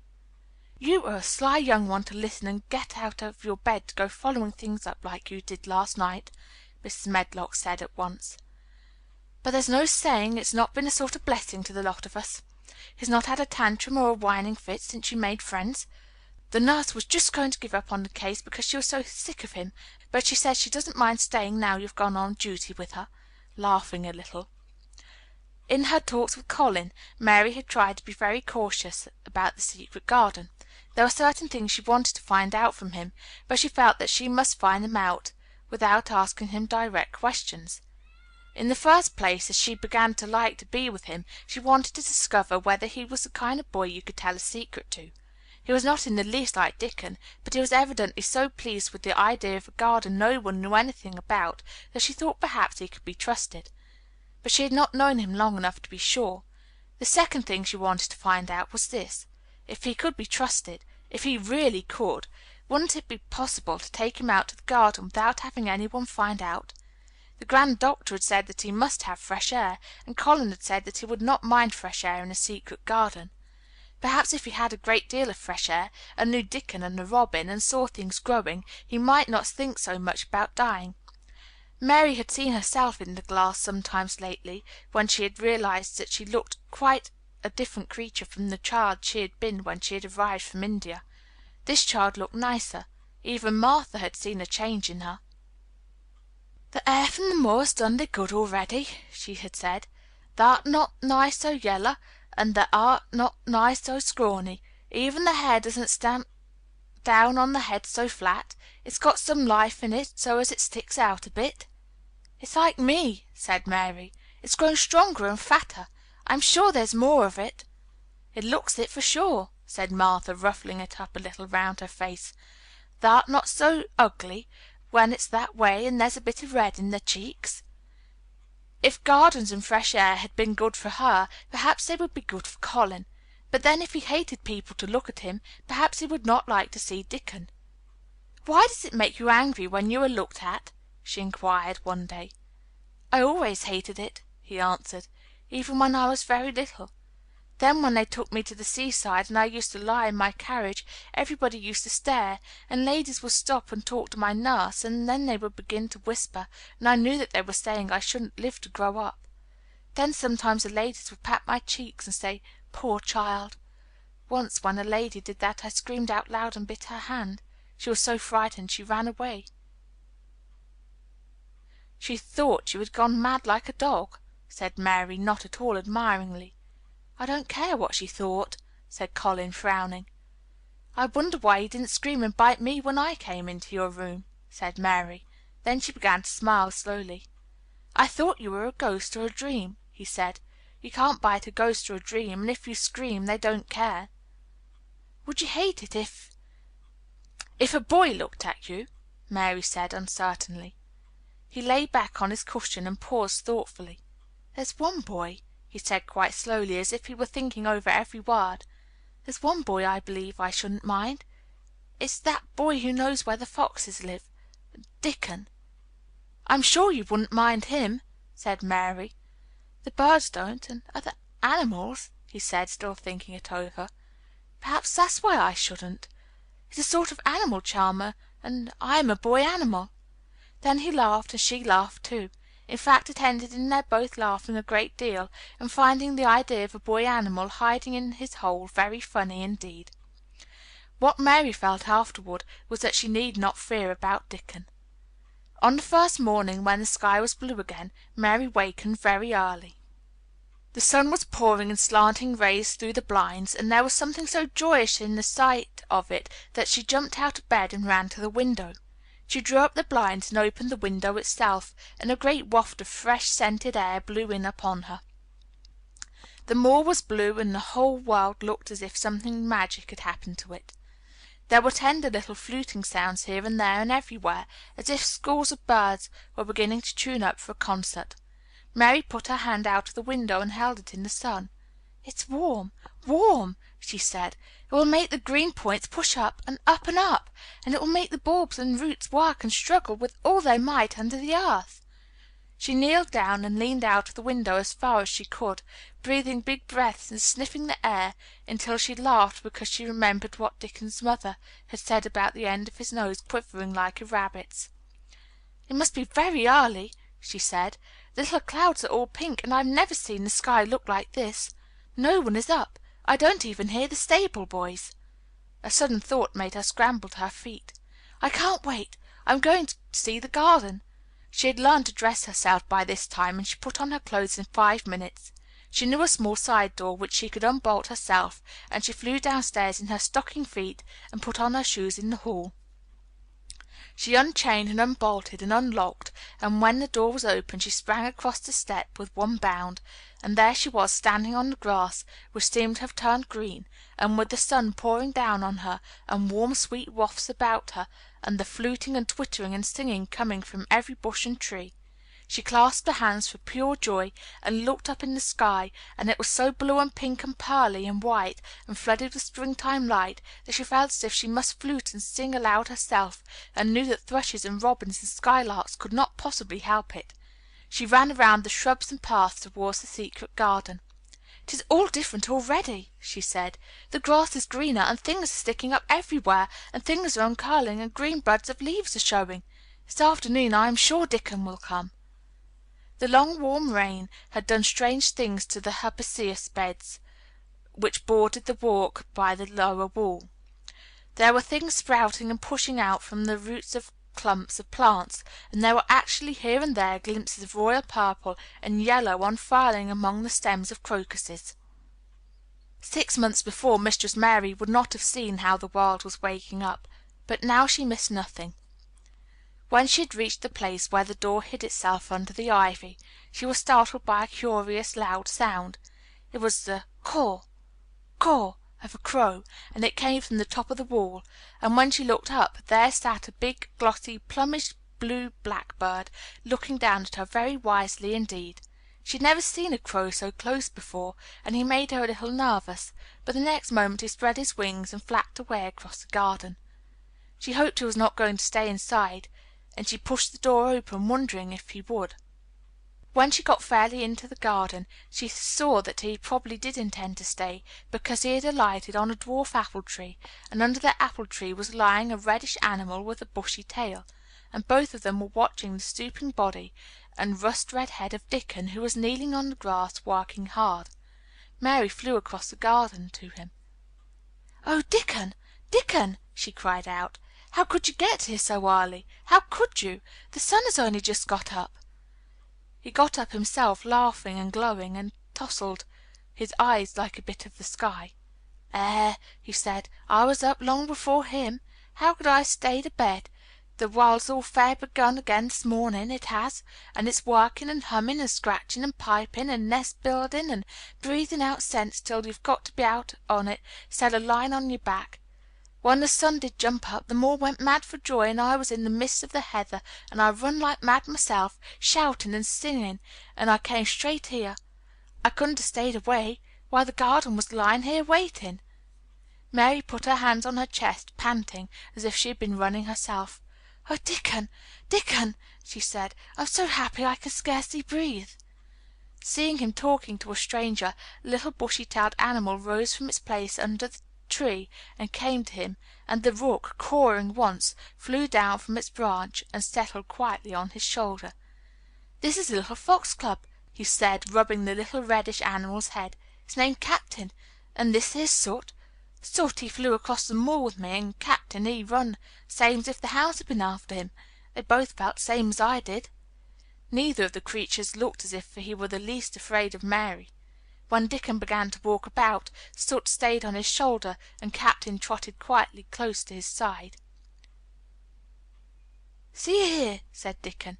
"See how these is pushed up? And these, and look at these here." He threw himself upon his knees, and Mary went down beside him. They had come upon a whole clump of crocuses burst into purple and orange and gold. Mary bent her face down and kissed him. "You never kiss a person in that way," she said when she lifted her head. "Flowers are so different." He looked puzzled, but smiled. He said, "I've kissed mother many a time that way when I come in from the moor after a day's roaming, and she stood there at the door in the sun looking so glad and comfortable." They ran from one part of the garden to another, and found so many wonders that they were obliged to remind themselves that they must whisper or speak low. He showed her swelling leaf buds on rose branches which had seemed dead. He showed her 10,000 new green points pushing through the mold. They put their eager young noses close to the earth and sniffed its warm springtime breathing. They dug and pulled and laughed low with rapture until Mistress Mary's hair was as tumbled as Dickon's and his cheeks were almost as poppy red as his. There were every joy on earth in the secret garden that morning, and in the midst of them came a delight more delightful than all, because it was most wonderful. Swiftly something flew across the wall and darted through the trees to a close grown corner, a little flare of red-breasted bird with something hanging from its beak. Dickon stood quite still and put his hand on Mary, almost as if they had suddenly found themselves laughing in a church. "We must not stir," he whispered in broad Yorkshire. "We must not scarce breathe. I knowed he was mate hunting when I seed him last. It's Ben Weatherstaff's robin. He's building his nest. He'll stay here if us don't fight him." They settled down softly upon the grass and sat there without moving. "Us mustn't seem as if us watching him too close," said Dickon. "He'd be out with us for good if he got the notion us was interfering now. He'll be a good bit different till all this is over. He's setting up housekeeping. He'll be shyer and readier to take things ill. He's got no time for visiting and gossiping. Us must keep still a bit and try to look as if us was grass and trees and bushes. Then when he's got used to seeing us, I'll chirp a bit and he'll know us'll not be in his way." Mistress Mary was not at all sure that she knew, as Dickon seemed to, how to try to look like grass and trees and bushes, but he had said the queer thing as if it were the simplest and most natural thing in the world, and she felt it must be quite easy to him, and indeed she watched him for a few minutes carefully, wondering if it were possible for him to quietly turn green and put out branches and leaves. But he only sat wonderfully still, and when he spoke dropped his voice to such a softness that it was curious that she could hear him, but she could. "It's part of the springtime, this nest building is," he said. "I warrant it's been going on in the same way every year since the world was begun. They've got their way of thinking and doing things, and a body had better not meddle. You can lose a friend in springtime easier than any other season if you're too curious." "If we talk about him, I can't help looking at him," Mary said as softly as possible. "We must talk of something else. There's something I want to tell you." "He'll like it better if us talks of something else," said Dickon. "What is it that there's got to tell me?" "Well, do you know about Colin?" she whispered. He turned his head to look at her. "What does there know about him?" he asked. "I've seen him. I've been to talk to him every day this week. He wants me to come. He says I'm making him forget about being ill and dying," answered Mary. Dickon looked actually relieved as soon as the surprise died away from his round face. "I'm glad of that," he exclaimed. "I'm right down glad. It makes me easier. I knowed I must say nothing about him, and I don't like having to hide things." "Don't you like hiding the garden?" said Mary. "I'll never tell about that," he answered.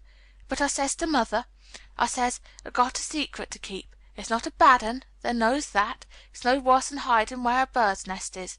Thee doesn't mind, does thee?" Mary always wanted to hear about mother. "What did she say?" she asked, not at all afraid to hear. Dickon grinned sweet-temperedly. "It was just like her what she said," he answered.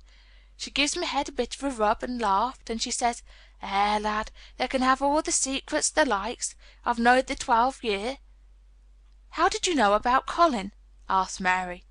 "Everybody as knowed about Mr. Craven knowed there was a little lad as was like to be a cripple, and they knowed Mr. Craven didn't like him to be talked about. Folks is sorry for Mr. Craven because Mrs. Craven was such a pretty young lady, and they were so fond of each other.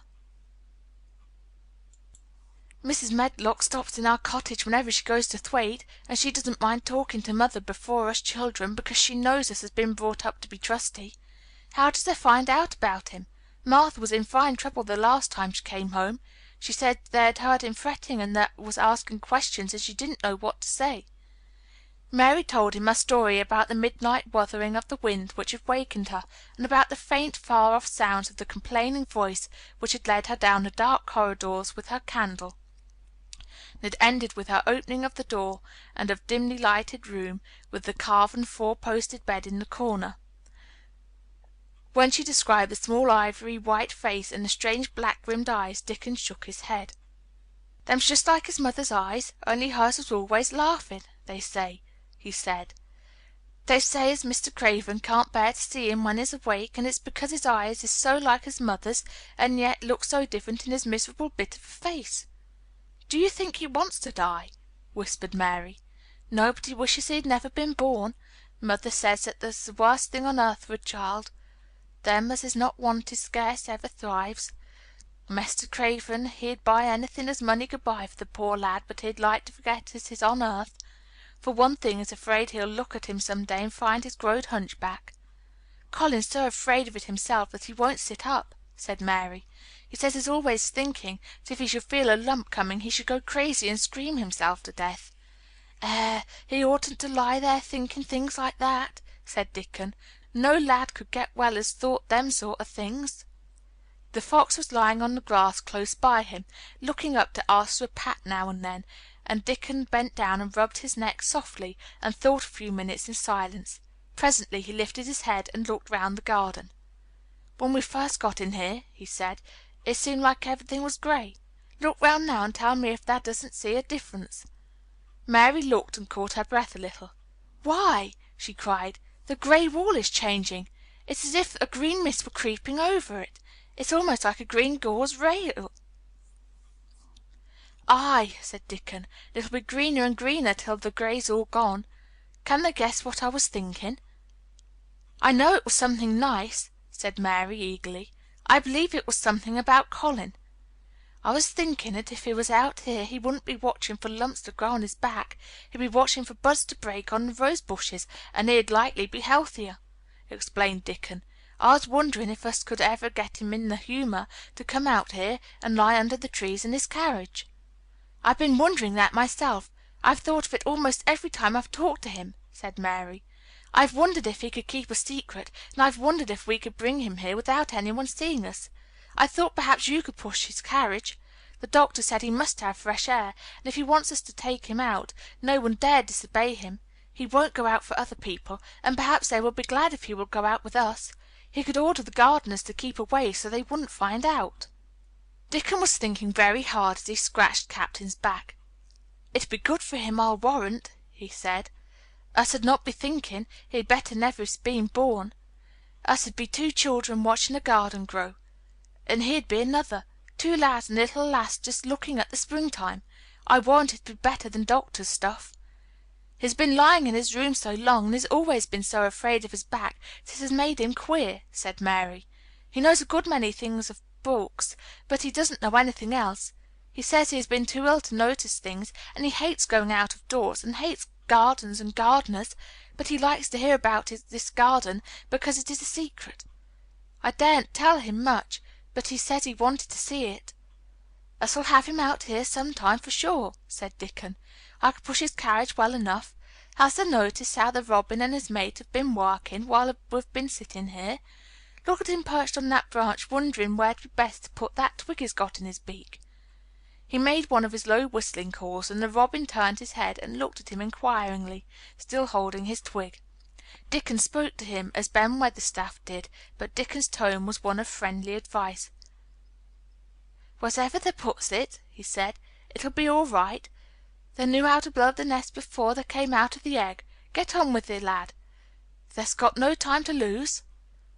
"Oh, I do like to hear you talk to him," Mary said, laughing delightedly. "Ben Weatherstaff scolds him and makes fun of him, and he hops about and looks as if he understood every word, and I know he likes it. Ben Weatherstaff says he is so conceited he would rather have stones thrown at him than not be noticed." Dickon laughed too, and went on talking. "Thou knows us won't trouble thee," he said to the robin. "Us is near being wild things ourselves. Us is nest building too, bless thee. Look out thou doesn't tell on us."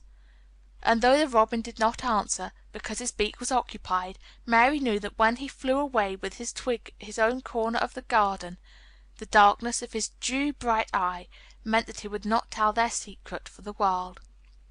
Chapter 16. "I Won't," Said Mary. They found a great deal to do that morning, and Mary was late in returning to the house, and was also in such a hurry to get back to her work that she quite forgot Colin until the last moment. "Tell Colin that I can't come and see him yet," she said to Martha. "I am very busy in the garden." Martha looked rather frightened. Miss Mary," she said, "you may put him all out of humor when I tell him that." But Mary was not as afraid of him as other persons were, and she was not a self-sacrificing person. "I can't stay," she answered. "Dickon's waiting for me," and she ran away. The afternoon was even lovelier and busier than the morning had been. Already nearly all the weeds were cleared out of the garden, and most of the roses and trees had been pruned or dug out. Dickon had brought a spade of his own, and he had taught Mary to use all her tools, so that by this time it was plain that though the lovely wild place was not likely to become a gardener's garden, it would be a wilderness of growing things before the springtime was over.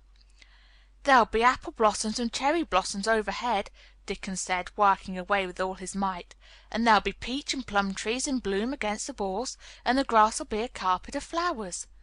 The little fox and the rook were as happy and busy as they were, and the robin and his mate flew backward and forward like tiny streaks of lightning.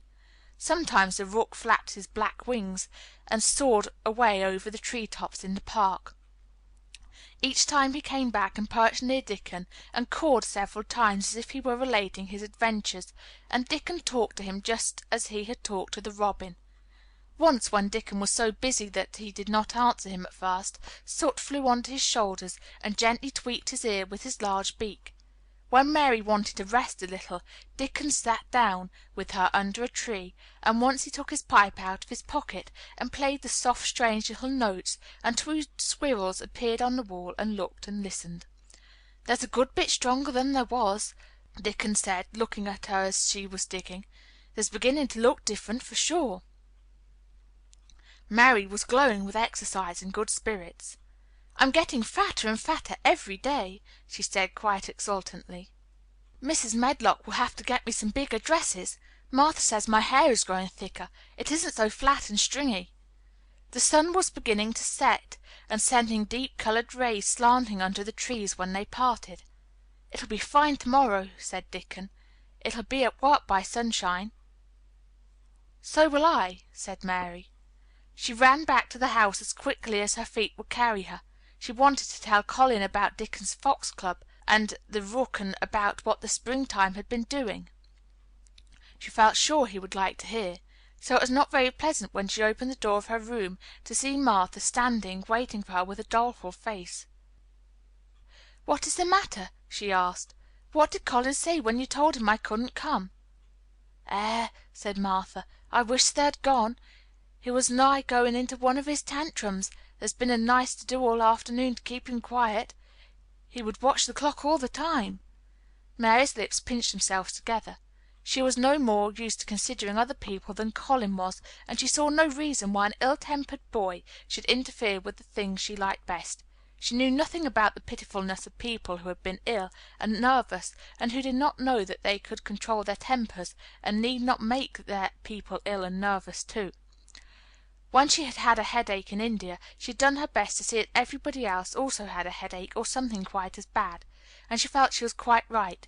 But of course now she felt that Colin was quite wrong. He was not on his sofa when she went into his room. He was lying flat on his back, and he did not turn his head toward her as she came in. This was a bad beginning, and Mary marched up to him with a stiff manner.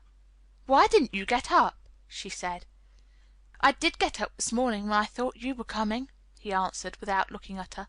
"I made them put me back in bed this afternoon. My back ached and my head ached, and I was tired. Why didn't you come?" "I was working in the garden with Dickon," said Mary. Colin frowned and condescended to look at her. "I won't let that boy come here if you go and stay with him instead of coming to talk to me," he said. Mary flew into a fine passion. She could fly into a passion without making a noise. She just grew sour and obstinate and did not care what happened. "If you send Dickon away, I'll never come into this room again," she retorted. "You'll have to come if I want you to," said Colin. "I won't," said Mary. "I'll make you," said Colin. "They shall drag you in." "Shall they, Mr. Rajah?" said Mary fiercely. "They may drag me in, but they can't make me talk when they get me here. I'll sit and clench my teeth and never tell you one thing. I won't even look at you. I'll stare at the floor." They were a nice agreeable pair as they glared at each other. If they had been two little street boys they would have sprung at each other and had a rough and tumble fright. As it was, they did the next thing to it. "You are a selfish thing," said Colin. "What are you?" said Mary. "Selfish people always say that. Any one is selfish who doesn't do what they want. You're more selfish than I am. You're the most selfish boy I ever saw." "I'm not," snapped Colin. "I'm not as selfish as your fine Dickon. He keeps you playing in the dirt when he knows I'm all by myself. He's selfish, if you like." Mary's eyes flashed fire. "He's nicer than any other boy that ever lived," she said. He's like an angel." It might sound rather silly to say that, but she did not care. "A nice angel," Colin sneered ferociously. "He's a common cottage boy off the moor." "He's better than a common Rajah," retorted Mary. "He's 1,000 times better." Because she was the stronger of the two, she was beginning to get the better of him. The truth was that he had never had a fight with any one like himself in his life, and upon the whole it was rather good for him, though neither he nor Mary knew anything about that. He turned his head on his pillow and shut his eyes, and a big tear was squeezed out and ran down his cheek. He was beginning to feel pathetic and sorry for himself, not for any one else. "I'm not as selfish as you because I'm always ill, and I'm sure there is a lump coming on my back," he said, "and I'm going to die besides." "You're not," contradicted Mary unsympathetically. He opened his eyes quite wide with indignation. He never heard such a thing said before. He was at once furious and slightly pleased, if a person could be both at one time. "I'm not?" he cried. "I am. You know I am. Everybody says so." "I don't believe it," said Mary sourly. "You just say that to make people sorry. I believe you're proud of it. I don't believe it. If you were a nice boy it might be true. But you're too nasty." In spite of his invalid back, Colin sat up in bed in quite a healthy rage. "Get out of the room!" he shouted, and he caught hold of his pillow and threw it at her. He was not strong enough to throw it far, and it only fell at her feet, but Mary's face looked as pinched as a nutcracker. "I'm going," she said, "and I won't come back." She walked to the door, and when she reached it she turned round and spoke again. "I was going to tell you all sorts of nice things," she said. "Dickon brought this fox and his rook, and I was going to tell you all about them. Now I won't tell you a single thing." She marched out of the door and closed it behind her, and there, to her great astonishment, she found the trained nurse standing as if she had been listening, and, more amazing still, she was laughing. She was a big, handsome young woman who ought not to have been a trained nurse at all, as she could not bear invalids, and she was always making excuses to leave Colin to Martha or any one else who would take her place. Mary had never liked her, and she simply stood and gazed up at her as she stood giggling into her handkerchief. "What are you laughing at?" she asked her. "At you two young ones," said the nurse. "It's the best thing that could happen to the sickly, pampered thing to have some one stand up to him that's as spoiled as himself." And she laughed into her handkerchief again. If he had had a young vixen of a sister to fight with, it would have been the saving of him. "Is he going to die?" "I don't know, and I don't care," said the nurse. "Hysterics and temper are half what ails him." "What are hysterics?" asked Mary. "You'll find out if you work him into a tantrum after this. But at any rate you've given him something to have hysterics about, and I'm glad of it." Mary went back to her room, not feeling at all as if she had felt she had come in from the garden. She was cross and disappointed, but not at all sorry for Colin. She had looked forward to telling him a great many things, and she had meant to try to make up her mind whether it would be safe to trust him with the great secret. She had been beginning to think it would be, But now she changed her mind entirely. She would never tell him, and he could stay in his room and never get any fresh air and die if he liked. It would serve him right. She felt so sour and unrelenting that for a few minutes she almost forgot about Dickon and the green veil creeping over the world and the soft wind blowing down from the moor. Martha was waiting for her, and the trouble in her face had been temporarily replaced by interest and curiosity. There was a wooden box on the table, and its cover had been removed and revealed that it was full of neat packages. "Mr. Craven sent it to you," said Martha. "It looks as if it had picture books in it." Mary remembered what he had asked her the day she had gone to his room. "Do you want anything? Dolls? Toys? Books?" She opened the package, wondering if he had sent a doll, and also wondered what she should do with it if he had. But he had not sent one. There were several beautiful books, such as Colin had, and 2 of them were about gardens and were full of pictures. There were 2 or 3 games, and there was a beautiful little writing case with a gold monogram on it and a gold pen and inkstand. Everything was so nice that her pleasure began to crowd her anger out of her mind. She had not expected him to remember her at all, and her hard little heart grew quite warm. "I can write better than I can print," she said, "and the first thing I shall write with that pen will be a letter to tell him I am much obliged." If she had been friends with Colin, she would have run to show him her presents at once, and they would have looked at the pictures and read some of the gardening books, and perhaps tried playing the games, and he would have enjoyed himself so much he would never once have thought he was going to die, or have put his hand on his spine to see if there was a lump coming. He had a way of doing that which she could not bear. It gave her an uncomfortable, frightened feeling, because he always looked so frightened himself. He said that if he felt even quite a lump some day, he should know his hunch had begun to grow. Something he had heard Mrs. Medlock whispering to the nurse had given him the idea, and he had thought over it in secret until it had quite firmly fixed in his mind. Mrs. Medlock had said his father's back had begun to show its crookedness in that way when he was a child. He had never told anyone but Mary that most of his tantrums, as they called them, grew out of his hysterical hidden fear. Mary had been sorry for him when he had told her. "He always began to think about it when he was cross or tired," she said to herself, "and he has been cross today. Perhaps he has been thinking about it all afternoon." She stood still, looking at the carpet and thinking. "I said I would never go back again." She hesitated, knitting her brows. "But perhaps, just perhaps, I will go and see, if he wants me, in the morning. Perhaps he'll try to throw his pillow at me again.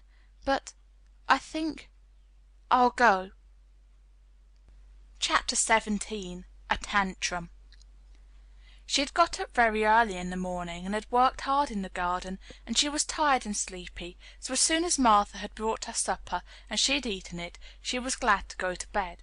As she laid her head on the pillow, she murmured to herself, "I'll go out before breakfast and work with Dickon, and then afterward, I believe I'll go to see him." She thought it was the middle of the night when she was awakened by such dreadful sounds that she jumped out of bed in an instant. What was it? What was it? The next minute she felt quite sure she knew. Doors were opened and shut, and there were hurrying feet in the corridors, and someone was crying and screaming, at the same time screaming and crying in a horrible way. "It's Colin," she said. "He's having one of those tantrums and the nurse called hysterics. How awful it sounds!" As she listened to the sobbing screams, she did not wonder that people were so frightened that they gave him his own way in everything rather than hear them. She put her hands over her ears and felt sick and shivering. "I don't know what to do. I don't know what to do," she kept saying. "I can't bear it." Once she wondered if he would stop if she dared to go to him, and then she remembered how he had driven her out of the room, and thought that perhaps the sight of her might make him worse. Even when she pressed her hands more tightly over her ears, she could not keep the awful sounds out. She hated them so, and she was terrified by them, that suddenly they began to make her angry, and she felt as if she should like to fly into a tantrum herself, and frighten him as he was frightening her. She was not used to any one's tempers but her own. She took her hands from her ears, and sprang up and stamped her foot. "He ought to be stopped. Somebody ought to make him stop. Somebody ought to beat him," she cried out. Just then she heard feet almost running down the corridor, and her door opened and a nurse came in. She was not laughing now by any means. She even looked rather pale. "He's worked himself into hysterics," she said in a great hurry. "He'll do himself harm. No one can do anything with him. You come and try, like a good child. He likes you." "He turned me out of the room this morning," said Mary, stamping her foot with excitement. The stamp rather pleased the nurse. The truth was that she had been afraid she might find Mary crying and hiding her head under the bedclothes. "That's right," she said. "You're in the right humor. You go and scold him. Give him something new to think of. Do go, child, as quick as ever you can." It was not until afterward that Mary realized that the funny thing had been funny as well as dreadful. So it was funny that all the grown-up people were so frightened that they came to a little girl just because they guessed she was almost as bad as Colin himself. She flew along the corridor, and the nearer she got to the screams, the higher the temper mounted. She felt quite wicked by the time she reached the door. She slapped it open with her hand and ran across the room to the four-poster bed. "You stop!" she almost shouted. "You stop! I hate you! Everybody hates you! I wish everybody would run out of the house and let you scream yourself to death! You will scream yourself to death in a minute, and I wish you would!"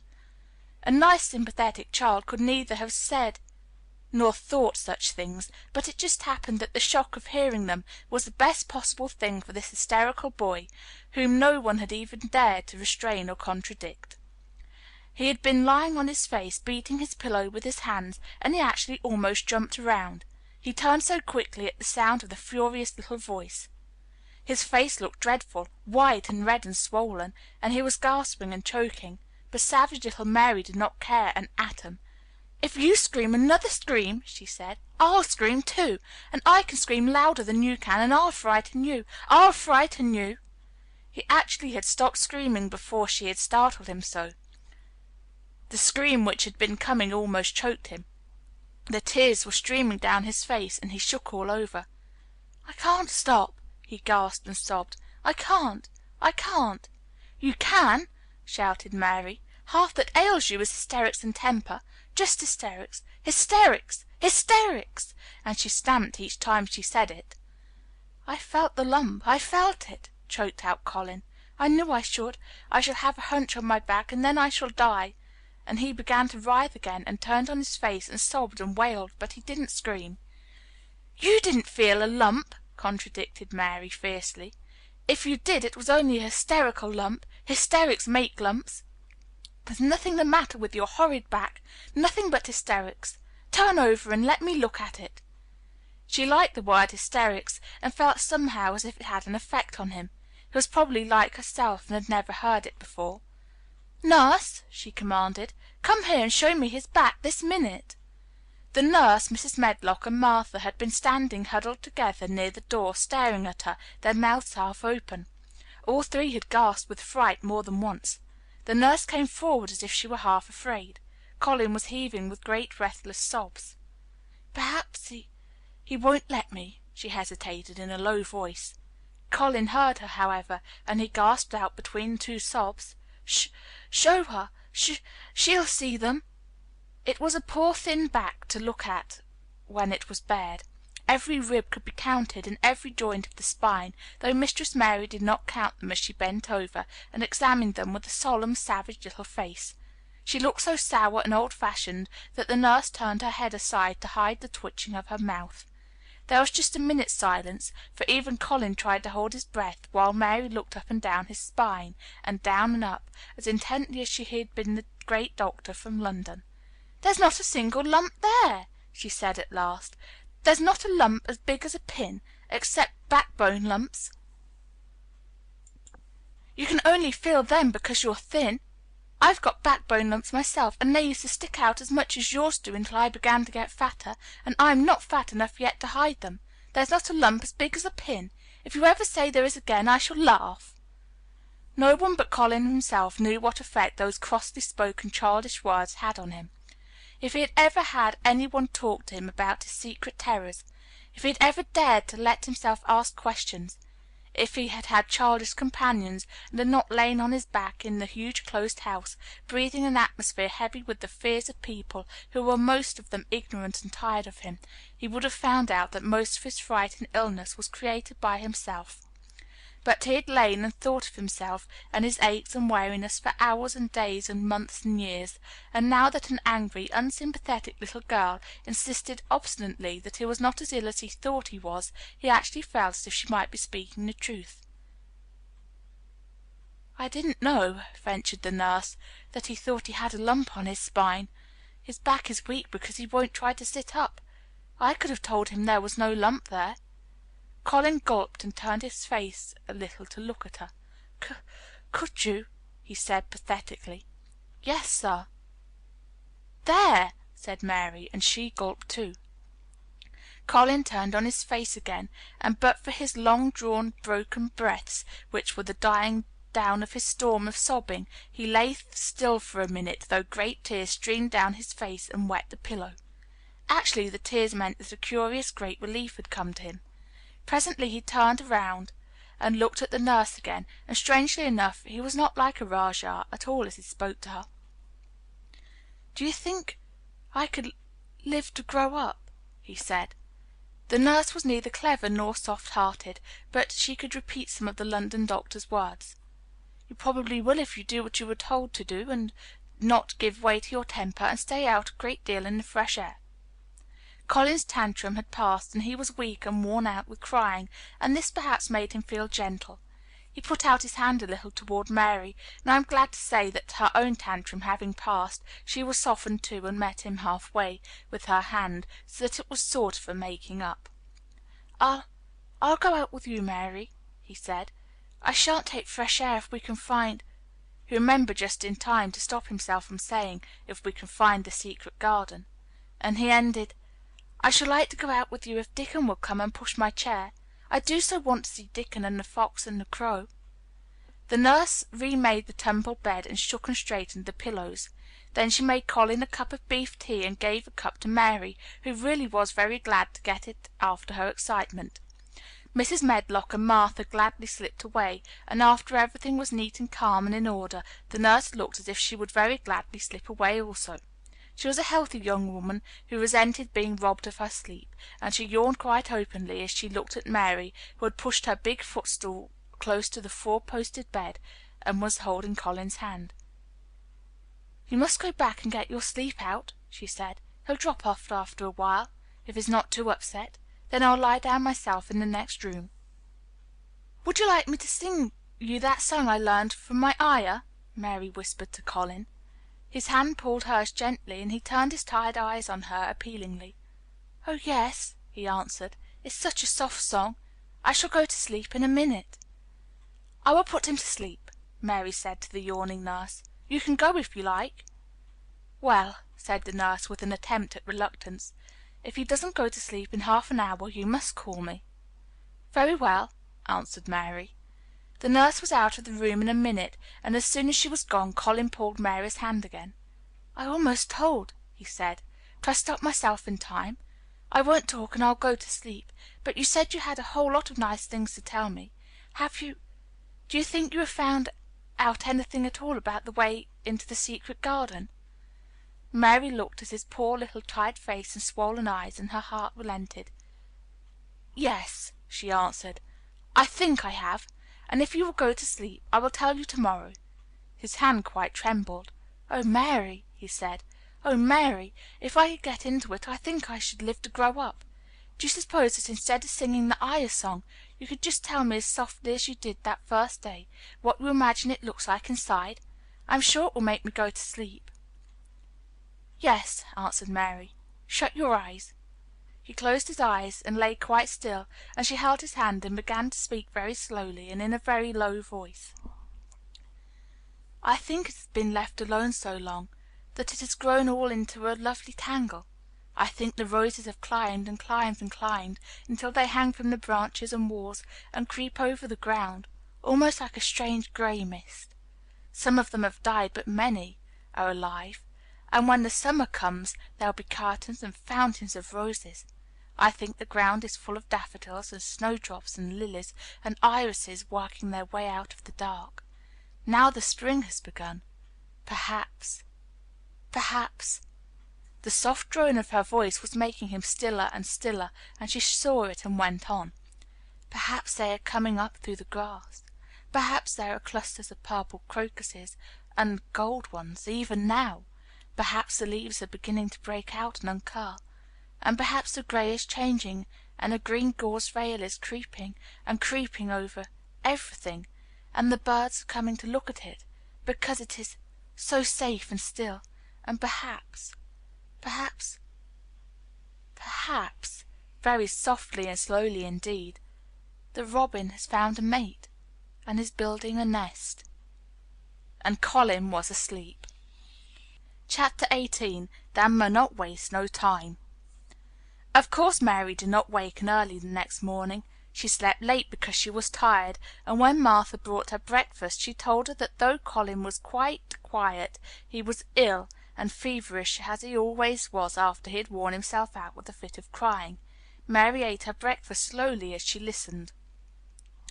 "He says he wishes thou would please go and see him as soon as thou can," Martha said. "It's queer what a fancy he took to thee. Thou did give it him last night for sure, didn't thou? Nobody else would have dared to do it. Poor lad, he's been spoilt till salt won't save him. Mother says as the two worst things as can happen to a child is never to have his own way, or always to have it. She doesn't know which is the worst. Thou was in a fine temper thyself, too. But he says to me when I went into his room, 'Please ask Miss Mary if she'll come and talk to me.' Think of him saying 'please.' Will you go, miss?" "I'll run and see Dickon first," said Mary. "No, I'll go and see Colin first and tell him I know what I'll tell him," with a sudden inspiration. She had her hat on when she appeared in Colin's room, and for a second he looked disappointed.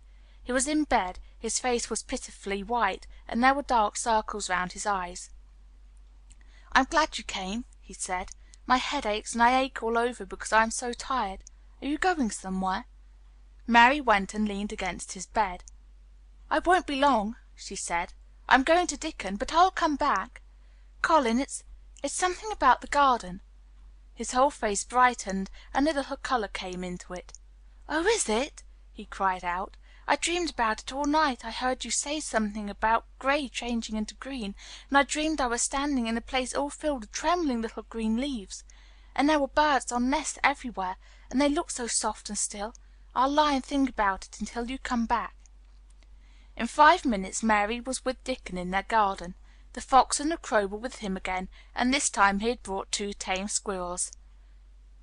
"I came over on the pony this morning," he said. He's a good little chap. Jump is. I brought these 2 in my pockets. This here one's called Nut, and this here other one's called Shell."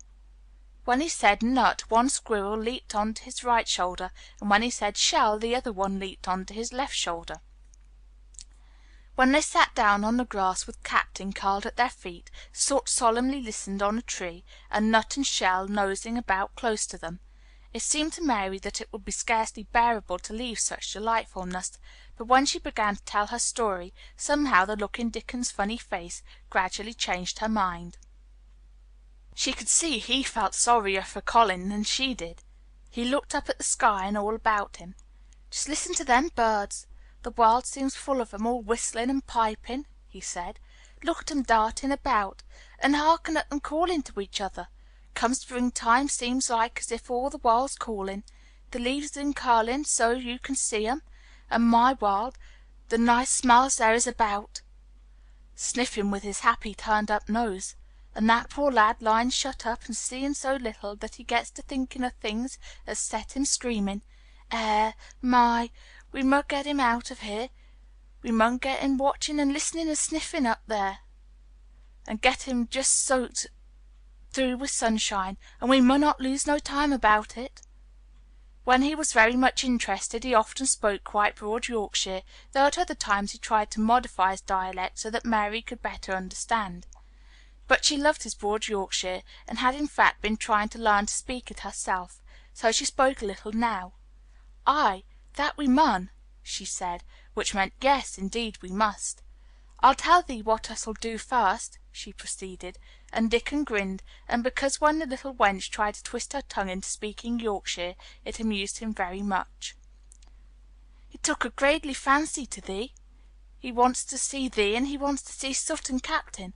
When I go back to the house to talk to him, I'll ax him if thou cannot come and see him to-morrow morning, and bring that creature with thee, and then in a bit, when there's more leaves out, and happen a bud or two, we'll get him to come out, and thou shalt push him in his chair, and we'll bring him here and show him everything."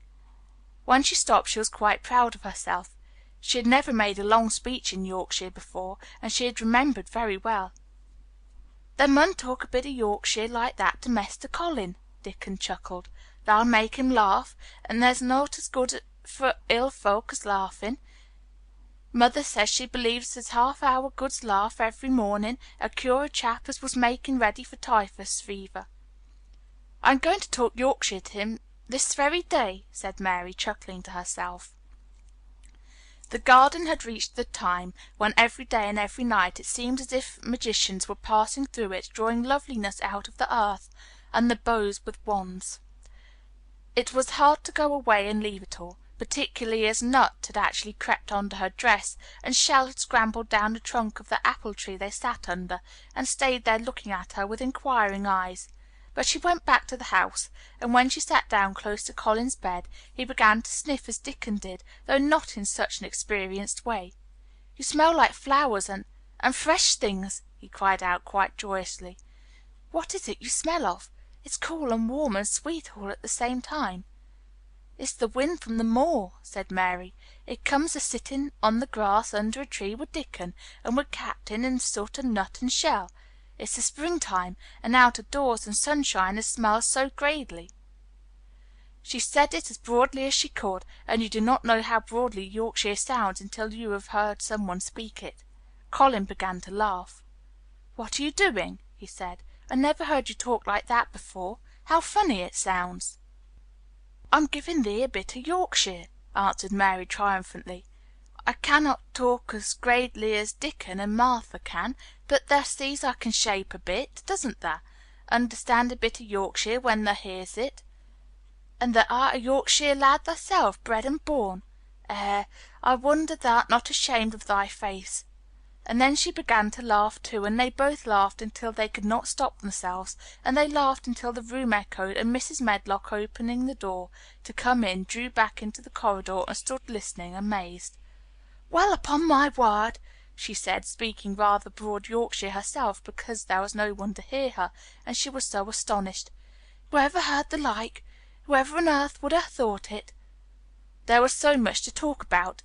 It seemed as if Colin could never hear enough of Dickon and Captain and Soot and Nut and Shell and the pony whose name was Jump. Mary had run around into the wood with Dickon to see Jump. He was a tiny little shaggy moor pony with thick locks hanging over his eyes, and with a pretty face and a nuzzling velvet nose. He was rather thin with living on moor grass, but he was as tough and wiry as if the muscles in his little legs had been made of steel springs. He had lifted his head and whinnied softly the moment he saw Dickon, and he had trotted up to him and put his head across his shoulder, and then Dickon had talked into his ears, and Jump had talked back in odd little whinnies and puffs and snorts. Dickon had made him give Mary his small front tooth and kiss her on the cheek with his velvet muzzle. "Does he really understand everything Dickon says?" Colin asked. "It seems as if he does," answered Mary. "Dickon says anything we'll understand if you're friends with it for sure, but you have to be friends for sure." Colin lay quiet a little while, and his strange gray eyes seemed to be staring at the wall, but Mary saw he was thinking. "I wish I was friends with things," he said at last, "but I'm not. I never had anything to be friends with, and I can't bear people." "Can't you bear me?" asked Mary. "Yes, I can," he answered. "It's funny, but I even like you." "Ben Weatherstaff said I was like him," said Mary. "He said he'd warrant we'd both got the same nasty tempers. I think you are like him, too. We are all three alike, you and I and Ben Weatherstaff. He says we were neither of us much to look at, and we were as sour as we looked. But I don't feel as sour as I used to before I knew the Robin and Dickon." "Did you feel as if you hated people?" "Yes," answered Mary without any affectation. "I should have detested you if I had seen you before I saw the Robin and Dickon." Colin put out his thin hand and touched her. "Mary," he said, I wish I hadn't said what I said about sending Dickon away. I hated you when you said he was like an angel, and I laughed at you, but perhaps he is." "Well, it was rather funny to say it," she admitted frankly, "because his nose does turn up, and he has a big mouth, and his clothes have patches all over them, and he talks broad Yorkshire. But if an angel did come to Yorkshire and live on the moor, if there was a Yorkshire angel, I believe he'd understand the green things and know how to make them grow, and he would know how to talk to the wild creatures as Dickon does, and they'd know he was friends for sure." "I shouldn't mind Dickon looking at me," said Colin. "I want to see him." "I'm glad you said that," answered Mary, because quite suddenly it came into her mind that this was the minute to tell him. Colin knew something was coming. "Because what?" he cried eagerly. Mary was so anxious that she got up from her stool and came to him and caught hold of both his hands. "Can I trust you? I trusted Dickon because birds trusted him. Can I trust you? For sure?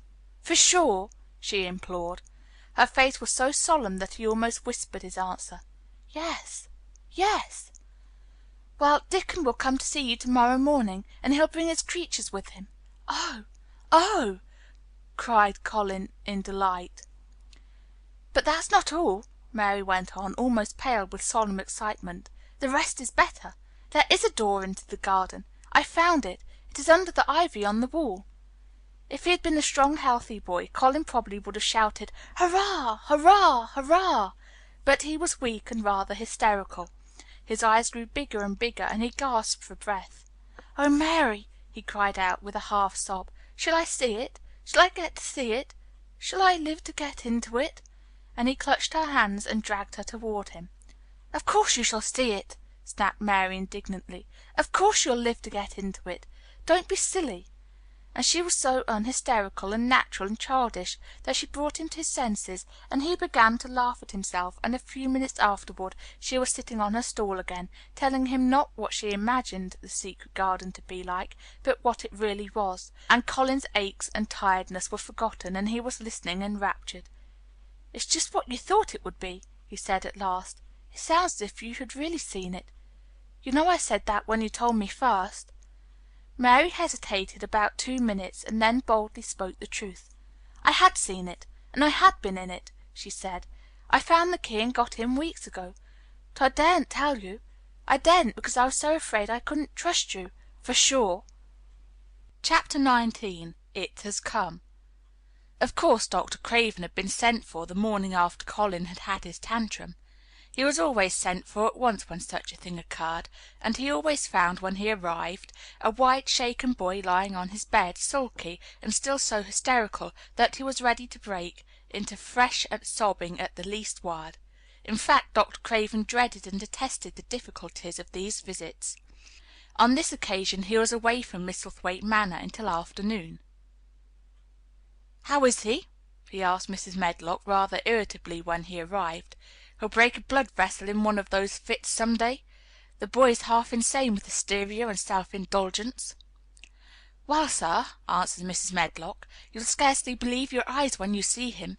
That plain, sour-faced child that's almost as bad as himself has just bewitched him. How she's done it there's no telling.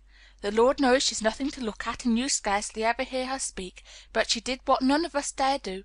She flew at him like a little cat last night, and stamped her feet, and ordered him to stop screaming, and somehow she startled him so that he actually did stop, and this afternoon well, just come up and see, sir. It's past crediting." The scene which Dr. Craven beheld when he entered his patient's room was indeed rather astonishing to him. As Mrs. Medlock opened the door, he heard laughing and chattering. Colin was on his sofa in his dressing gown, and he was sitting up quite straight, looking at a picture in one of the garden books, and talking to the plain child, who at that moment could scarcely be called a plain child at all, because her face was so glowing with enjoyment. "Those long spires are blue ones. We'll have a lot of those," Colin was announcing. "They're called delphiniums." "Dickon says they're larkspurs made big and grand," cried Mistress Mary. "There are clumps there already." Then they saw Dr. Craven and stopped. Mary became quite still, and Colin looked fretful. "I'm sorry to hear you were ill last night, my boy," Dr. Craven said, a trifle nervously. He was a rather nervous man. "I'm better now, much better," Colin answered, rather like a rajah. "I'm going out in my chair in a day or two, if it is fine. I want some fresh air." Dr. Craven sat down by him and felt his pulse and looked at him curiously. "It must be a very fine day," he said, "and you must be very careful not to tire yourself." "Fresh air won't tire me," said the young rajah. As there had been occasions when this same young gentleman had shrieked aloud with rage and had insisted that fresh air would give him cold and kill him, it is not to be wondered that his doctor felt somewhat startled. "I thought you did not like fresh air," he said. "I don't when I am by myself," replied the rajah, "but my cousin is going out with me." "And the nurse, of course?" suggested Dr. Craven. "No, I will not have the nurse," so magnificently that Mary could not help remembering how the young native prince had looked, with his diamonds and emeralds and pearls stuck all over him, and the great rubies on a small dark hand he had waved to command his servants to approach with salaams and receive his orders. "My cousin knows how to take care of me. I am always better when she is with me. She made me better last night. A very strong boy I know will push my carriage." Dr. Craven felt rather alarmed. If this tiresome, hysterical boy should chance to get well, he himself would lose all chance of inheriting Misselthwaite. But he was not an unscrupulous man, though he was a weak one, and he did not intend to let him run into actual danger. "He must be a strong boy and a steady boy," he said, "and I must know something about him. Who is he? What is his name?" "It's Dickon." Mary spoke up suddenly. She felt somehow that everybody who knew the moor must know Dickon, and she was right, too. She saw that in a moment Dr. Craven's serious face relaxed into a relieved smile.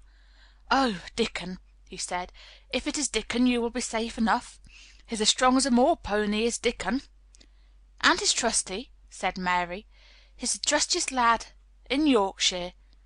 She had been talking Yorkshire to Colin, and she had forgotten herself. "Did Dickon teach you that?" asked Dr. Craven, laughing outright. "I'm learning it as if it was French," said Mary rather coldly. "It's like a native dialect in India. Very clever people try to learn them. I like it, and so does Colin." "Well, well," he said, "if it amuses you, perhaps it won't do you any harm. Did you take your bromide last night, Colin?" "No," Colin answered. "I wouldn't take it at first, and after Mary made me quiet she talked me to sleep, in a low voice, about the spring creeping into a garden." "That sounds soothing," said Dr. Craven, more perplexed than ever, and glancing sideways at Mistress Mary, sitting on her stool and looking down silently at the carpet. "You are evidently better, but you must remember—" "I don't want to remember," interrupted the rajah, appearing again. "When I lie by myself and remember I begin to have pains everywhere, and I think of things that make me begin to scream because I hate them so. If there was a doctor anywhere who could make you forget you were ill instead of remembering it, I would have him brought here," and he waved a thin hand which ought really to have been covered with royal signet rings made of rubies. "It is because my cousin makes me forget that she makes me better." Dr. Craven had never made such a short stay after a tantrum. Usually he was obliged to remain a very long time and do a great many things. This afternoon he did not give any medicine or leave any new orders, and he was spared any disagreeable scenes. When he went downstairs he looked very thoughtful, and when he talked to Mrs. Medlock in the library she felt that he was a much puzzled man. "Well, sir," she ventured, "could you have believed it?" "It is certainly a new state of affairs," said the doctor, "and there's no denying it is better than the old one." "I believe Susan Sowerby's right, I do that," said Mrs. Medlock. "I stopped in her cottage on my way to Thwaite yesterday and had a bit of a talk with her, and she says to me, 'Well, Sarah Ann, she mayn't be a good child and she mayn't be a pretty one, but she's a child, and children need children.' We went to school together, Susan Sowerby and me." "She's the best sick nurse I know," said Dr. Craven. "When I find her in a cottage I know the chances are that I shall save my patient." Mrs. Medlock smiled. She was fond of Susan Sowerby. "She's got a way with her, has Susan," she went on quite volubly. "I've been thinking all morning of one thing she said yesterday. She says, 'Once when I was giving the children a bit of a preach, after they had been fighting, I says to them all, When I was at school my geography told us the world was shaped like an orange, and I found out before I was 10 that the whole orange doesn't belong to nobody. No one owns more than his bit of a quarter, and there's times it seems like there's not enough quarters to go around. But don't you, none of you, think as you own the whole orange, or you'll find out you're mistaken, and you won't find it out without hard knocks. What children learns from children, she says, is that there's no sense in grabbing at the whole orange, peel and all. If you do, you'll likely not even get the pips, and them's too bitter to eat." "She's a shrewd woman," said Dr. Craven, putting on his coat. "Well, she's got a way of saying things," ended Mrs. Medlock, much pleased. "Sometimes I've said to her, Susan, if you was a different woman and didn't talk such broad Yorkshire, I've seen the times when I should have said you was clever." That night Colin slept without once awakening, and when he opened his eyes in the morning he lay still and smiled without knowing it, smiled because he felt so curiously comfortable. It was actually nice to be awake, and he turned over and stretched his limbs luxuriously. He felt as if tight strings which had held him had loosened themselves and let go. He did not know that Dr. Craven would have said that his nerves had relaxed and rested themselves.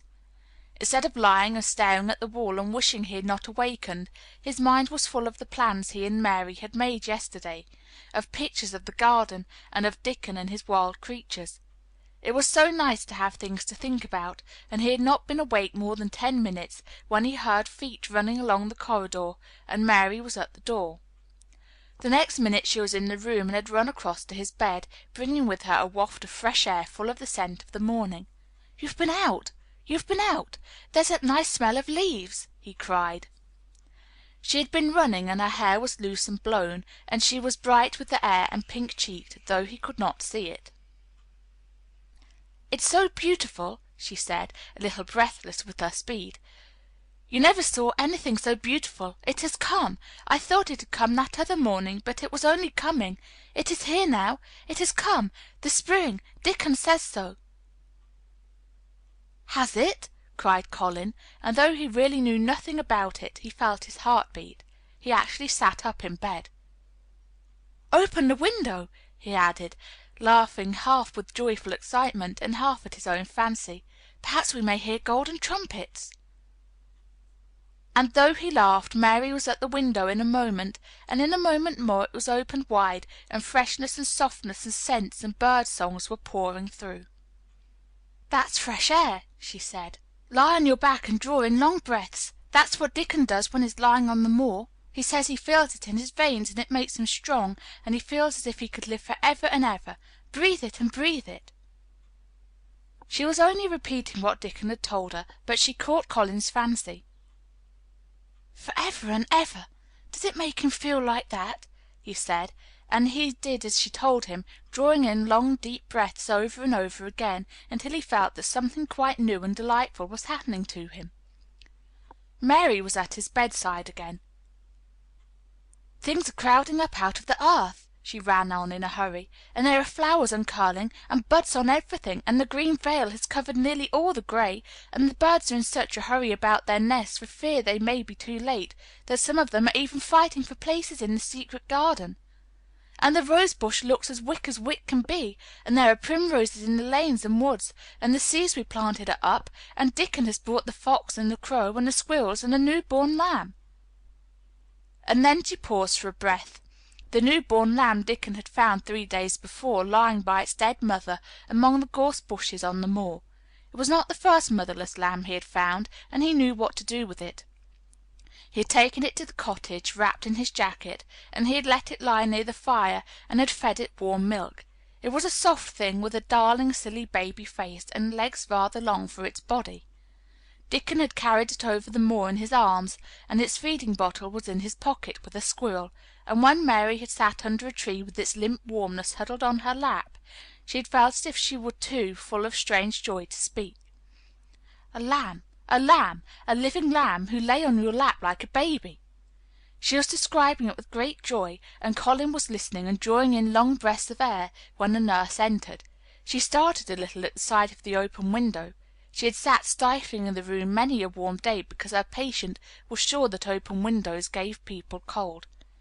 "Are you sure you are not chilly, Master Colin?" she inquired. "No," was the answer. "I'm breathing long breaths of fresh air. It makes you strong. I'm going to get up to the sofa for breakfast. My cousin will have breakfast with me." The nurse went away, concealing a smile, to give the order for 2 breakfasts. She found the servants' hall a more amusing place than the invalid's chamber, and just now everybody wanted to hear the news from upstairs. There was a great deal of joking about the unpopular young recluse, who, as the cook said, had found his master and good for him. The servants' hall had been very tired of the tantrums, and the butler, who was a man with a family, had more than once expressed his opinion that the invalid would be all the better for a good hiding. When Colin was on his sofa and the breakfast for 2 was put upon the table, he made an announcement to the nurse in his most Rajah-like manner. "A boy and a fox and a crow and 2 squirrels and a new-born lamb are coming to see me this morning. I want them brought upstairs as soon as they come," he said. "You are not to begin playing with the animals in the servants' hall and keep them there. I want them here." The nurse gave a slight gasp and tried to conceal it with a cough. "Yes, sir," she answered. "I'll tell you what you can do," added Colin, waving his hand. "You can tell Martha to bring them here. The boy is Martha's brother. His name is Dickon, and he is an animal charmer." "I hope the animals won't bite, Master Colin," said the nurse. "I told you he was a charmer," said Colin austerely. "Charmers' animals never bite." "There are snake charmers in India," said Mary, "and they put their snakes' heads in their mouths."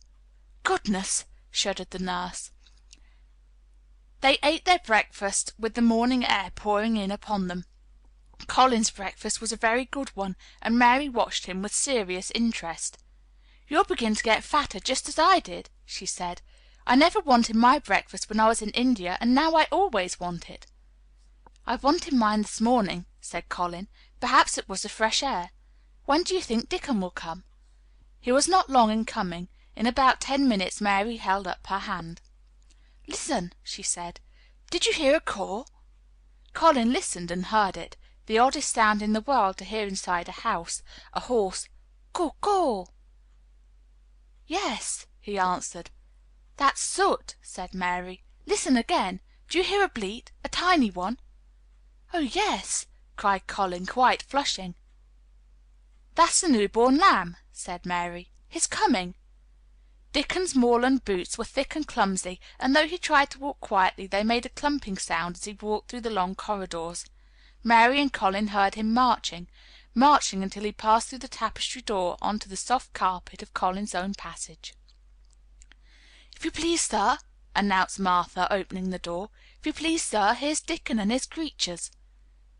Dickon came in smiling his nicest wide smile. The new-born lamb was in his arms, and the little red fox trotted by his side. Nut sat on his left shoulder, and Soot on his right, and Shell's head and paws peeped out of his coat pocket. Colin slowly sat up and stared, as he had stared when he first saw Mary, but this was a stare of wonder and delight. The truth was that in spite of all he had heard, he had not in the least understood what this boy would be like, and that his fox and his crow and his squirrels and his lamb were so near to him, and his friendliness, that they seemed almost to be a part of himself. Colin had never talked to a boy in his life, and he was so overwhelmed by his own pleasure and curiosity that he did not even think of speaking. But Dickon did not feel the least shy or awkward. He had not felt embarrassed because the crow had not known his language and had only stared, and had not spoken to him the first time they met. Creatures were always like that until they found out about you. He walked over to Colin's sofa and put the new-born lamb quietly on his lap, and immediately the little creature turned to the warm velvet dressing-gown and began to nuzzle into its folds and butt its tight-curled head with soft impatience against his side. Of course no boy could have helped speaking then. "What is it doing?" cried Colin. "What does it want?" "It wants its mother," said Dickon, smiling more and more. "I brought it to thee a bit hungry, because I knowed they'd like to see it feed." He knelt down by the sofa and took a feeding bottle from his pocket. "Come on, little un," he said, turning the small woolly white head with a gentle brown hand. "This is what there's after. They'll get more out of this than they will out of silk velvet coats. There now," and he pushed the rubber tip of the bottle into the nuzzling mouth, and the lamb began to suck it with ravenous ecstasy. After that there was no wondering what to say. By the time the lamb fell asleep, questions poured forth, and Dickon answered them all. He told them how he had found the lamb just as the sun was rising 3 mornings ago. He had been standing on the moor listening to a skylark, and watching him swing higher and higher into the sky until he was only a speck in the heights of blue. I'd almost lost him but for his song, and I was wondering how a chap could hear it when it seems as if he'd get out of the world in a minute, and just then I heard something else far off among the gorse bushes. It was a weak bleating, and I knowed it was a new lamb and was hungry, and I knowed it wouldn't be hungry if it hadn't lost its mother somehow, so I set off searching. I did have a look for it. I went in and out among the gorse bushes, and round, and I always seemed to take the wrong turning, but at last I seed a bit of white by a rock on top of the moor, and I climbed up and found the little un half dead with cold and clemming. While he talked, Soot flew solemnly in and out of the open window, and called remarks about the scenery, while Nut and Shell made excursions into the big trees outside, and ran up and down trunks and explored branches. Captain curled up near Dickon, who sat on the hearth rug from preference. They looked at the pictures in the gardening books, and Dickon knew all the flowers by their country names, and knew exactly which ones were already growing in the secret garden. "I could not say that there name," he said, pointing to one under which was written Aquilegia, "but us calls that a columbine, and that there one is a snapdragon, and they both grow wild in the hedges, but these is garden ones, and they're bigger and grander. There's some big clumps of columbine in the garden. They'll look like a bed of blue and white butterflies fluttering when they're out." "I'm going to see them," cried Colin. "I'm going to see them." "Ay, that thou mun," said Mary quite seriously, "and thou mun not lose no time about it." Chapter 20. I Shall Live for Ever and Ever and Ever. But they were obliged to wait more than a week, because first there came some very windy days, and then Colin was threatened with a cold, which two things happening one after the other would no doubt have thrown him into a rage, but that there was so much careful and mysterious planning to do, and almost every day Dickon came in, it only for a few minutes, to talk about what was happening in the moor, and in the lanes and hedges, and on the borders of streams.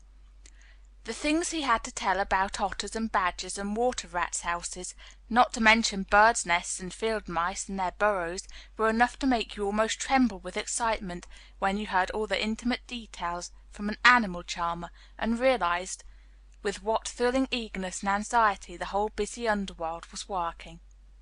"The same as us," said Dickon, "only they have to build their homes every year, and it keeps them so busy they fair scuffle to get 'em done." The most absorbing thing, however, was the preparations to be made before Colin could be transported with sufficient secrecy to the garden. No one must see the chair carriage, and Dickon and Mary, after they turned a certain corner of the shrubbery and entered upon the walk outside the ivied walls. As each day passed, Colin had become more and more fixed in his feeling that the mystery surrounding the garden was one of its greatest charms. Nothing must spoil that. No one must ever suspect that they had a secret. People must think that he was simply going out with Mary and Dickon because he liked them and did not object to their looking at him. They had long and quite delightful talks about their route. They would go up this path and down that one and cross the other, and go round among the fountain flower beds as if they were looking at the bedding out plants the head gardener, Mr. Roach, had been having arranged. That would seem such a rational thing to do that no one would think it at all mysterious. They would turn into the shrubbery walks and lose themselves until they came to the long walks. It was almost as serious and elaborately thought out as the plans of march made by great generals in times of war. Rumors of the new and curious things which were occurring in the invalid's apartment had, of course, filtered through the servants' hall into the stable yards and out among the gardeners, but notwithstanding this, Mr. Roach was startled one day when he received orders from Master Colin's room to the effect that he must report himself in the apartment no outsider had ever seen, as the invalid himself wished to speak to him. "Well, well," he said to himself as he hurriedly changed his coat, "what's to do now? His Royal Highness that wasn't to be looked at calling up a man he's never set eyes on." Mr. Roach was not without curiosity. He had never caught even a glimpse of the boy, and had heard a dozen exaggerated stories about his uncanny looks and ways and his insane tempers. The thing he had heard oftenest was that he might die at any moment, and there had been numerous fanciful descriptions of a humped back and helpless limbs given by people who had never seen him. "Things are changing in this house, Mr. Roach," said Mrs. Medlock as she led him up the back staircase to the corridor onto which opened the hitherto mysterious chamber. "Let's hope they're changing for the better, Mrs. Medlock," he answered.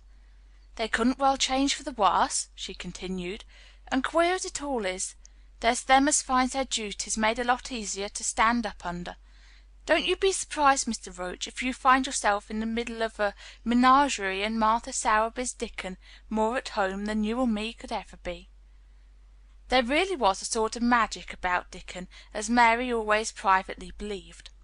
When Mr. Roach heard his name he smiled quite leniently. "He'd be at home in Buckingham Palace or at the bottom of a coal mine," he said, "and yet it's not impudence either. He's just fine, is that lad." It was perhaps well he had been prepared, or he might have been startled. When the bedroom door was opened, a large crow, which seemed quite at home perched on the high back of a carven chair, announced the entrance of a visitor by saying "Caw, caw," quite loudly. In spite of Mrs. Medlock's warning, Mr. Roach only just escaped being sufficiently undignified to jump backward. The young Rajah was neither in bed nor on his sofa. He was sitting in an armchair, and a young lamb was standing by him, shaking its tail in feeding lamb fashion, as Dickon knelt giving it milk from a bottle. A squirrel was perched on Dickon's bent back, attentively nibbling a nut. A little girl from India was sitting on a big footstool looking on. "Here is Mr. Roach, Master Colin," said Mrs. Medlock. The young Rajah turned and looked his servitor over. At least that was what the head gardener felt happened. "Oh, you are Roach, are you?" he said. "I sent for you to give you some very important orders." "Very good, sir," answered Roach, wondering if he was to receive instructions to fell all the oaks in the park or to transform the orchards into water gardens. "I'm going out in my chair this afternoon," said Colin. "If the fresh air agrees with me I may go out every day. When I go, none of the gardeners are to be anywhere near the long walk by the garden walls. No one is to be there. I shall go out about 2 o'clock, and every one must keep away until I send word that they may go back to their work." "Very good, sir," replied Mr. Roach, much relieved to hear that the oaks might remain and that the orchards were safe. "Mary," said Colin, turning to her, "what is that thing you say in India when you have finished talking and want people to go?" "You say you have my permission to go," answered Mary. The Rajah waved his hand. "You have my permission to go, Roach," he said, "but remember this is very important." "Caw, caw," remarked the crow hoarsely, but not impolitely. "Very good, sir. Thank you, sir," said Mr. Roach, and Mrs. Medlock took him out of the room. Outside in the corridor, being a rather good-natured man, he smiled until he almost laughed. "My word," he said, "he's got a fine lordly way with him, hasn't he? You'd think he was a whole royal family rolled into one, Prince Consort and all." Protested Mrs. Medlock. "We've had to let him trample all over every one of us ever since he had feet, and he thinks that's what folks was born for." "Perhaps he'll grow out of it if he lives," suggested Mr. Roach. "Well, there's one thing pretty sure," said Mrs. Medlock. "If he does live and that Indian child stays here, I'll warrant she teaches him that the whole orange does not belong to him, as Susan Sowerby says, and he'll be likely to find out the size of his own quarter." Inside the room Colin was leaning back on his cushions. "It's all safe now," he said, "and this afternoon I shall see it. This afternoon I shall be in it." Dickon went back to the garden with his creatures, and Mary stayed with Colin. She did not think he looked tired, but he was very quiet before their lunch came, and he was quiet while they were eating it. She wondered why, and asked him about it. "What big eyes you've got, Colin," she said. "When you are thinking they get as big as saucers. What are you thinking about now?" "I can't help thinking about what the garden will look like," he answered. "The garden?" asked Mary. "The springtime," he said. "I was thinking that I've never really seen it before. I scarcely went out, and when I did go I never looked at it. I didn't even think about it." "I never saw it in India because there wasn't any," said Mary.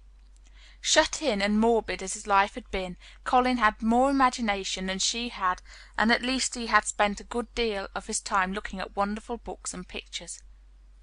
"That morning when you ran in and said, 'It's come, it's come,' you made me feel quite queer. It sounded as if things were coming with a great procession, and big bursts and wafts of music. I've a picture like it in one of my books. Crowds of lovely people and children, with garlands and branches and with blossoms on them. Every one laughing and dancing, and crowding and playing on their pipes. That was why I said, 'Perhaps we shall hear golden trumpets,' and told you to throw open the window." "How funny," said Mary. "That's really just what it feels like. And if all the flowers and leaves and green things and birds and wild creatures danced past at once, what a crowd it would be! I'm sure they'd dance and sing and flute, and that would be the wafts of music." They both laughed, but it was not because the idea was laughable, but because they both so liked it. A little later the nurse made Colin ready. She noticed that instead of lying like a log while his clothes were put on, he sat up and made some efforts to help himself, and he talked and laughed with Mary all the time. "This is one of his good days, sir," she said to Dr. Craven, who dropped in to inspect him. "He's in such good spirits that it makes him stronger."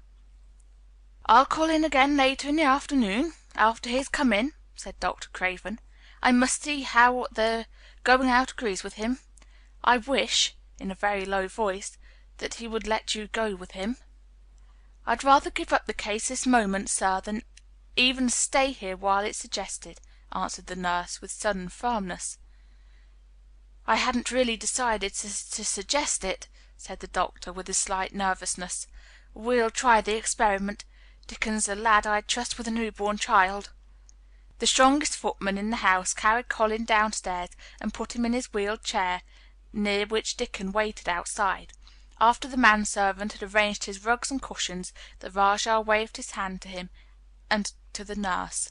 "You have my permission to go," he said, and they both disappeared quickly, and it must be confessed giggled when they were safely inside the house. Dickon began to push the wheeled chair slowly and steadily. Mistress Mary walked beside it, and Colin leaned back and lifted his face to the sky. The arch of it looked very high, and the small snowy clouds seemed like white birds floating on outspread wings below its crystal blueness.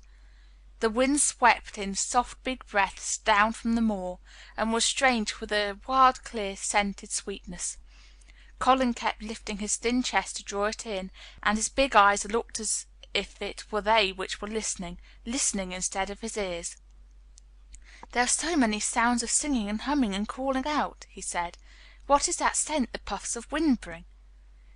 "It's gorse on the moor that's opening out," answered Dickon. The bees are at it wonderful to day." Not a human creature was to be caught sight of in the paths they took. In fact, every gardener or gardener's lad had been witched away. But they wound in and out among the shrubbery, and out and round the fountain's bed, following their carefully planned route for the mere mysterious pleasure of it. But when at last they turned into the long walk by the ivied walls, the excited sense of an approaching thrill made them, for some curious reason they could not have explained, to begin to speak in whispers. "This is it," breathed Mary. "This is where I used to walk up and down and wonder and wonder." "Is it?" cried Colin, and his eyes began to search the ivy with eager curiousness. "But I can see nothing," he whispered. "There is no door." "That's what I thought," said Mary. Then there was a lovely breathless silence, and the chair wheeled on. "That is the garden where Ben Weatherstaff works," said Mary. "Is it?" said Colin. A few yards more, and Mary whispered again. "This is where the robin flew over the wall," she said. "Is it?" cried Colin. "Oh, I wish he had come again." "And that," said Mary, with solemn delight, pointing under a big lilac bush, "is where he perched on a little heap of earth and showed me the key." Then Colin sat up.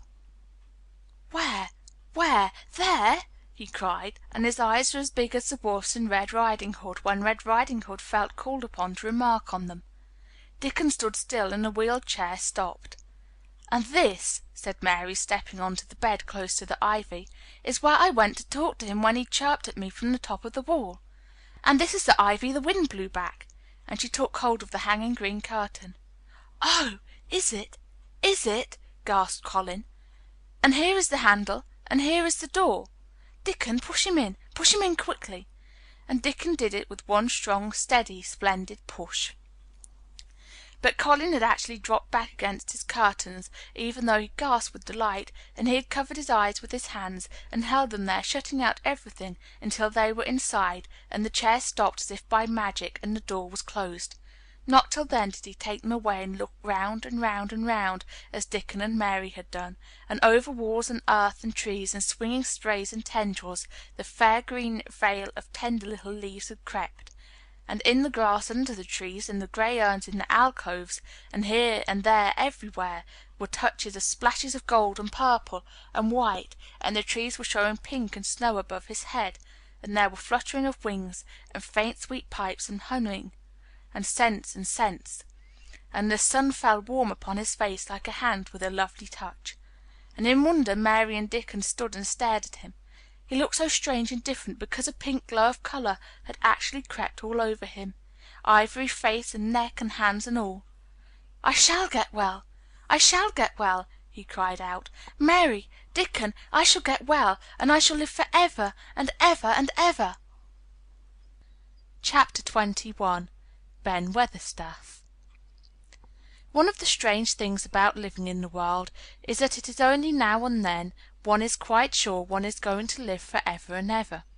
One knows it sometimes when one gets up at the tender solemn dawn time, and goes out and stands alone, and throws one's head far back, and looks up and watches the pale sky slowly changing and flushing, and marvellous unknown things happening, until the east almost makes one cry out, and one's heart stands still at the strange unchanging majesty of the rising of the sun, which has been happening every morning for thousands and thousands and thousands of years. One knows it then for a moment or so.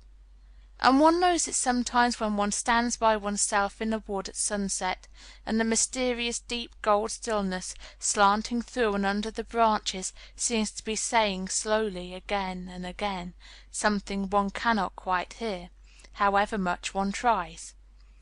Then sometimes the immense quiet of the dark blue at night, with millions of stars waiting and watching, makes one sure. And sometimes the sound of far-off music makes it true, and sometimes a look in someone's eyes. And it was like that with Colin when he first saw and heard and felt the springtime inside the 4 high walls of a hidden garden. That afternoon the whole world seemed to devote itself to being perfect and radiantly beautiful and kind to one boy. Perhaps out of pure heavenly goodness the spring came, and crowned everything it probably could into that one place. More than once Dickon paused in what he was doing, and stood still, with a sort of growing wonder in his eyes, shaking his head softly. It is gradely," he said. "I'm 12 going on 13, and there's a lot of afternoons in 13 years, but seems to me like I never seen one as gradely as this here." "Aye, it is a gradely one," said Mary, and she sighed for mere joy. "I'll warrant it's the gradeliest one as ever was in the world." "Does tha think," said Colin with dreamy carefulness, "as happens it was made loike this here all o' purpose for me?" "My word!" cried Mary admiringly, "that there is a bit of good Yorkshire. Thou'rt shaping first rate, that thou'rt." And delight reigned. They drew the chair under the plum tree, which was snowy white with blossoms and musical with bees. It was like a king's canopy, a fairy king's. There were flowering cherry trees near, and apple trees whose buds were pink and white, and here and there one had burst open wide. Between the blossoming arches of the canopy bits of blue sky looked down like wonderful eyes. Mary and Dickon worked a little here and there, and Colin watched them. They brought him things to look at, buds which were opening, buds which were tight closed, bits of twig whose leaves were just showing green, the feather of a woodpecker which had dropped on the grass, the empty shell of some bird early hatched. Dickon pushed the chairs slowly round and round the garden, stopping every other moment to let him look at wonders springing out of the earth or trailing down from trees. It was like being taken in state round the country of a magic king and queen and shown all the mysterious riches it contained. "I wonder if we shall see the robin," said Colin. "Thou'll see him often enough after a bit," answered Dickon. "When the eggs hatches out little chaps he'll be kept so busy it'll make his head swim. Thou'll see him flying backward and forward carrying worms nigh as big as himself, and that much noise going on the nest when he gets there as flusters him so as he scarce knows which big mouth to drop the first piece in, and gaping beaks and squawks on every side. Mother says as when she sees the work a robin has to keep them gaping beaks filled. She feels like she was a lady with nothing to do. She says she's seen the little chaps when it seems like the sweat must be dropping off them, though folk can't see it." This made them giggle so delightedly that they were obliged to cover their mouths with their hands, remembering that they must not be heard. Colin had been instructed as to the law of whispers and low voices several days before. He liked the mysteriousness of it, and did his best, but in the midst of excited enjoyment it is rather difficult never to laugh above a whisper. Every moment of the afternoon was full of new things, and every hour the sunshine grew more golden. The wheeled chair had been drawn back under the canopy, and Dickon had sat down on the grass, and had just drawn out his pipe when Colin saw something he had not had time to notice before. "That's a very old tree over there, isn't it?" he said. Dickon looked across the grass at the tree, and Mary looked, and there was a brief moment of stillness. "Yes," answered Dickon after it, and his low voice had a very gentle sound. Mary gazed at the tree and thought. "The branches are quite grey, and there's not a single leaf anywhere," Colin went on. "It's quite dead, isn't it?" "Aye," admitted Dickon, "but them roses as climbs all over it will near hide every bit of the dead wood when they're full of leaves and flowers. It won't look dead then. It'll be the prettiest of all." Mary still gazed at the tree and thought. "It looks as if a big branch has been broken off," said Colin. "I wonder how it was done." "It's been done many a year," answered Dickon. With a sudden relieved start, and laying his hand on Colin, "look at that robin. There he is. He's been foraging for his mate." Colin was almost too late, but he just caught sight of him, the flash of red-breasted bird with something in his beak. He darted through the greenness and into the close-grown corner, and was out of sight. Colin leaned back on his cushion again, laughing a little. "He's taken her tea to her. Perhaps it's 5 o'clock. I think I'd like some tea myself." And so they were safe. "It was magic which sent the robin," said Mary secretly to Dickon afterward. "I know it was magic." For both she and Dickon had been afraid Colin might ask something about the tree whose branch had broken off 10 years ago, and they had talked it over together, and Dickon had stood and rubbed his head in a troubled way. "We mun look as if it wasn't no different from the other trees," he had said. "We couldn't never tell him how it broke, poor lad. If he says anything about it, we mun try to look cheerful." "Aye, that we mun," had answered Mary. But she had not felt as if she looked cheerful when she gazed at the tree. She wondered and wondered in those few moments if there was any reality in that other thing Dickon had said. He had gone on rubbing his rust-red hair in a puzzled way, but a nice comforted look had begun to grow in his blue eyes. "Mrs. Craven was a very lovely young lady," he had gone on rather hesitatingly, "and mother, she thinks maybe she's about Misselthwaite many a time looking after Mester Colin, same as all mothers do when they're took out of the world. They have to come back, thee sees. Happen she's been in the garden, and happen it was her set us to work and told us to bring him here." Mary had thought he meant something about magic. She was a great believer in magic. Secretly she quite believed that Dickon worked magic, of course good magic, on everything near him, and that was why people liked him so much and wild creatures knew he was their friend. She wondered indeed if it were not possible that his gift had brought the robin just at the right moment when Colin asked that dangerous question. She felt that his magic was working all the afternoon and making Colin look an entirely different boy. It did not seem possible that he could be the crazy creature who had screamed and beaten and bitten his pillow. Even his ivory whiteness seemed to change. The faint glow of colour which had shown on his face and neck and hands when he first got inside the garden really never quite died away.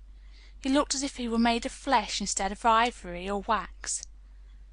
They saw the robin carry food to his mate 2 or 3 times, and it was so suggestive of afternoon tea that Colin felt they must have some. "Go and make one of the men servants bring some in a basket to the rhododendron walk," he said, "and then you and Dickon can bring it here." It was an agreeable idea, easily carried out, and when the white cloth was spread upon the grass with hot tea and buttered toast and crumpets, a delightfully hungry meal was eaten, and several birds on domestic errands paused to inquire what was going on, and were led into investigating crumbs with great activity. Nut and Shell whisked up trees with pieces of cake, and Soot took the entire half of a buttered crumpet into a corner and pecked at and examined and turned it over and made hoarse remarks about it until he decided to swallow it joyfully in one gulp. The afternoon was dragging toward its mellow hour. The sun was deepening the gold of its lances. The bees were going home and the birds were flying past less often. Dickon and Mary were sitting on the grass, the tea basket was repacked ready to be taken home to the house, and Colin was lying against his cushions with his heavy locks pushed back from his forehead, and his face looking quite a natural colour. "I don't want this afternoon to go," he said, "but I shall come back to-morrow, and the day after, and the day after, and the day after." "You'll get plenty of fresh air, won't you?" said Mary. "I'm going to get nothing else," he answered. "I have seen the spring now, and I am going to see the summer. I am going to see everything grow here. I am going to grow here myself." "That thou will," said Dickon. "Us'll have thee walking about here and digging same as us other folk afore long." Colin flushed tremendously. "Walk?" he said. "Dig? Shall I?" Dickon's glance at him was delicately cautious. Neither he nor Mary had ever asked if there was anything the matter with his legs. "For sure thou will," he said stoutly. "Thou's got legs of thy own, same as other folks." Mary was rather frightened until she heard Colin's answer. "Nothing really ails them," he said, "but they are so thin and weak. They shake so that I'm afraid to try and stand on them." Both Mary and Dickon drew a relieved breath. "When thou stops being afraid, thou'll stand on 'em," Dickon said with renewed cheer, "and thou'll stop being afraid in a bit." "I shall," said Colin, and he lay still as if he were wondering about things. They were really very quiet for a little while. The sun was dropping lower. It was that hour when everything stills itself, and they really had had a busy and exciting afternoon. Colin looked as if he were resting luxuriously. Even the creatures had ceased moving about and had drawn together and were resting near them. Soot had perched on a low branch and drawn up one leg and dropped the grey film drowsily over his eyes. Mary privately thought he looked as if he might snore in a minute. In the midst of this stillness it was rather startling when Colin half lifted his head and exclaimed in a loud, suddenly alarmed whisper, "Who is that man?" Dickon and Mary scrambled to their feet. "Man?" they both cried in low, quick voices. Colin pointed to the high wall. "Look!" he whispered excitedly. "Just look!" Mary and Dickon wheeled about and looked. There was Ben Weatherstaff's indignant face glaring at them over the wall from the top of a ladder. He actually shook his fist at Mary. "If I wasn't a bachelder, and thou was a wench of mine," he cried, "I'd give thee a hiding." He mounted another step threateningly, as if it were his energetic intention to jump down and deal with her. But as she came toward him he evidently thought better of it, and stood on the top step of his ladder, shaking his fist down at her. "I never thought much of thee," he harangued. "I couldn't abide thee the first time I set eyes on thee, a scrawny buttermilk-faced young besom, allus asking questions and poking their nose where it wasn't wanted. I never knowed how they got so thick with me, if it hadn't a been for the robin. Drat him!" "Ben Weatherstaff," called out Mary, finding her breath. She stood below him and called up to him with a sort of gasp, "Ben Weatherstaff, it was the robin who showed me the way." Then it did seem as if Ben really would scramble down on the side of the wall, he was so outraged. "Thou young bad un," he called down at her, "laying the badness on a robin, not but what is impudent enough for anything. Him showing thee the way, him, that young note." She could see his next words burst out because he was overpowered by curiosity. "However in the world did thou get in?" "It was the robin who showed me the way," she protested obstinately. "He didn't know he was doing it, but he did. And I can't tell you from here while you're shaking your fist at me." He stopped shaking his fist very suddenly at that moment, and his jaw actually dropped as if he stared over her head at something he saw coming over the grass toward him. At the first sound of his torrent of words, Colin had been so surprised that he only sat up and listened as if he were spellbound. But in the midst of it he had recovered himself and beckoned imperiously to Dickon. "Wheel me over there," he commanded. "Wheel me quite close and stop right in front of him. And this, if you please." This is what Ben Weatherstaff beheld and which made his jaw drop.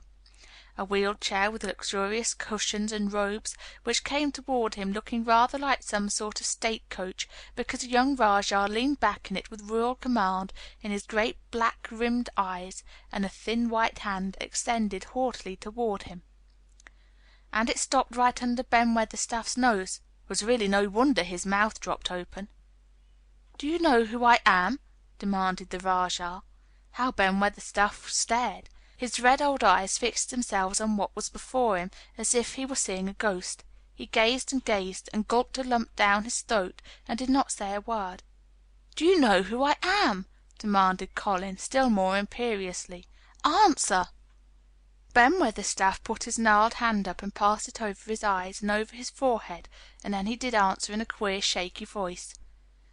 "Who thou art?" he said. "Aye, that I do, with thy mother's eyes staring at me out of that face. Lord knows how they came here, but thou'rt the poor cripple." Colin forgot that he ever had a back. His face flushed scarlet, and he sat bolt upright. "I am not a cripple!" he cried out furiously. "I'm not!" "He's not!" cried Mary, almost shouting up the wall in her fierce indignation. "He's not got a lump as big as a pin. I looked, and there was none there. Not one." Ben Weatherstaff passed his hand over his forehead again, and gazed as if he could never gaze enough. His hands shook, and his mouth shook, and his voice shook. He was an ignorant old man, and a tactless old man, and he could only remember the things he had heard. Thou hasn't got a crooked back?" he said hoarsely. "No," shouted Colin. Thou hasn't got crooked legs?" quavered Ben more hoarsely yet. It was too much. The strength which Colin usually threw into his tantrums rushed through him now in a new way.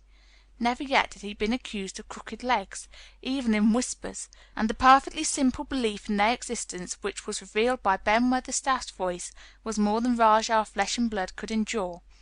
His anger and insulted pride made him forget everything but this one moment, and filled him with a power he had never known before, an almost unnatural strength. "Come here!" he shouted to Dickon, and he actually began to tear the coverings off his lower limbs and disentangle himself. "Come here! Come here! This minute!" Dickon was by his side in a second. Mary caught his breath in a short gasp and felt herself turn pale. "He can do it! He can do it! He can do it! He can!" she gabbled over herself under her breath as fast as ever she could. There was a brief, fierce scramble. The rugs were tossed on the ground. Dickon held Colin's arm. The thin legs were out. The thin feet were on the grass. Colin was standing upright, as straight as an arrow and looking strangely tall, his head thrown back and his strange eyes flashing lightning. "Look at me!" he flung at Ben Weatherstaff. "Just look at me, you! Just look at me!" "He's as straight as I am," cried Dickon. "He's as straight as any lad in Yorkshire." What Ben Weatherstaff did Mary thought queer beyond measure. He choked and gulped, and suddenly tears ran down his weather wrinkled cheeks as he struck his old hands together. He burst forth. "The lies folk telled Thou'rt as thin as a lath and as white as a wraith, but there's not a knob on thee. Thou'lt make a mon yet. God bless thee!" Dickon held Colin's arm strongly, but the boy had not begun to falter. He stood straighter and straighter and looked Ben Weatherstaff in the face. "I am your master," he said, "when my father is away, and you are to obey me. This is my garden.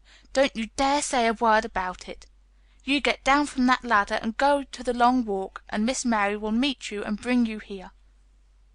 I want to talk to you. We did not want you, but now you will have to be in the secret. Be quick." Ben Weatherstaff's crabbed old face was still wet with that one queer rush of tears. It seemed as if he could not take his eyes from thin, straight Colin standing on his feet with his head thrown back. Lad," he almost whispered. My lad." And then, remembering himself, he suddenly touched his hat, gardener fashion, and said, "Yes, sir. Yes, sir," and obediently disappeared as he descended the ladder. Chapter 22 When the Sun Went Down. When his head was out of sight, Colin turned to Mary. "Go and meet him," he said, and Mary flew across the grass to the door under the ivy. Dickon was watching him with sharp eyes.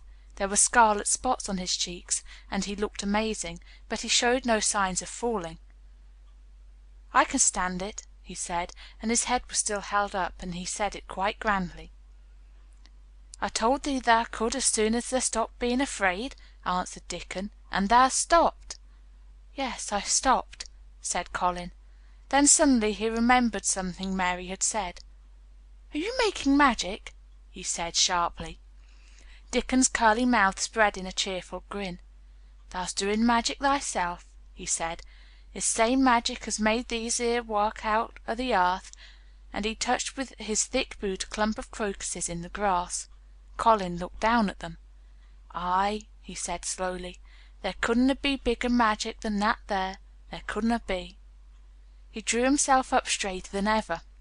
"I'm going to walk to that tree," he said, pointing to one a few feet away from him. "I'm going to be standing when Weatherstaff comes in. I can rest against a tree if I like. When I want to sit down I will sit down, but not before. Bring a rug from the chair."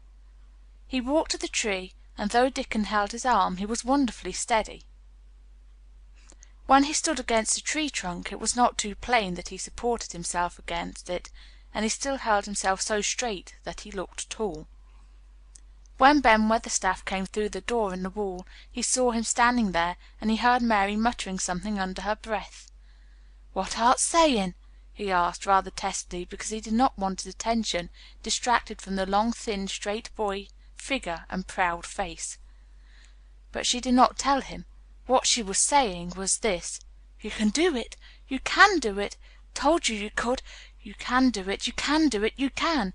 She was saying it to Colin because she wanted to make magic and keep him on his feet looking like that. She could not bear that he should give in before Ben Weatherstaff. He did not give in. She was uplifted by a sudden feeling that he looked quite beautiful in spite of his thinness. He fixed his eyes on Ben Weatherstaff in his funny, imperious way. "Look at me," he commanded. "Look at me all over. Am I a hunchback? Have I got crooked legs?" Ben Weatherstaff had not quite got over his emotion, but he had recovered a little, and answered almost in his usual way. "Not thar," he said. "No to the sort. What's thar been doing with thyself, hiding out of sight and letting folk think thou was a cripple and half-witted?" "Half-witted!" said Colin angrily. "Who thought that?" "Lots of fools," said Ben. "The world's full of jackasses braying, and they never bray nought but lies. What did thou shut thyself up for?" "Everyone thought I was going to die," said Colin shortly. "I'm not." And he said it with such decision, Ben Weatherstaff looked him over, up and down, down and up. "Thou die?" he said with dry exultation. "No to the sort. Thou'st got too much pluck in thee. When I seed thee put the legs on the ground in such a hurry, I knowed thou was all right.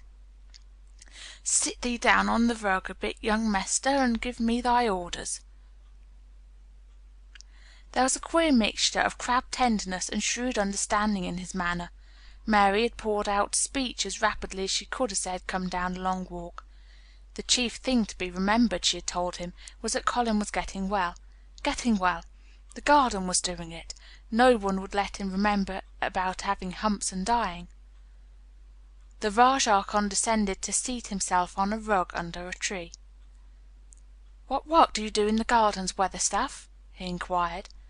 "Anything I'm told to do," answered old Ben. "Anything I'm told to do," answered old Ben. "I'm kep' on by favour, because she liked me." "She?" said Colin. "Thy mother," answered Ben Weatherstaff. "My mother?" said Colin, and he looked about him quietly. This was her garden, wasn't it?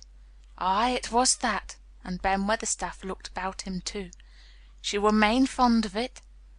"It is my garden now. I am fond of it. I shall come here every day," announced Colin. "But it is to be a secret. My orders are that no one is to know that we come here. Dickon and my cousin have worked and made it come alive. I shall send for you sometimes to help, but you must come when no one can see you." Ben Weatherstaff's face twisted itself in a dry old smile. "I've come here before when no one saw me," he said. "What?" exclaimed Colin. "When?" "Last time I was here," rubbing his chin and looking round, "was about 2 year ago." "But no one has been in it for 10 years," cried Colin. "There was no door." "I'm no one," said Ben dryly, "and I didn't come through the door. I came over the wall. The rheumatics held me back the last 2 year." "Thou come and did a bit of pruning," cried Dickon. "I couldn't make out how it had been done." "She was so fond of it, she was," said Ben Weatherstaff slowly, "and she was such a pretty young thing. She says to me once, 'Ben,' she says, laughing, 'if ever I'm ill or I go away, you must take care of my roses.' When she did go away, the orders was no one was ever to come nigh. But I come, with grumpy obstinacy. Over the wall I come, until the rheumatics stopped me. And I did a bit of work once a year. She'd gave her order first." "It wouldn't have been as wick as it is if thou hadn't done it," said Dickon. "I did wonder." "I'm glad you did it, Weatherstaff," said Colin. "You know how to keep the secret." "Aye, I'll know, sir," answered Ben, "and it'll be easier for a man with rheumatics to come in at the door." On the grass near the tree Mary had dropped her trowel. Colin stretched out his hand and took it up. An odd expression came into his face, and he began to scratch at the earth. His thin hand was weak enough, but presently, as they watched him, Mary was quite breathless with interest. He drove the end of the trowel into the soil and turned some over. "You can do it, you can," said Mary to herself. "I tell you, you can." Dickon's round eyes were full of eager curiousness, but he said not a word. Ben Weatherstaff looked on with interested face. Colin persevered. After he had turned a few trowelfuls of soil, he spoke exultantly to Dickon in his best Yorkshire. "Tha said they'd have me walking about here same as other folk, and tha said they'd have me digging. I thought they was just lying to please me. This is only the first day, and I've walked, and here I am digging." Ben Weatherstaff's mouth fell open again when he heard him, but he ended up chuckling. He said, "that sounds as if tha'd got wits enough. Thou'rt a Yorkshire lad for sure, and thou'rt digging too. How'd thou like to plant a bit of something? I can get thee a rose in a pot." "Go and get it," said Colin, digging excitedly. "Quick, quick!" It was done quickly enough indeed. Ben Weatherstaff went his way, forgetting rheumatics. Dickon took his spade and dug the hole deeper and wider than a new digger with thin white hands could make it. Mary slipped out to run and bring back a watering can. When Dickon had deepened the hole, Colin went on turning the soft earth over and over. He looked up at the sky, flushed and glowing with the strange new exercise, slight as it was. "I want to do it before the sun goes quite down," he said. Mary thought that perhaps the sun held back a few minutes just on purpose. Ben Weatherstaff brought the roses in its pots from the greenhouse. He hobbled over the grass as fast as he could. He had begun to be excited too. He knelt down by the hole and broke the pot from the mould. "Here, lad," he said, handing the plant to Colin.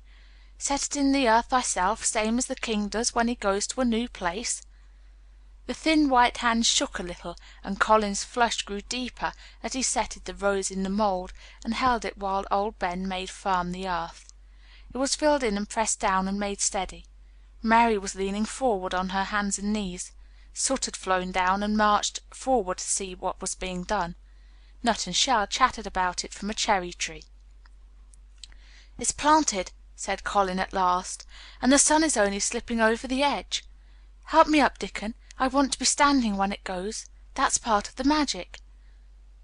And Dickon helped him, and the magic, or whatever it was, so gave him strength, and when the sun did slip over the edge and end the strange lovely afternoon for them there, he actually stood on his 2 feet, laughing. Chapter 23. Magic. Dr. Craven had been waiting some time at the house when they returned to it. He had indeed begun to wonder if it might not be wise to send some one out to explore the garden paths. When Colin was brought back to his room, the poor man looked him over seriously. "You should not have stayed out so long," he said. "You must not overexert yourself." "I'm not tired at all," said Colin. "It has made me well. Tomorrow I am going out in the morning as well as the afternoon." "I'm not sure that I can allow it," answered Dr. Craven. "I am afraid it would not be wise." "It would not be wise to try to stop me," said Colin quite seriously. "I am going." Even Mary had found out that one of Colin's chief peculiarities was that he did not know in the least what a rude little brute he was with his way of ordering people about. He had lived on a sort of desert island all his life, and as he had been the king of it, he had made his own manners, and had no one to compare himself with. Mary had indeed been rather like him herself, and since she had been at Misselthwaite and gradually discovered that her own manners had not been of the kind which is usual or popular. Having made this discovery, she naturally thought of it enough interest to communicate to Colin. So she sat and looked at him curiously for a few minutes after Dr. Craven had gone. She wanted to make him ask her why she was doing it, and of course she did. "What are you looking at me for?" he said. "I'm thinking I am rather sorry for Dr. Craven."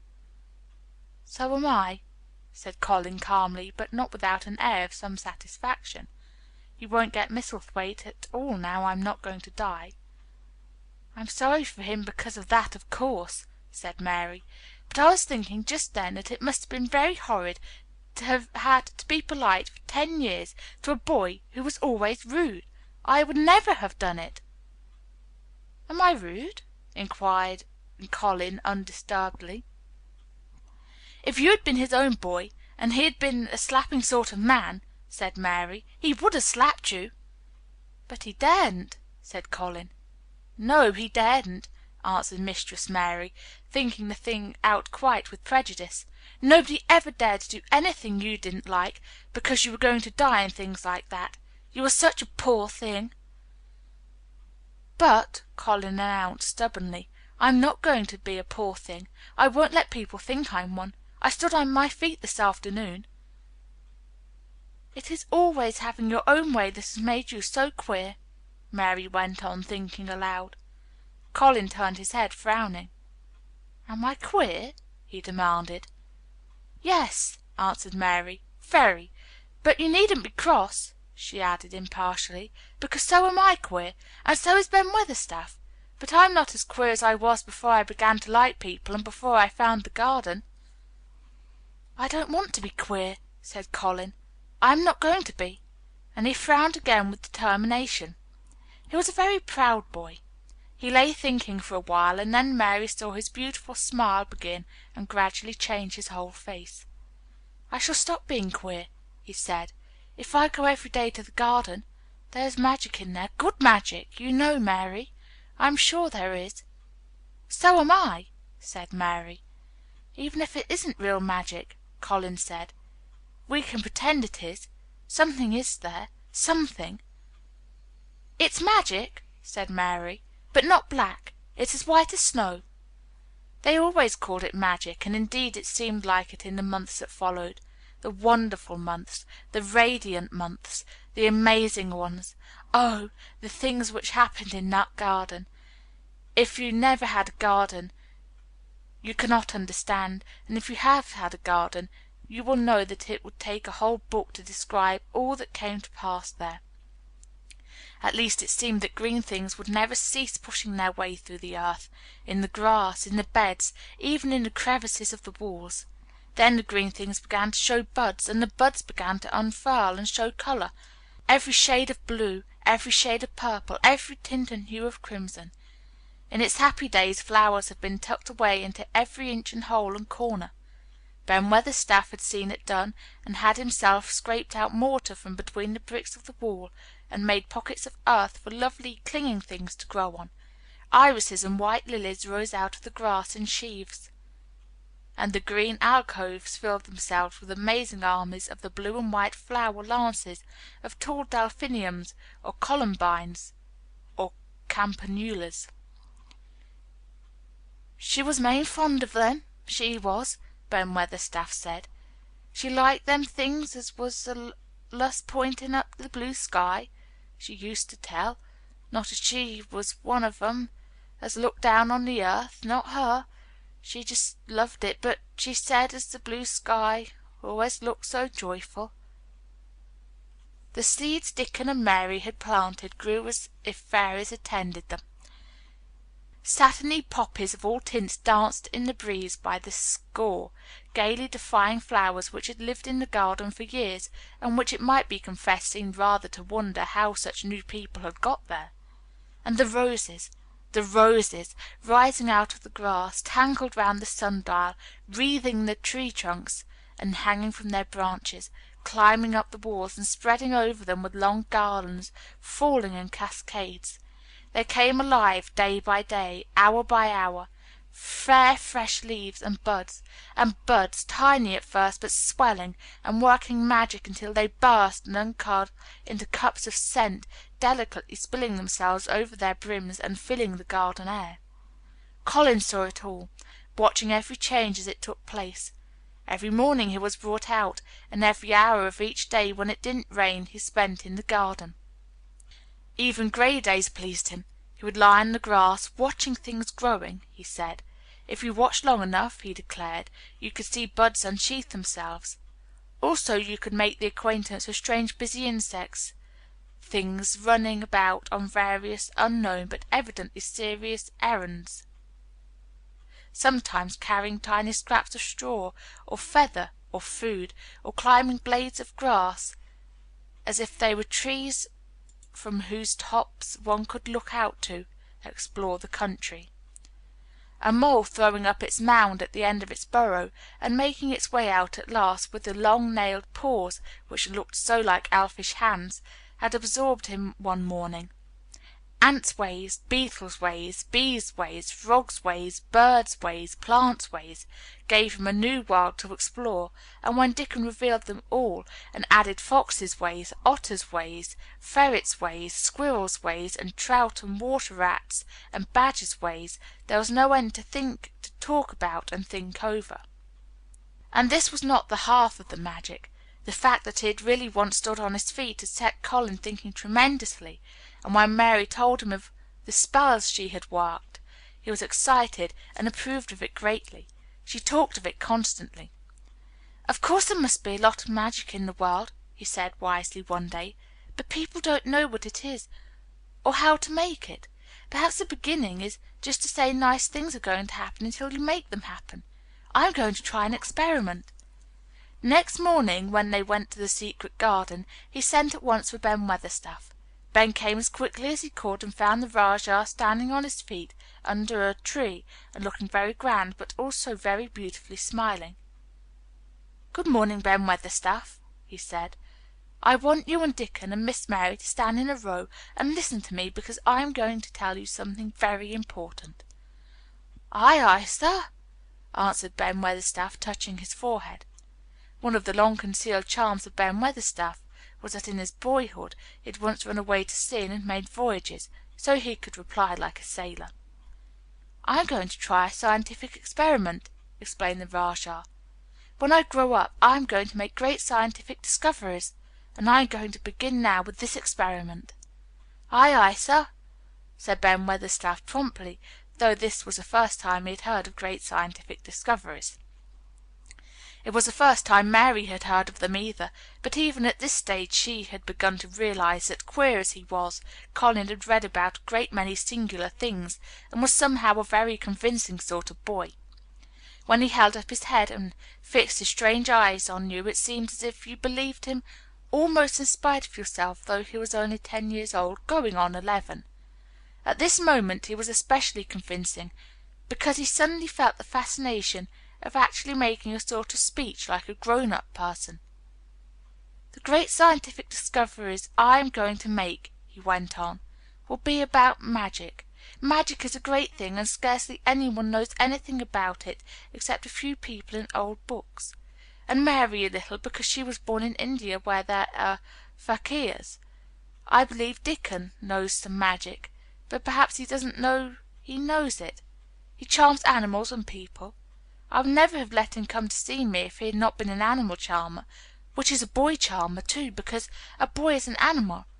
I am sure there is magic in everything, only we have not the sense to get hold of it and make it do things for us, like electricity and horses and steam."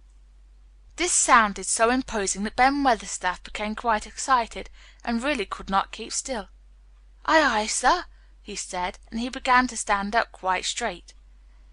"When Mary found this garden it looked quite dead," the orator proceeded. "Then something began pushing things up out of the soil and making things out of nothing. One day things weren't there, and another they were. I had never watched things before, and it made me feel very curious. Scientific people are always curious, and I am going to be scientific. I keep saying to myself, 'What is it? What is it? It's something. It can't be nothing. I don't know its name, so I call it magic.' I've never seen the sun rise, but Mary and Dickon have, and from what they tell me I am sure that is magic too. Something pushes it up and draws it. Sometimes since I've been in the garden I've looked up through the trees at the sky, and I have had a strange feeling of being happy, as if something were pushing and drawing in my chest and making me breathe fast. Magic is always pushing and drawing and making things out of nothing. Everything is made out of magic, leaves and trees, flowers and birds, badgers and foxes and squirrels and people. So it must be around us, in this garden, in all the places. The magic this garden has made me stand up, and know I am going to live to be a man. I am going to make the scientific experiment of trying to get some and put it in myself and make it push and draw me and make me strong. I don't know how to do it, but I think if you keep thinking about it and calling it, perhaps it will come. Perhaps that is the first baby way to get it. When I was going to try to stand that first time, Mary kept saying to herself as fast as she could, 'You can do it, you can do it,' and I did. I had to try myself at the same time, of course, but her magic helped me, and so did Dickon's. Every morning and evening, and as often in the daytime as I can remember, I am going to say, 'Magic is in me. Magic is making me well. I am going to be as strong as Dickon, as strong as Dickon.' And you must all do it too. That is my experiment. Will you help, Ben Weatherstaff?" "Aye, aye, sir," said Ben Weatherstaff. "Aye, aye. If you keep doing it every day as regularly as soldiers go through drill, we shall see what will happen, and find out if the experiment succeeds. You learn things by saying them over and over and thinking about them until they stay in your mind forever, and I think it will be the same with magic. If you keep calling it to come to you and help you, it will get to be part of you, and it will say and do things. I once heard an officer in India tell my mother that there were fakirs who said words over and over thousands of times," said Mary. "I've heard Jem Fettleworth's wife say the same thing over 1,000 of times, calling Jem a drunken brute," said Ben Weatherstaff dryly. "Summat always come o' that, sure enough. He gave her a good hiding, and went to the Blue Lion and got as drunk as a lord." Colin drew his brows together and thought a few minutes. Then he cheered up. "Well," he said, "you see something did come of it. She used the wrong magic until she made him beat her. If she'd used the right magic and had said something nice, perhaps he wouldn't have got as drunk as the Lord, and perhaps he might have brought her a new bonnet." Ben Weatherstaff chuckled, and there was shrewd admiration in his little old eyes. "Thou'rt a clever lad as well as a straight-legged one, Mester Colin," he said. "Next time I see Bess Fettleworth I'll give her a bit of a hint of what magic will do for her. She'd be rare and pleased if the scientific experiment worked, and so would Jem." Dickon had stood listening to the lecture, his round eyes shining with curious delight. Nut and Shell were on his shoulders, and he held a long-eared white rabbit in his arm, and stroked it softly while it laid its ears along its back and enjoyed itself. "Do you think the experiment will work?" Colin asked him, wondering what he was thinking. He so often wondered what Dickon was thinking when he saw him looking at him or at one of his creatures with his happy, wide smile. He smiled now, and his smile was wider than usual. "Aye," he answered, "that I do. It'll work the same as the seeds do when the sun shines on 'em. It'll work for sure. Shall us begin it now?" Colin was delighted, and so was Mary. Fired by recollections of fakirs and devotees in illustrations, Colin suggested that they should all sit cross-legged under the tree which made a canopy. "It will be like sitting in a sort of temple," said Colin. "I'm rather tired, and I want to sit down." Said Dickon, "thou mustn't begin by saying thou'rt tired. Thou might spoil the magic." Colin turned and looked at him into his innocent round eyes. "That's true," he said slowly. "I must only think of the magic." It all seemed most majestic and mysterious when they sat down in their circle. Ben Weatherstaff felt as if he had somehow been led into appearing at a prayer meeting. Ordinarily he was very fixed in being what he called "agin' prayers meetings," but this being the Rajah's affair, he did not resent it, and was indeed inclined to be gratified at being called upon to assist. Mistress Mary felt solemnly enraptured. Dickon held his rabbit in his arms, and perhaps he made some charmless signal no one heard, for when he sat down cross-legged like the rest, the crow, the fox, the squirrels, and the lamb slowly drew near and part made the circle, setting each into a place of rest as if of their own desire. "The creatures have come," said Colin gravely. "They want to help us." Colin really looked quite beautiful, Mary thought. He held his head high, as if he felt like a sort of priest, and his strange eyes had a wonderful look in them. The light shone on him through the tree canopy. "Now we will begin," he said. "Shall we sway backward and forward, Mary, as if we were dervishes?" "I canna do no swayin' back'ard and for'ard," said Ben Weatherstaff. "I've got the rheumatics." "The magic will take them away," said Colin in a high priest tone. "But we won't sway until it has done it. We can only chant." "I canna do no chantin'," said Ben Weatherstaff a trifle testily. "They turned me out of the church choir the only time I ever tried it." No one smiled. They were all too much in earnest. Colin's face was not even crossed by a shadow. He was thinking only of the magic. "Then I will chant," he said, and he began looking like a strange boy spirit. "The sun is shining, the sun is shining, that is the magic. The flowers are growing, the roots are stirring, that is the magic. Being alive is the magic. Being strong is in the magic. The magic is in me, the magic is in me. It is in me, it is in me, it is in every one of us. It is in Ben Weatherstaff's back. Magic, magic, come and help." He said it a great many times, not 1,000 times, but quite a goodly number. Mary listened entranced. She felt as if it were at once queer and beautiful, and she wanted him to go on and on. Ben Weatherstaff began to feel soothed into a sort of dream which was quite agreeable. The humming of the bees in the blossoms mingled with the chanting voice, and drowsily melted into a doze. Dickon sat cross-legged with his rabbit asleep on his arm, and a hand resting on the lamb's back. Soot had pushed away a squirrel and huddled close to him at his shoulder. The grey film dropped over his eyes. At last Colin stopped. "Now I am going to walk around the garden," he announced. Ben Weatherstaff's head had just dropped forward, and he lifted it with a jerk. "You have been asleep," said Colin. "No to the sort," mumbled Ben. "The sermon was good enough, but I'm bound to get out afore the collection." He was not quite awake yet. "You're not in church," said Colin. "Not me," said Ben, straightening himself. "Who said I were? I had every bit of it. You said the magic was in my back. The doctor calls it rheumatics." The Rajah waved his hand. "That was the wrong magic," he said. "You will get better. You have my permission to go to your work. But come back to morrow." "I'd like to see thee walk around the garden," grunted Ben.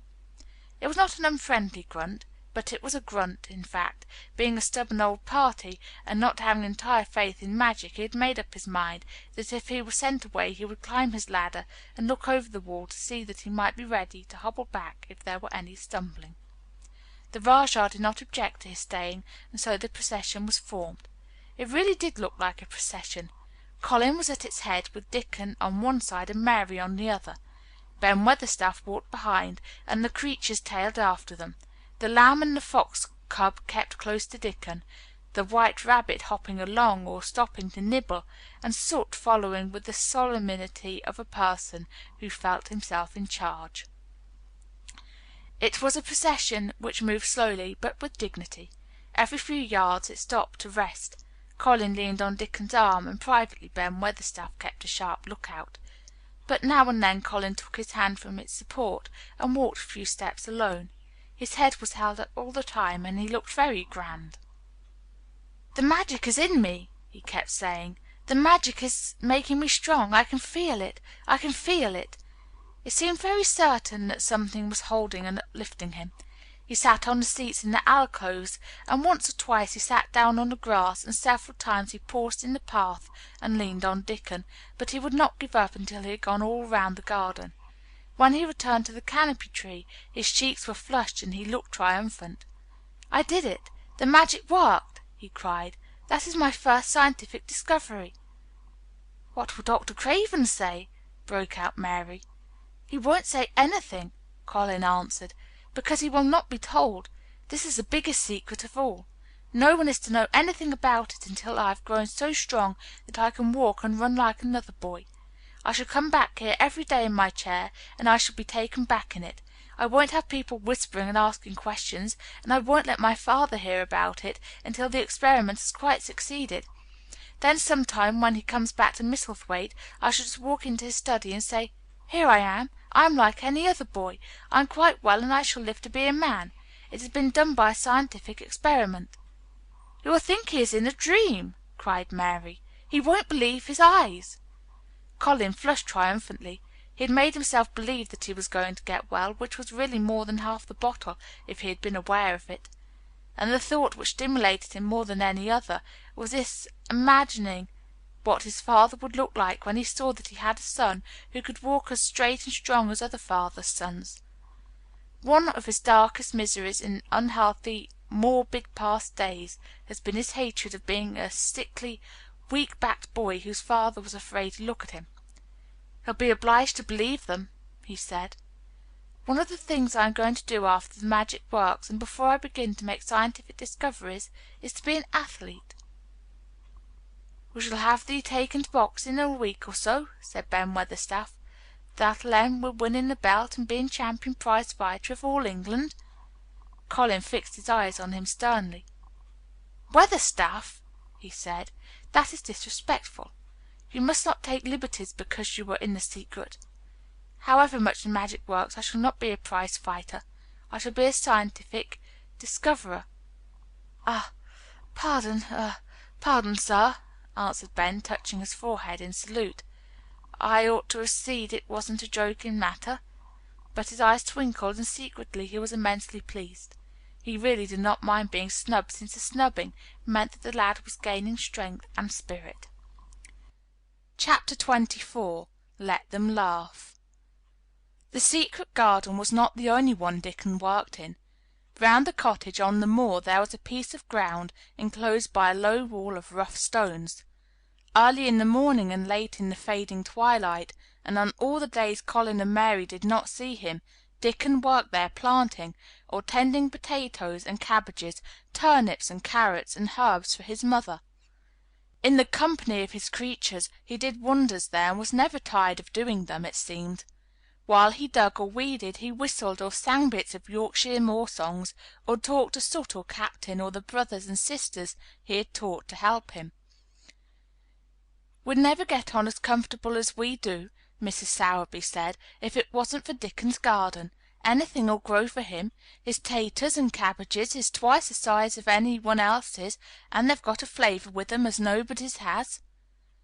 When she found a moment to spare she liked to go out and talk to him.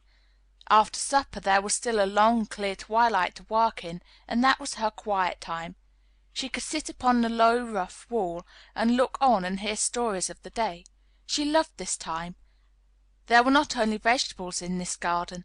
Dickon had brought penny packages of flower seeds now and then, and sown bright, sweet scented things among gooseberry bushes and even cabbages, and he grew borders of mignonette and pinks and pansies, and things whose seeds he could save year after year, or whose roots would bloom each spring and spread in time into fine clumps. The low wall was one of the prettiest things in Yorkshire, because he had tucked moorland foxglove and ferns and rockcress and hedgerow flowers into every crevice, till only here and there glimpses of the stones were to be seen. "All a chap's got to do to make 'em thrive, mother," he would say, "is to be friends with 'em, for sure. They're just like the creatures. If they're thirsty, give 'em drink, and if they're hungry, give 'em a bit of food. They want to live same as we do. If they died I should feel as if I'd been a bad lad and somehow treated them heartless." It was in these twilight hours that Mrs. Sowerby heard of all that happened to Misselthwaite Manor. At first she was only told that Mester Colin had taken a fancy to going out into the grounds with Miss Mary, and that it was doing him good. But it was not long before it was agreed between the two children that Dickon's mother might come into the secret. Somehow it was not doubted that she was safe for sure. So one beautiful still evening Dickon told the whole story, with all the thrilling details of the buried key, and the robin in the gray haze which had seemed like deadness, and the secret Miss Mary had planned never to reveal. The coming of Dickon and how it had been told to him, the doubt of Mester Colin, and the final drama of his introduction to the hidden domain, combined with the incident of Ben Weatherstaff's angry face peering over the wall, and Mester Colin's sudden indignant strength, made Mrs. Sowerby's nice-looking face quite change color several times. "My word," she said, "it was a good thing that little lass came to the moor. It's been the making of her and the saving of him, standing on his feet, and us all thinking he was a poor half-witted lad with not a straight bone in him." She asked a great many questions, and her blue eyes were full of deep thinking. "What do they make of it at the Manor, him being so well and cheerful and never complaining?" she inquired. "They don't know what to make of it," answered Dickon. "Every day as comes round his face looks different. It's filling out and doesn't look so sharp, and the waxy color is going. But he has to do his bit of complaining," with a highly entertained grin. "What for, in mercy's name?" asked Mrs. Sowerby. Dickon chuckled. "He does it to keep them from guessing what's happened. If the doctor knew he'd found out he could stand on his feet, he'd likely write and tell Mr. Craven.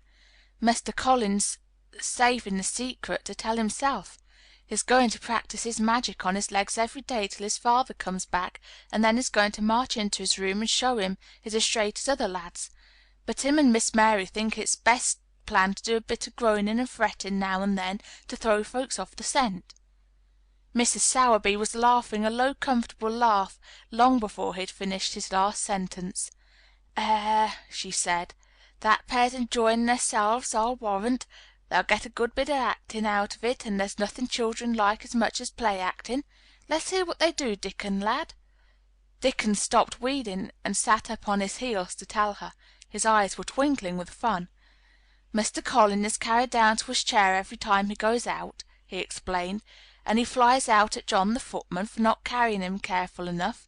He makes himself as helpless looking as he can, and never lifts his head until we're out of sight of the house, and he grunts and frets a good bit when he's been settled into his chair. Him and Miss Mary's both got to enjoying it, and when he groans and complains she'll say, 'Poor Colin, does it hurt you so much? Are you so weak as that, poor Colin?' But the trouble is that sometimes they can scarce keep him from bursting out laughing. When we get safe into the garden they laugh till they've no breath left to laugh with, and they have to stuff their faces into Mr. Collins's cushions to keep the gardeners from hearing, if any of 'em's about. The more they laugh the better for 'em," said Mrs. Sowerby, still laughing herself. "Good healthy child laughin's better 'n pills any day o' the year. That pair'll plump up for sure." "They are plumping up," said Dickon. "They're that hungry they don't know how to get enough to eat without making talk. Mr. Collins says if he keeps sending for more food they won't believe he's an invalid at all. Miss Mary says she'll let him eat her share, but he says that if she goes hungry she'll get thin, and they mun both get fat at once." Mrs. Sowerby laughed so heartily at the revelation of this difficulty that she quite rocked backward and forward in her blue cloak, and Dickon laughed with her. "I'll tell thee what, lad," Mrs. Sowerby said when she could speak, "I've thought of a way to help 'em. When thou goes to 'em in the mornings thou shalt take a pail o' good new milk, and I'll bake 'em a crusty cottage loaf, or some buns with currants in 'em, same as you children like. Nothing so good as fresh milk and bread. Then they could take off the edge of their hunger while they are in the garden, and the fine food they get indoors 'd polish off the corners." Mother," said Dickon admiringly, "what a wonder thou art. Thou always sees a way out o' things. They was quite in a pother yesterday. They didn't see how they was to manage without ordering up more food, they felt that empty inside. They're two young uns growing fast, and health's coming back to both of 'em. Children like that feels like young wolves, and food's flesh and blood to them," said Mrs. Sowerby. Then she smiled, Dickon's own curving smile. But they're enjoying theirselves for sure," she said.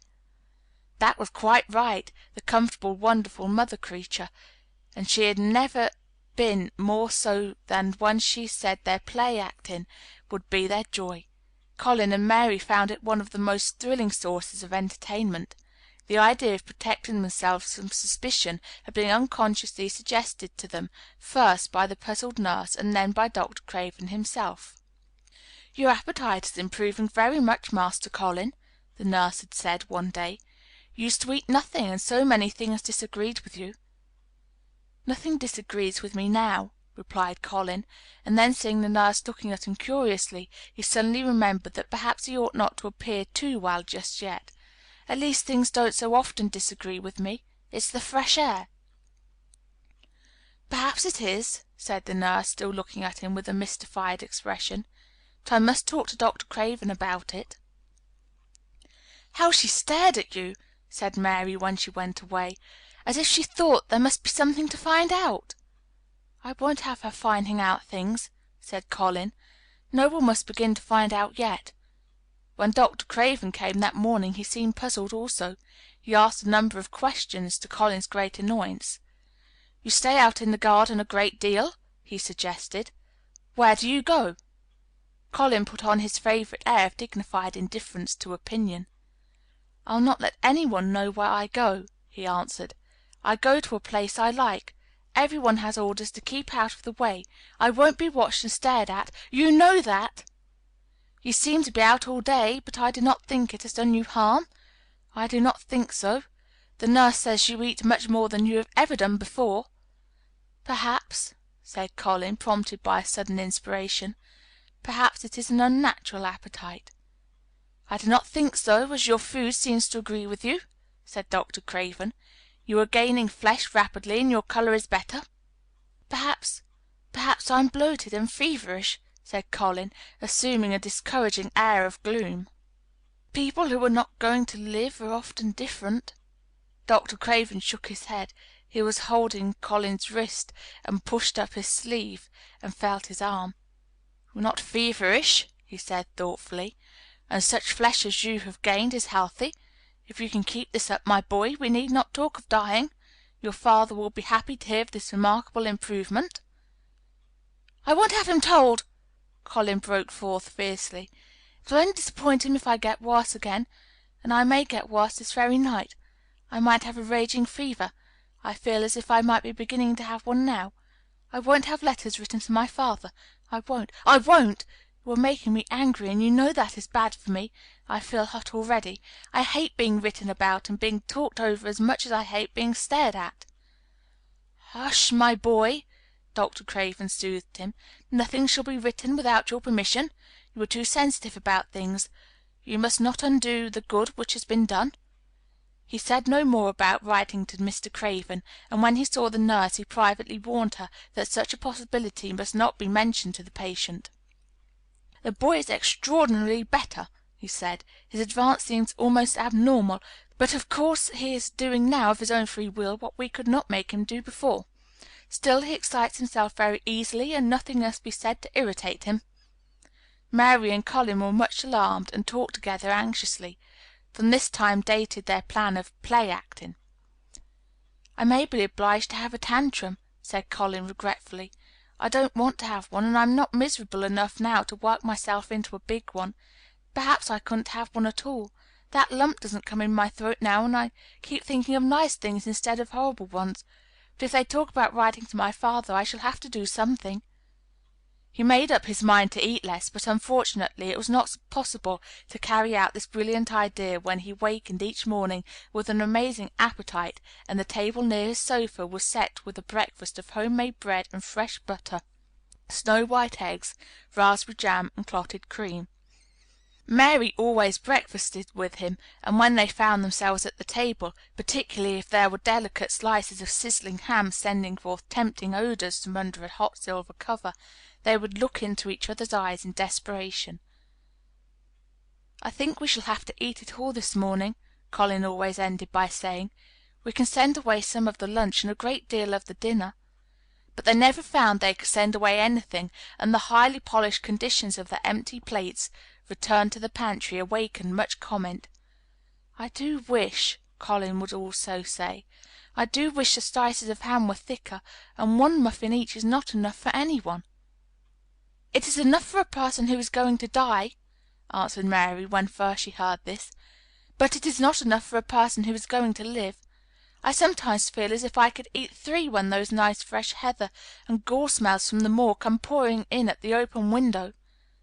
The morning that Dickon, after they had been enjoying themselves in the garden for about 2 hours, went behind a big rose bush and brought forth 2 tin pails, and revealed that one was full of rich new milk cream on the top of it, and that the other held cottage-made currant buns folded in a clean blue and white napkin, buns so carefully tucked in that they were still hot, there was a riot of surprised joyfulness. What a wonderful thing for Mrs. Sowerby to think of! What a clever woman she must be! How good the buns were, and what delicious fresh milk! "Magic is in her just as it is in Dickon," said Colin. "It makes her think of ways to do things, nice things. She is a magic person. Tell her we are grateful, Dickon, extremely grateful." He was given to using rather grown-up phrases at times. He enjoyed them. He liked this so much that he improved upon it. "Tell her she has been most bounteous and our gratitude is extreme." And then, forgetting his grandeur, he fell to and stuffed himself with buns and drank milk out of the pail in copious draughts in the manner of any hungry little boy who had been taking unusual exercise and breathing in moorland air, and whose breakfast was more than 2 hours behind him. This was the beginning of many agreeable incidents of the same kind. They actually awoke to the fact that as Mrs. Sowerby had 14 people to provide food for, she might not have enough to satisfy 2 extra appetites every day.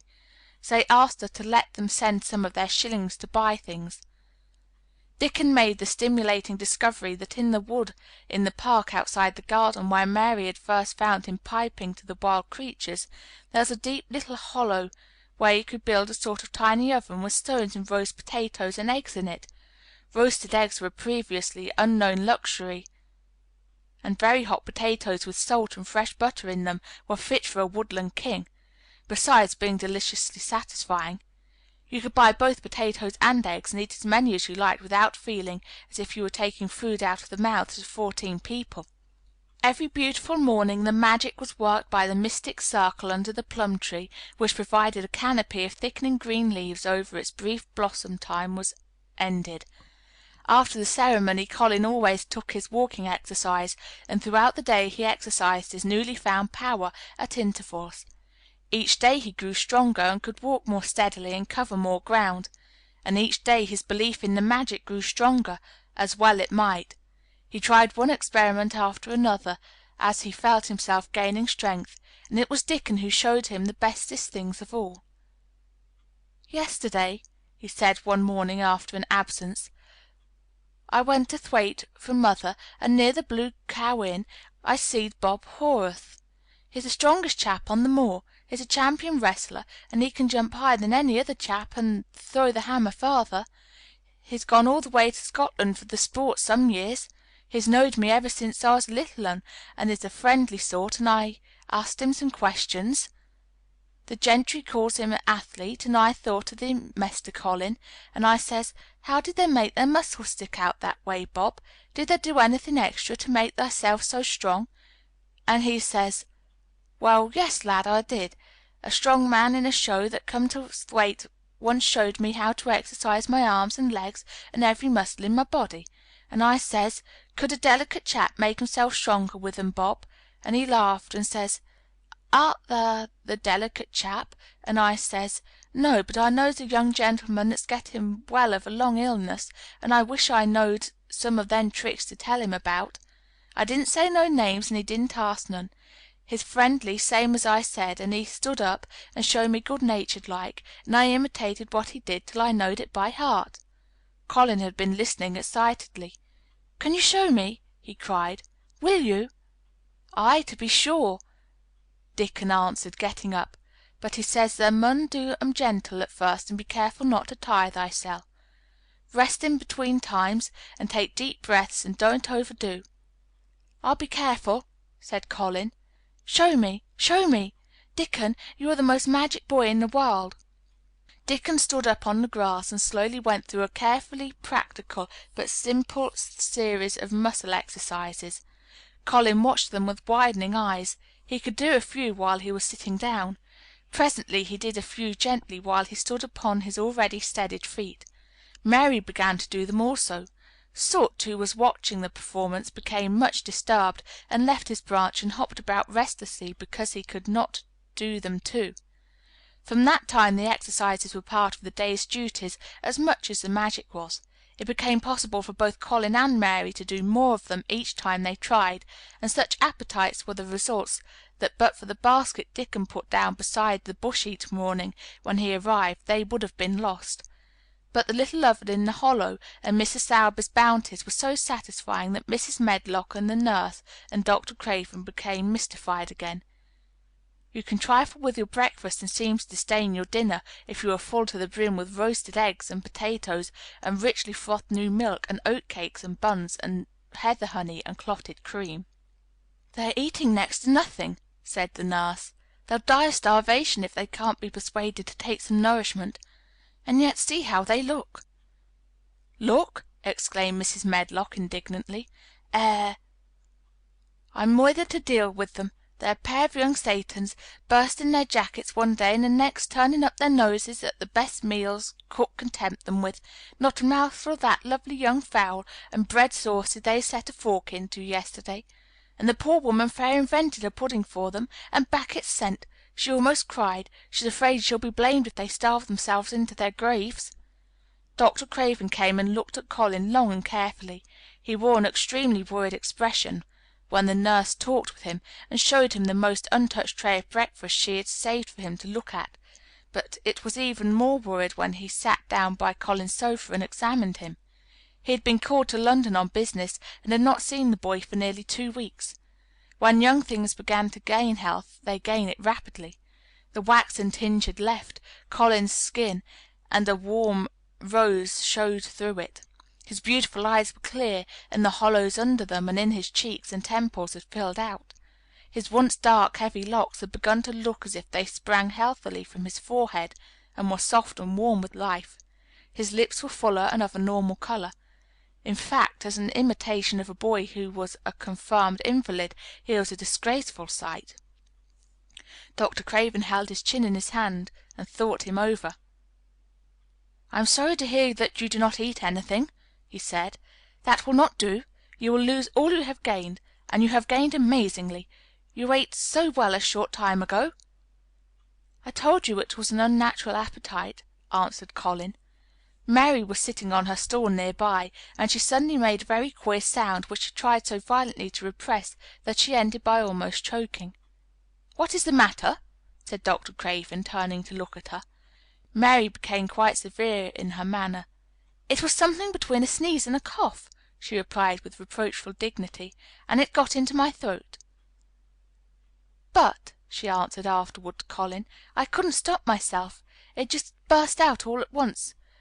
I couldn't help remembering that last big potato you ate, and the way your mouth stretched when you bit through that thick, lovely crust with jam and clotted cream on it." "Is there any way in which those children can get food secretly?" Dr. Craven inquired of Mrs. Medlock. "There's no way unless they dig it out of the earth or pick it off the trees," Mrs. Medlock answered. "They stay out in the grounds all day and see no one but each other, and if they want anything different to eat from what's sent up to them they need only ask for it." "Well," said Dr. Craven, "so long as going without food agrees with them, we need not disturb ourselves. The boy is a new creature." "So is the girl," said Mrs. Medlock. "She's begun to be downright pretty since she's filled out and lost her ugly little sour look. Her hair's grown thick and healthy looking, and she's got a bright color. The glummest, ill-natured little thing she used to be, and now her and Master Colin laugh together like a pair of crazy young ones. Perhaps they're growing fat on that." "Perhaps they are," said Dr. Craven. "Let them laugh." Chapter 25 The Curtain. And the secret garden bloomed and bloomed, and every morning revealed new miracles. In the robin's nest there were eggs, and the robin's mate sat upon them, keeping them warm with her feathery little breast and careful wings. At first she was very nervous, and the robin himself was indignantly watchful.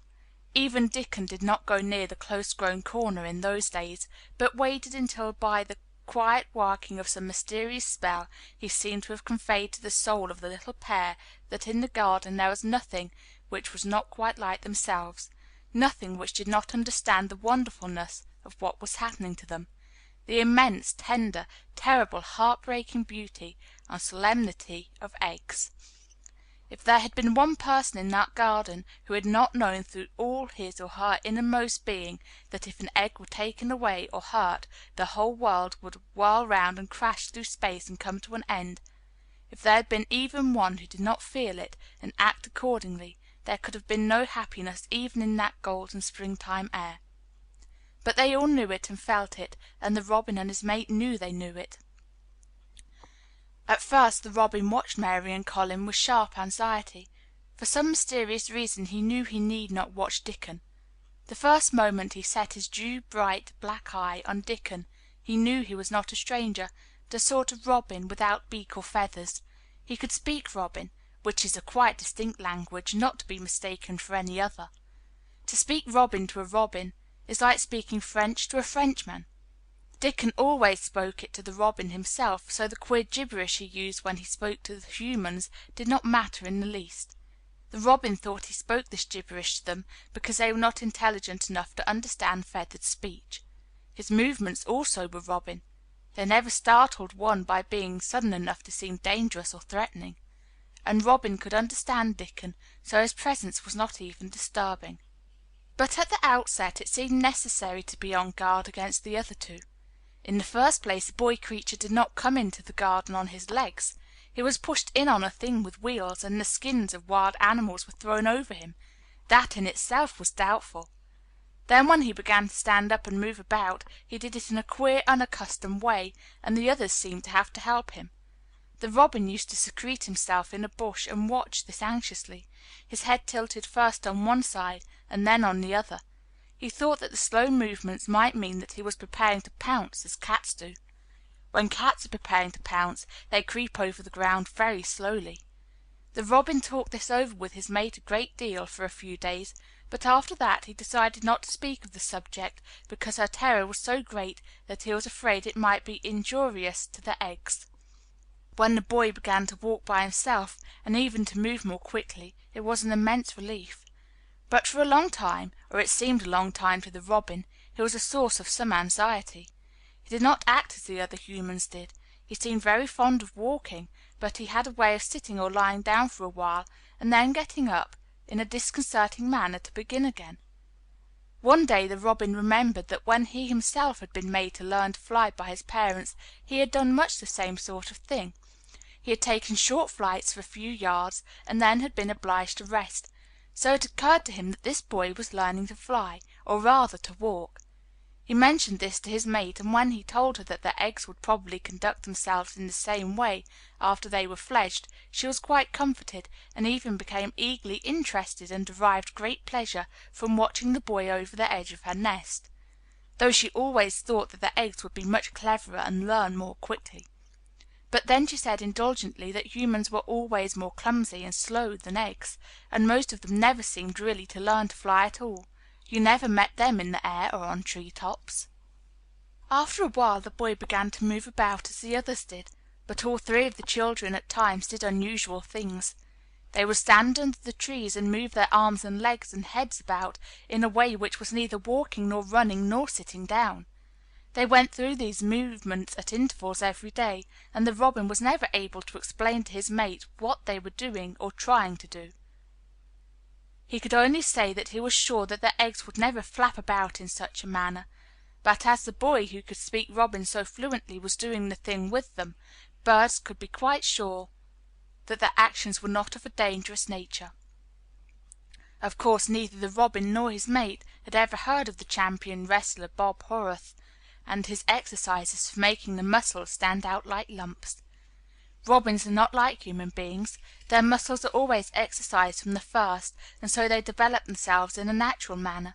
If you have to fly about to find every meal you eat, your muscles do not become atrophied. Atrophied means wasted away through want of use. When the boy was walking and running about and digging and weeding like the others, the nest in the corner was brooded over by a great peace and content. Fears for the eggs became things of the past. Knowing that your eggs were as safe as if they were locked in a bank vault, and the fact that you could watch so many curious things going on, made setting a most entertaining occupation. On wet days the eggs' mother sometimes felt even a little dull because the children did not come into the garden. But even on wet days it could not be said that Mary and Colin were dull. One morning when the rain streamed down unceasingly, and Colin was beginning to feel a little restive, as he was obliged to remain upon his sofa because it was not safe to get up and walk about, Mary had an inspiration. "Now that I'm a real boy," Colin had said, "my legs and arms and all my bones are so full of magic that I can't keep them still. They want to be doing things all the time. Do you know that when I waken in the morning, Mary, when it's quite early and the birds are just shouting outside and everything seems just shouting for joy, even the trees and things we can't really hear, I feel as if I must jump out of bed and shout myself.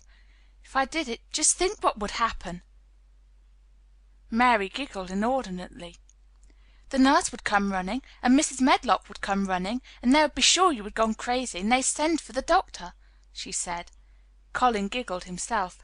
He could see how they would all look, how horrified by his outbreak, and how amazed to see him standing upright. "I wish my father would come home," he said. "I want to tell him myself. I'm always thinking about it. But we couldn't go on like this much longer. I can't stand lying still and pretending, and besides, I look too different. I wish it wasn't raining today." It was then Mistress Mary had her inspiration. "Colin," she began mysteriously, "do you know how many rooms there are in this house?" "About 1,000, I suppose," he answered. "There's about 100 no one ever goes into," said Mary, "and one rainy day I went over and looked into ever so many of them. No one ever knew, though Mrs. Medlock nearly found me out. I lost my way when I was coming back, and I stopped at the end of your corridor. That was the second time I heard you crying." Colin stared up at his sofa. 100 rooms no one goes into?" he said. "It sounds almost like a secret garden. Suppose we go and look at them, wheel me in my chair, and nobody would know we went." "That's what I was thinking," said Mary. "No one would dare to follow us. There are galleries where you could run. We could do our exercises. There's a little Indian room where there is a cabinet full of ivory elephants. There are all sorts of rooms. "Ring the bell," said Colin. When the nurse came in he gave his orders. "I want my chair," he said. "Miss Mary and I are going to look at the part of the house which is not used. John can push me as far as the picture gallery because there are some stairs, then he must go away and leave us alone until I send for him again." Rainy days lost their terrors that morning. When the footman had wheeled the chair into the picture gallery and left the two together in obedience to orders, Colin and Mary looked at each other, delighted. As soon as Mary had made sure that John was really on his way back to his own quarters below stairs, Colin got out of his chair. "I'm going to run from one end of the gallery to the other," he said, "and then I am going to jump, and then we will do Bob Horreth's exercises." And they did all these things and many others. They looked at the portraits and found the plain little girl dressed in green brocade and held the parrot on her finger. "All these," said Colin, "must be my relations. They lived a long time ago. The parrot one, I believe, is one of my great aunts. She looks rather like you, Mary. Not as you look now, but as you looked when you came here. Now you are a great deal fatter and better looking." "So are you," said Mary, and they both laughed. They went to the Indian room and amused themselves with the ivory elephants. They found the rose-colored brocade boudoir and the hole in the cushion that the mouse had left. But the mice had grown up and run away, and the hole was empty. They saw more rooms and made more discoveries than Mary had made on her first pilgrimage. They found new corridors and corners and flights of steps, and new old pictures they liked, and weird old things they did not know the use of. It was a curiously entertaining morning, and the feeling of wandering about in the same house with other people, but at the same time feeling as if one were miles away from them, was a fascinating thing. "I'm glad we came," Colin said. "I never knew I lived in such a big, queer old place. I like it. We will ramble about every rainy day. We shall always be finding new queer corners and things." That morning they had found, among other things, such good appetites that when they returned to Colin's room it was not possible to send the luncheon away untouched. When the nurse carried the tray downstairs she slapped it down on the kitchen dresser so that Mrs. Loomis, the cook, could see the highly polished dishes and plates. "Look at that," she said. "This is a house of mystery, and those two children are the greatest mysteries in it." "If they keep that up every day," said the strong young footman, John, "there'd be small wonder that he weighs twice as much to-day as he did a month ago. I should have to give up my place in time for fear of doing my muscles an injury." That afternoon Mary noticed that something new had happened in Colin's room. She had noticed it the day before, but had said nothing because she thought the change might have been made by chance. She said nothing to-day, but she sat and looked fixedly at the picture over the mantel. She looked at it because the curtain had been drawn aside. That was the change she noticed. "I know what you want me to tell you," said Colin, after she had stared a few minutes. "I always know when you want me to tell you something. You are wondering why the curtain is drawn back. I am going to keep it like that." "Why?" asked Mary. "Because it doesn't make me angry any more to see her laughing. I wakened when it was bright moonlight 2 nights ago, and felt as if the magic was filling the room and making everything so splendid that I couldn't lie still. I got up and looked out of the window. The room was quite light, and there was a patch of moonlight on the curtain, and somehow that made me go and pull the cord. She looked right down at me as if she was laughing because she was glad I was standing there. It made me like to look at her. I want to see her laughing like that all the time. I think she must have been a sort of magic person, perhaps." "You are so like her now," said Mary, "that sometimes I think perhaps you are her ghost made into a boy." That idea seemed to impress Colin. He thought it over, and then answered her slowly. "If I were her ghost, my father would be fond of me." "Do you want him to be fond of you?" inquired Mary. "I used to hate it because he was not fond of me. If he grew fond of me, I think I should tell him about the magic. It might make him more cheerful." Chapter 26. Its Mother. Their belief in the magic was an abiding thing. After the morning's incantations, Colin sometimes gave them magic lectures. "I like to do it," he explained, "because when I grow up and make great scientific discoveries I shall be obliged to lecture about them, and so this is practice. I can only give short lectures now because I am very young, and besides, Ben Weatherstaff would feel as if he were in charge, and he would go to sleep." "The best thing about lecturing," said Ben, "is that a chap can get up and say o't he pleases, and no other chap can answer him back. I wouldn't be again lecturing a bit myself sometimes." But when Colin held forth under his tree, old Ben fixed devouring eyes on him, and kept them there. He looked him over with critical affection. It was not so much the lecture which interested him, as the legs which looked straighter and stronger each day, the boyish head which held itself up so well, the once sharp chin and hollow cheeks which had filled and rounded out, and the eyes which had begun to hold the light he remembered in another pair. Sometimes, when Colin felt Ben's earnest gaze meant that he was much impressed, he wondered what he was reflecting on, and once, when he had seemed quite entranced, he questioned him. "What are you thinking about, Ben Weatherstaff?" he asked. "I was thinking," answered Ben, "as I'd warrant tha's gone up 3 or 4 pound this week. I was looking at the calves and the shoulders. I'd like to get thee on a pair of scales." "It's the magic, and Mrs. Sowerby's buns and milk and things," said Colin. "You see, the scientific experiment has succeeded." That morning Dickon was too late to hear the lecture. When he came he was ruddy with running, and his face looked more twinkling than usual. As they had a good deal of weeding to do after the rains, they fell to work. They always had plenty to do after a warm, deep, sinking rain.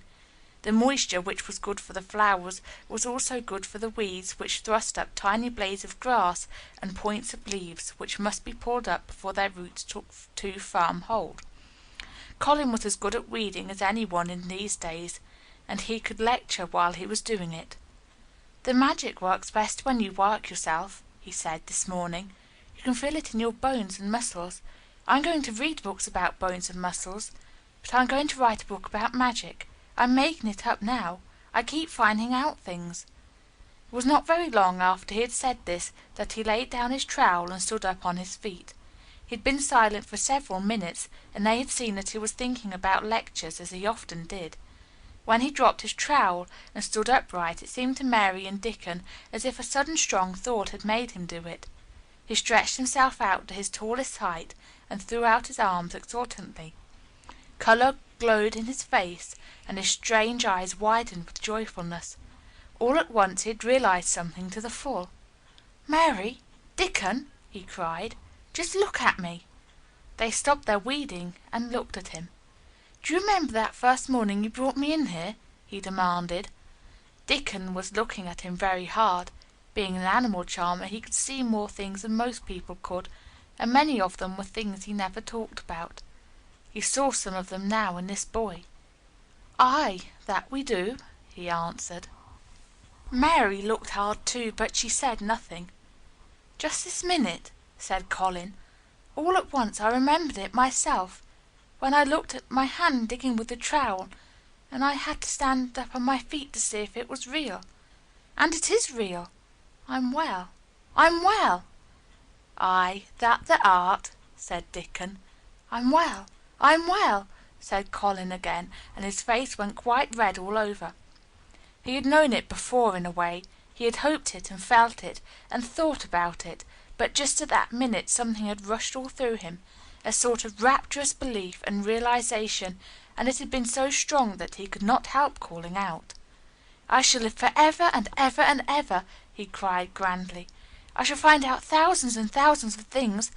I shall find out about people and creatures and everything that grows, like Dickon, and I shall never stop making magic. I'm well. I'm well. I feel it as if I want to shout out something thankful, joyful." Ben Weatherstaff, who had been working near a rose bush, glanced round at him. "Then might sing the doxology," he suggested in his driest grunt. He had no opinion of the doxology, and he did not make the suggestion with any particular reverence. But Colin was of an exploring mind, and he knew nothing about the doxology. "What is that?" he inquired. "Dickon can sing it for thee, I'll warrant," replied Ben Weatherstaff. Dickon answered with his all-perceiving animal charmer's smile. "They sing it in church," he said.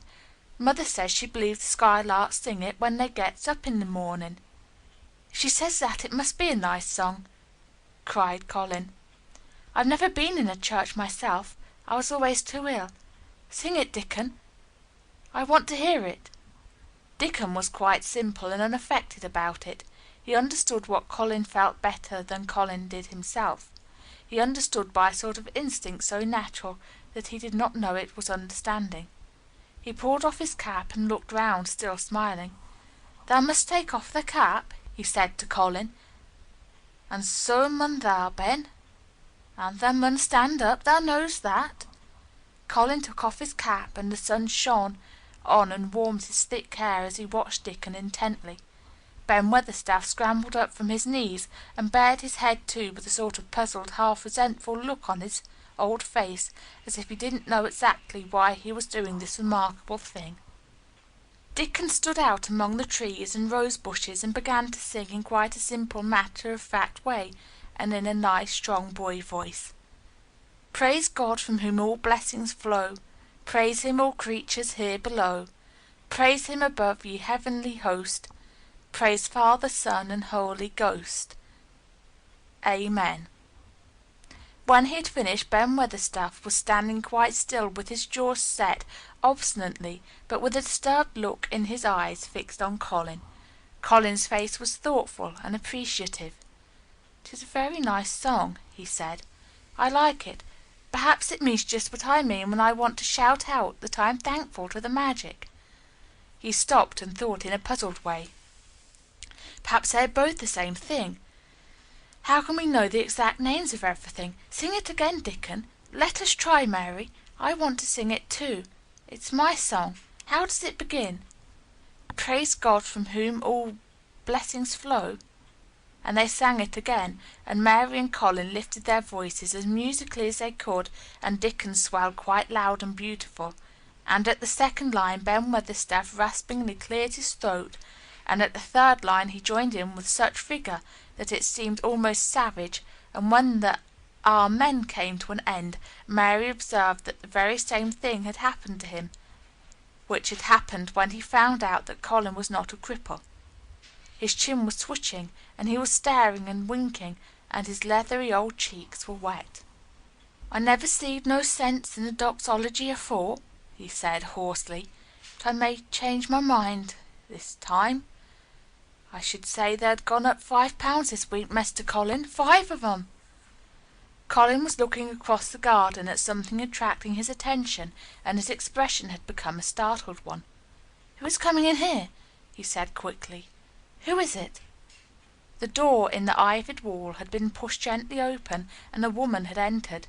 She had come in with the last line of their song, and she had stood still listening and looking at them. With the ivy behind her, the sunlight drifted through the trees and dappled her long blue cloak, and her nice fresh face smiled across the greenery, and she was rather like a softly coloured illustration in one of Colin's books. She had wonderful affectionate eyes, which seemed to take everything in, all of them, even Ben Weatherstaff and the creatures, and every flower that was in bloom. Unexpectedly as she had appeared, not one of them felt that she was an intruder at all. Dickon's eyes lighted like lamps. "It's Mother, that's who it is!" he cried, and went across the grass at a run. Colin began to move toward her too, and Mary went with him. They both felt their pulses beat faster. "It's Mother," said Dickon again when they met halfway. "I knowed they wanted to see her, and I told her where the door was hid." Colin held out his hand with a sort of flushed royal shyness, but his eyes quite devoured her face. "Even when I was ill I wanted to see you," he said. "You and Dickon and the secret garden. I never wanted to see any one or anything before." The sight of his uplifted face brought about a sudden change in her own. She flushed, and the corners of her mouth shook, and a mist seemed to sweep over her eyes. Dear lad," she broke out tremulously. Dear lad," as if she had not known she were going to say it. She did not say "Mester Colin," but just "dear lad," quite suddenly. She might have said it to Dickon in the same way, if she had seen something in his face which touched her. Colin liked it. "Are you surprised because I am so well?" he asked. She put her hand on his shoulder and smiled the mist out of her eyes. "Ay, that I am," she said, "but thou'rt so like thy mother, thou made my heart jump." "Do you think," said Colin a little awkwardly, "that will make father like me?" "Ay, for sure, dear lad," she answered, and she gave his shoulder a soft, quick pat. "He mun come home. He mun come home." "Susan Sowerby," said Ben Weatherstaff, getting closer to her, "look at the lad's legs, wilt thou? They was like drumsticks and stocking 2 months ago, and I heard folk tell as they was bandy and knock-kneed both at the same time. Look at 'em now." Susan Sowerby laughed a comfortable laugh. "They're going to be fine strong lad's legs in a bit," she said. "Let 'em go on playing and working in the garden and eating hearty and drinking plenty of good sweet milk, and they'll not be a finer pair in Yorkshire, thank God for it."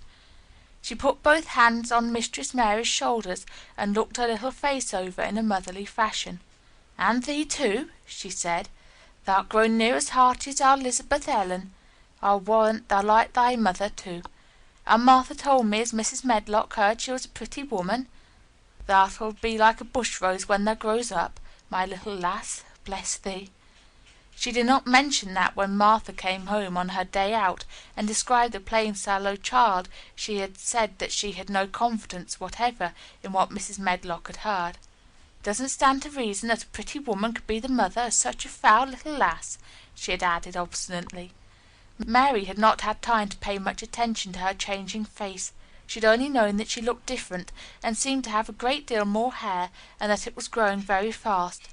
But remembering her pleasure in looking at the Mem Sahib in the past, she was glad to hear that she might some day look like her. Susan Sowerby went round their garden with them, and was told the whole story of it, and shown every bush and tree which had come alive. Colin walked on one side of her, and Mary on the other. Each of them kept looking up at her comfortable rosy face, secretly curious about the delightful feeling she gave them, a sort of warm, supported feeling. It seemed as if she understood them as Dickon understood his creatures. He stooped over the flowers and talked about them as if they were children. Soot followed her, and once or twice cawed at her and flew upon her shoulder, as if it were Dickon's. When I told her about the robin and the first flight of the young ones, she laughed in a motherly little mellow laugh in her throat. "I suppose learning 'em to fly is like learning children to walk, but I'm feared I should be all in a worry if mine had wings instead of legs," she said. It was because she seemed such a wonderful woman in her nice moorland cottage way that at last she was told about the magic. "Do you believe in magic?" asked Colin after he had explained about Indian fakirs. "I do hope you do." "That I do, lad," she answered. "I never knowed it by that name, but what does the name matter? I warrant they call it different name in France and a different one in Germany. The same thing as set the seeds swelling and the sun shining, made thee a well lad, and it's the good thing. It isn't like us poor fools as think it matters if us is called out of our names. The big good thing doesn't stop to worry it, bless thee. It goes on making worlds by the million, worlds like us. Never thee stop believing in the big good thing, and knowing the world's full of it, and call it what they likes. They were singing to it when I came into the garden." "I felt so joyful," said Colin, opening his beautiful strange eyes at her. "Suddenly I felt how different I was, how strong my arms and legs were, you know, and how I could dig and stand, and I jumped up and wanted to shout out something to anything that would listen. The magic listened when they sung the doxology. It would have listened to anything they had sung. It was the joy that mattered. Eh, lad, what's name's to the joy maker?" And she gave his shoulders a quick, soft pat again. She had packed a basket which held a regular feast this morning, and when the hungry hour came and Dickon brought it out from his hiding place, she sat down with them under their tree and watched them devour their food, laughing and quite gloating over their appetites. She was full of fun and made them laugh and all sorts of odd things. She told them stories in broad Yorkshire and taught them new words. She laughed as if she could not help it when they told her of the increasing difficulty there was in pretending that Colin was still a fretful invalid. "You see, we can't help laughing nearly all the time when we are together," explained Colin, "and it doesn't sound ill at all. We try to hold it back, but it bursts out, and that sounds worse than ever." "There's one thing that comes into mind so often," said Mary, "and I can scarcely ever hold it when I think of it suddenly. I keep thinking, suppose Colin's face should get to look like a full moon. It isn't like one yet, but he gets a tiny bit fatter every day, and suppose some morning it should look like one, what should we do?" "Bless us all, I can see there has a good bit of play acting to do," said Susan Sowerby, "but they won't have to keep it up much longer. Mr. Craven'll come home." "Do you think he will?" asked Colin. "Why?" Susan Sowerby chuckled softly. "Suppose it'd nigh break thy heart if he found out before they told him in their own way," she said. "There's laid awake nights planning it." "I couldn't bear any one else to tell him," said Colin. "I think about different ways every day. I think now I just want to run into his room." "That'd be a fine start for him," said Susan Sowerby. "I'd like to see his face, lad, I would that. He mun come back, that he mun." One of the things they talked of was the visit they were to make to her cottage. They planned it all. They were to drive over the moor and lunch out of doors among the heather.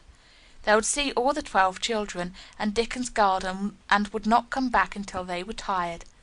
Susan Sowerby got up at last to return to the house and Mrs. Medlock. It was time for Colin to be wheeled back also, but before he got into his chair he stood quite close to Susan and fixed his eyes on her with a kind of bewildered adoration, and he suddenly caught hold of the fold of her blue cloak and held it fast. "You are just what I wanted," he said. "I wish you were my mother as well as Dickens." All at once Susan Sowerby bent down and drew him with her warm arms close against the bosom under the blue cloak as if he had been Dickens's brother. The quick mist swept over her eyes. Dear lad," she said, "thy own mother's in this here very garden, I do believe. She couldna keep out of it. Thy father mun come back to thee. He mun." Chapter 27 In the Garden. In each century since the beginning of the world wonderful things have been discovered. In the last century more amazing things were found out than in any other century before. In this new century hundreds of things still more astounding will be brought into light. At first people refuse to believe that a strange new thing can be done. Then they begin to hope it can be done. Then they see it can be done. Then it is done, and all the world wonders why it was not done centuries ago.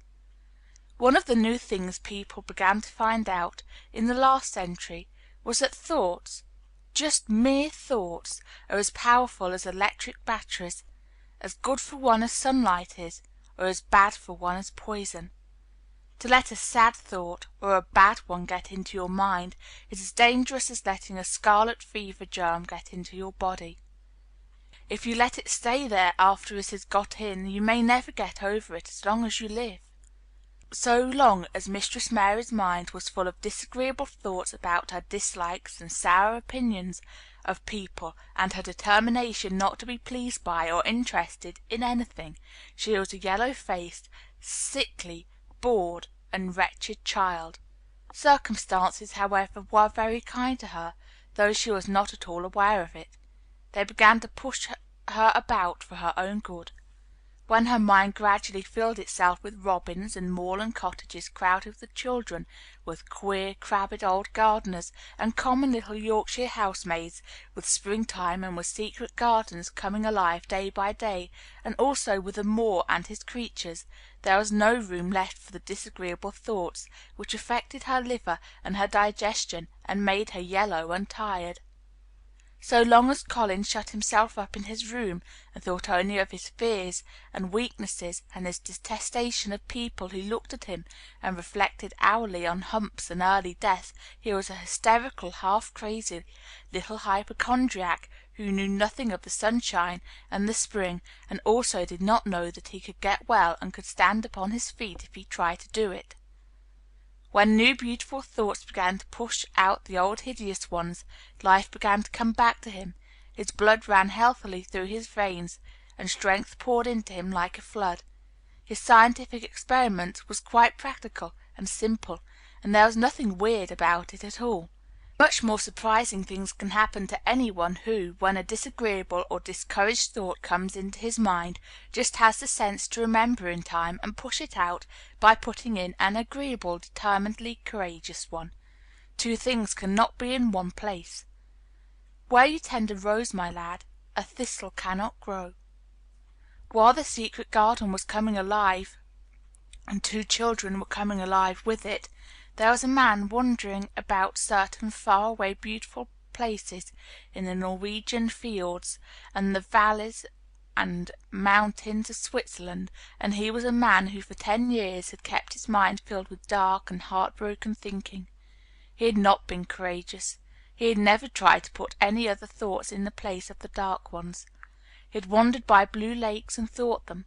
He had lain on mountain sides with sheets of deep blue gentians blooming all about him, and flower breaths filling all the air, and he had thought them. A terrible sorrow had fallen upon him when he had been happy, and he had let his soul fill itself with blackness, and had refused obstinately to allow any rift of light to pierce through. He had forgotten and deserted his home and his duties. When he travelled about, darkness so brooded over him that the sight of him was a wrong done to other people, because it was as if he poisoned the air about him with gloom. Most strangers thought he must be either half mad or a man with some hidden crime on his soul. He was a tall man, with a drawn face and crooked shoulders, and the name he always entered on hotel registers was Archibald Craven, Misselthwaite Manor, Yorkshire, England. He had travelled far and wide since the day he saw Mistress Mary in his study, and told her she might have her bit of earth. He had been in the most beautiful places in Europe, though he had remained nowhere more than a few days. He had chosen the quietest and remotest spots. He had been on the tops of mountains whose heads were in the clouds, and had looked down on other mountains when the sun rose and touched them with just light as made it seem as if the world were just being born. But the light had never seemed to touch himself, until one day when he realized that for the first time in 10 years a strange thing had happened. He was in a wonderful valley in the Austrian Tyrol, and he had been walking alone through such beauty as might have lifted any man's soul out of shadow. He had walked a long way, and it had not lifted his. But at last he had felt tired, and had thrown himself down to rest on a carpet of moss by a stream. It was a clear little stream, which ran quite merrily along on its narrow way through the luscious damp greenness. Sometimes it made a sound rather like a very low laughter as it bubbled over and round stones. He saw birds come and dip their heads to drink in it, and then flick their wings and fly away. It seemed like a thing alive, and yet its tiny voice made the stillness seem deeper. The valley was very, very still. As he sat gazing into the clear running of the water, Archibald Craven gradually felt his mind and body both grow quiet as the valley itself. He wondered if he were going to sleep, but he was not.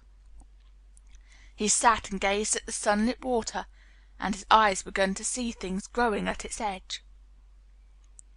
There was one lovely mass of blue forget-me-nots growing so close to the stream that its leaves were wet, and at these he found himself looking as he remembered he had looked at such things years ago. He was actually thinking tenderly how lovely it was, and what wonders of blue its hundreds of little blossoms were. He did not know that just that simple thought was slowly filling his mind, filling and filling it until other things were softly pushed aside. It was as if a sweet clear spring had begun to rise in a stagnant pool, and had risen and risen until at last it swept the dark water away. But of course he did not think of this himself. He only knew that the valley seemed to grow quieter and quieter as he sat and stared at the bright, delicate blueness. He did not know how long he sat there, or what was happening to him, but at last he moved as if he were awakening, and he got up slowly and stood on the moss carpet, drawing a long, deep, soft breath, and wondering at himself. Something seemed to have been unbound and released in him, very quietly. "What is it?" he said, almost in a whisper, and he passed his hand over his forehead. "I almost feel as if I were alive. I do not know enough about the wonderfulness of undiscovered things to be able to explain how this had happened to him, neither does anyone else yet. He did not understand at all himself. But he remembered this strange hour months afterward when he was at Misselthwaite again, and he found out quite by accident that on this very day Colin had cried out as he went into the garden, "I am going to live for ever and ever and ever." The singular calmness remained with him the rest of the evening, and he slept a new reposeful sleep. But it was not with him very long. He did not know that it could be kept. By the next night he had opened the doors wide to his dark thoughts, and they had come trooping and rushing back. He left the valley and went on his wandering way again. But strange as it seemed to him, there were minutes, sometimes half hours, when, without his knowing why, the black burden seemed to lift itself again, and he knew he was a living man and not a dead one. Slowly, slowly, for no reason that he knew of, he was coming alive with the garden. As the golden summers changed into the deep golden autumn, he went to the lake of Como. There he found the loveliness of a dream. He spent his days upon the crystal blueness of the lake, or he walked back into the soft thick verdure of the hills, and tramped until he was tired so that he might sleep. But by this time he had begun to sleep better, he knew, and his dreams had ceased to be a terror to him. Perhaps, he thought, my body is growing stronger. It was growing stronger, but, because of the rare peaceful hours when his thoughts were changed, his soul was slowly growing stronger too. He began to think of Misselthwaite, and wonder if he should not go home. Now and then he wondered vaguely about his boy, and asked himself what he should feel when he went and stood by the carved four-posted bed again, and looked down at the sharply chiselled ivory white face while it slept, and the black lashes rimmed so startlingly the close-shut eyes. He shrank from it. One marvel of a day he had walked so far that when he returned the moon was high and full, and all the world was purple shadow and silver. The stillness of lake and shore and wood was so wonderful that he did not go into the villa he lived in. He walked down to a little bowered terrace at the water's edge, and sat upon a seat, and breathed in all the heavenly scents of the night. He felt the strange calmness stealing over him, and it grew deeper and deeper until he fell asleep. He did not know when he fell asleep, and when he began to dream, his dream was so real that he did not feel as if he were dreaming. He remembered afterward how intensely wide awake and alert he had thought he was. He thought that, as he sat and breathed in the scent of the late roses, and listened to the lapping of the water at his feet, he heard a voice calling. It was sweet and clear, and happy and far away. It seemed very far, but he heard it as distinctly as if it had been at his very side. "Archie, Archie, Archie," it said, and then again, sweeter and clearer than before, "Archie, Archie." He thought he sprang to his feet, not even startled. It was such a real voice, and it seemed so natural that he should hear it. "Lilias, Lilias," he answered. "Lilias, where are you?" "In the garden." It came back like a sound from a golden flute. "In the garden." And then the dream ended. But he did not awaken. He slept soundly and sweetly all through the lovely night. When he did awake at last it was brilliant morning, and a servant was standing staring at him. He was an Italian servant, and was accustomed, as all the servants of the villa were, to accept him without question any strange thing his foreign master might do. No one ever knew when he would go out or come in, or where he would choose to sleep, or if he would roam about the garden or lie in the boat on the lake all night. The man held a salver with some letters on it, and he waited quietly until Mr. Craven took them. When he had gone away, Mr. Craven sat a few moments holding them in his hand and looking at the lake. His strange calm was still upon him, and something more, a lightness as if the cruel thing which had been done had not happened, as he thought, as if something had changed. He remembered the dream, the real, real dream. "In the garden," he had said, wondering at himself. "In the garden? But the door is locked and the key is buried deep." When he glanced at the letters a few minutes later, he saw that the one lying at the top of the rest was an English letter and came from Yorkshire. It was directed in a plain woman's hand, but it was not a hand he knew. He opened it, scarcely thinking of the writer, but the first words attracted his attention at once. "Dear Sir, I am Susan Sowerby, that made bold to speak to you once on the moor. It was about Miss Mary I spoke. I will make bold to speak again. Please, sir, I would come home if I were you. I think you would be glad to come, and, if you will excuse me, sir, I think your lady would ask you to come if she was here. Your obedient servant, Susan Sowerby." Mr. Craven read the letter twice before he put it back in its envelope. He kept thinking about the dream. "I will go back to Misselthwaite," he said. "Yes, I'll go at once." And he went through the garden to the villa and ordered Pitcher to prepare for his return to England. In a few days he was in Yorkshire again, and on his long railroad journey he had found himself thinking of his boy as he had never thought in all the 10 years past. During those years he had only wished to forget him. Now, though he did not intend to think about him, memories of him constantly drifted into his mind. He remembered the black days when he had raved like a madman because the child was alive and the mother was dead. He had refused to see it, and when he had gone to look at it last it had been such a weak, wretched thing that everyone had been sure it would die in a few days. But to the surprise of those who took care of it, the days passed and it lived, and then everyone believed it would be a deformed and crippled creature. He had not meant to be a bad father, but he had not felt like a father at all. He had supplied doctors and nurses and luxuries, but he had shrunk from the mere thought of the boy and had buried himself in his own misery.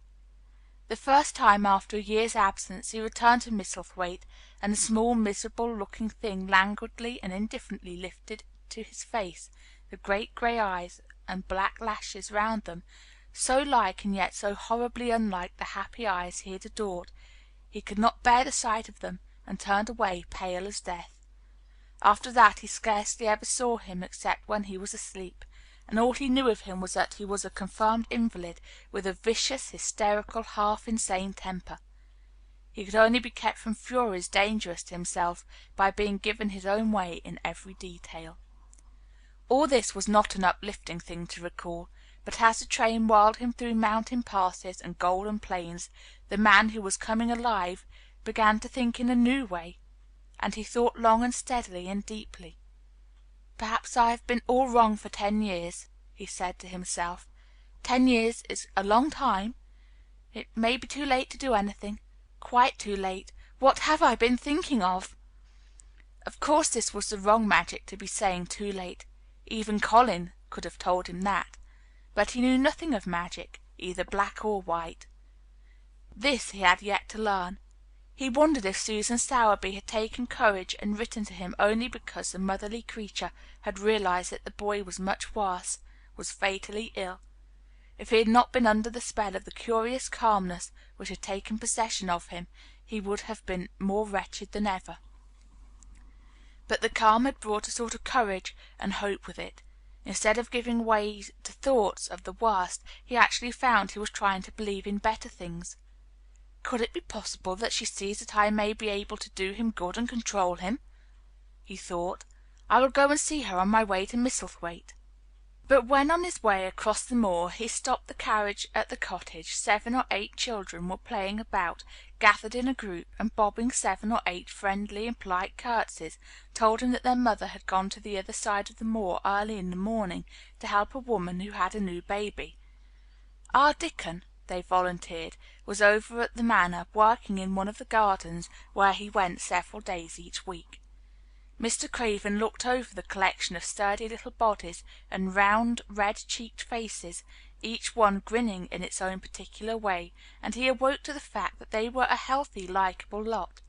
He smiled at their friendly grins, and took a golden sovereign from his pocket and gave it to our Lisbeth Ellen, who was the oldest. "If you divide that into 8 parts, there will be half a crown for each of you," he said. Then, amid grins and chuckles and bobbings of curtsies, he drove away, leaving ecstasy and nudging elbows and little jumps of joy behind. The drive across the wonderfulness of the moor was a soothing thing. Why did it seem to give him a sense of homecoming which he had been sure he could never feel again? That sense of the beauty of land and sky and purple bloom of distance, and a warming of the heart at drawing nearer to the great old house which had held those of his blood for 600 years. How he had driven away from it the last time, shuddering to think of its closed rooms, and the boy lying in the four-posted bed with the brocaded hangings. Was it possible that perhaps he might find him changed a little for the better, and that he might overcome his shrinking from him? How real that dream had been! How wonderful and clear the voice which called back to him, "In the garden! In the garden!" "I will try to find the key," he said. "I will try to open the door. I must, though I don't know why."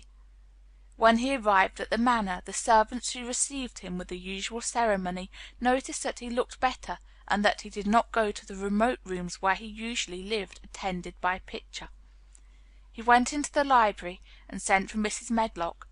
She came to him somewhat excited and curious and flustered. "How is Master Colin, Medlock?" he inquired. "Well, sir," Mrs. Medlock answered, he's different in a manner of speaking." "Worse?" he suggested. Mrs. Medlock really was flushed. "Well, you see, sir," she tried to explain, "neither Dr. Craven nor the nurse nor me can exactly make him out." "Why is that?" "To tell the truth, sir, Master Colin might be better, and he might be changing for the worse. His appetite, sir, is past understanding, and his ways—" "Has he become more peculiar?" her master asked, knitting his brows anxiously. "That's it, sir. He's grown very peculiar, when you compare him with what he used to be. He used to eat nothing, and then suddenly he began to eat something enormous, and then he stopped all at once, and the meals were sent back just as they used to be. You never knew, sir.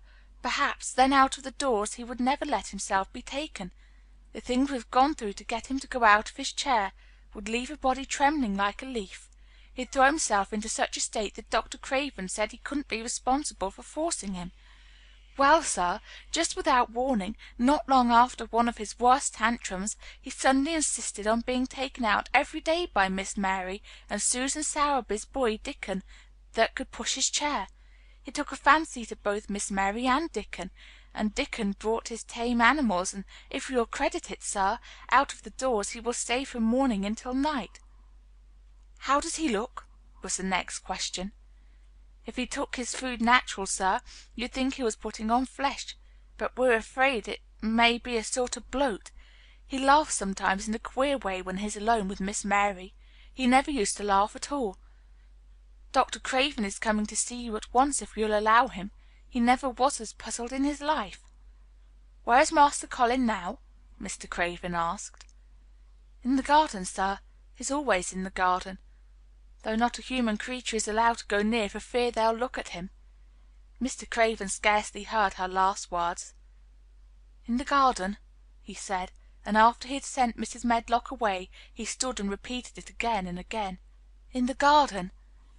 He had to make an effort to bring himself back to the place he was standing in, and when he felt he was on earth again, he turned and went out of the room. He took his way, as Mary had done, through the door in the shrubbery and among the laurels and the fountain beds. The fountain was playing now, and was encircled by beds of brilliant autumn flowers. He crossed the lawn and turned into the long walk by the ivied walls. He did not walk quickly, but slowly, and his eyes were on the path.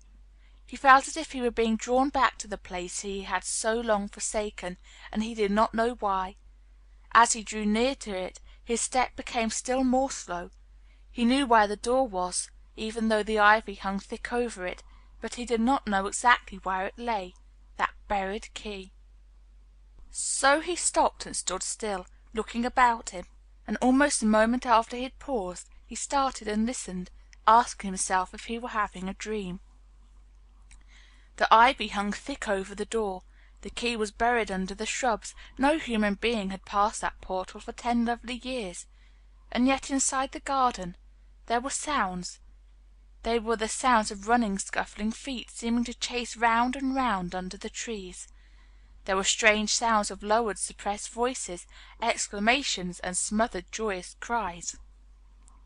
It seemed actually like the laughter of young things, the uncontrollable laughter of children who were trying not to be heard, but who in a moment or so, as their excitement mounted, would burst forth.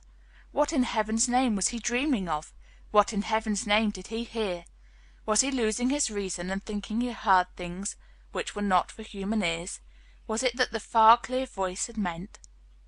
And then the moment came, the uncontrollable moment when the sounds forgot to hush themselves. The feet ran faster and faster. They were nearing the garden door. They were quick, strong, young, breathing, and a wild outbreak of laughing shows which could not be contained, and the door of the wall was flung back wide, the sheet of ivy swinging back, and a boy burst forth through it at full speed, and without seeing the outsider dashed almost into his arms. Mr. Craven had extended them just in time to save him from falling as a result of his unseeing dash against him, and when he held him away to look at him in amazement at his being there, he truly gasped for breath. He was a tall boy and a handsome one. He was glowing with life, and his running had sent splendid color leaping to his face. He threw the thick hair back from his forehead and lifted a pair of strange gray eyes, eyes full of boyish laughter and rimmed with black lashes like a fringe. It was the eyes which made Mr. Craven gasp for breath. Who? He stammered. This was not what Colin had expected. This was not what he had planned. He had never thought of such a meeting. And yet to come dashing out, winning a race. Perhaps it was even better. He drew himself up to his very tallest. Mary, who had been running with him, and had dashed through the door too, believed that he managed to make himself look taller than he had ever looked before. Inches taller. "Father," he said, "I'm Colin. You can't believe it. I scarcely can myself. I'm Colin." Like Mrs. Medlock, he did not understand what his father meant when he said hurriedly, "In the garden. In the garden." "Yes," hurried on Colin, "it was the garden that did it, and Mary and Dickon and the creatures, and the magic. No one knows. We kept it to tell you when you came. I'm well. I can beat Mary in a race. I'm going to be an athlete."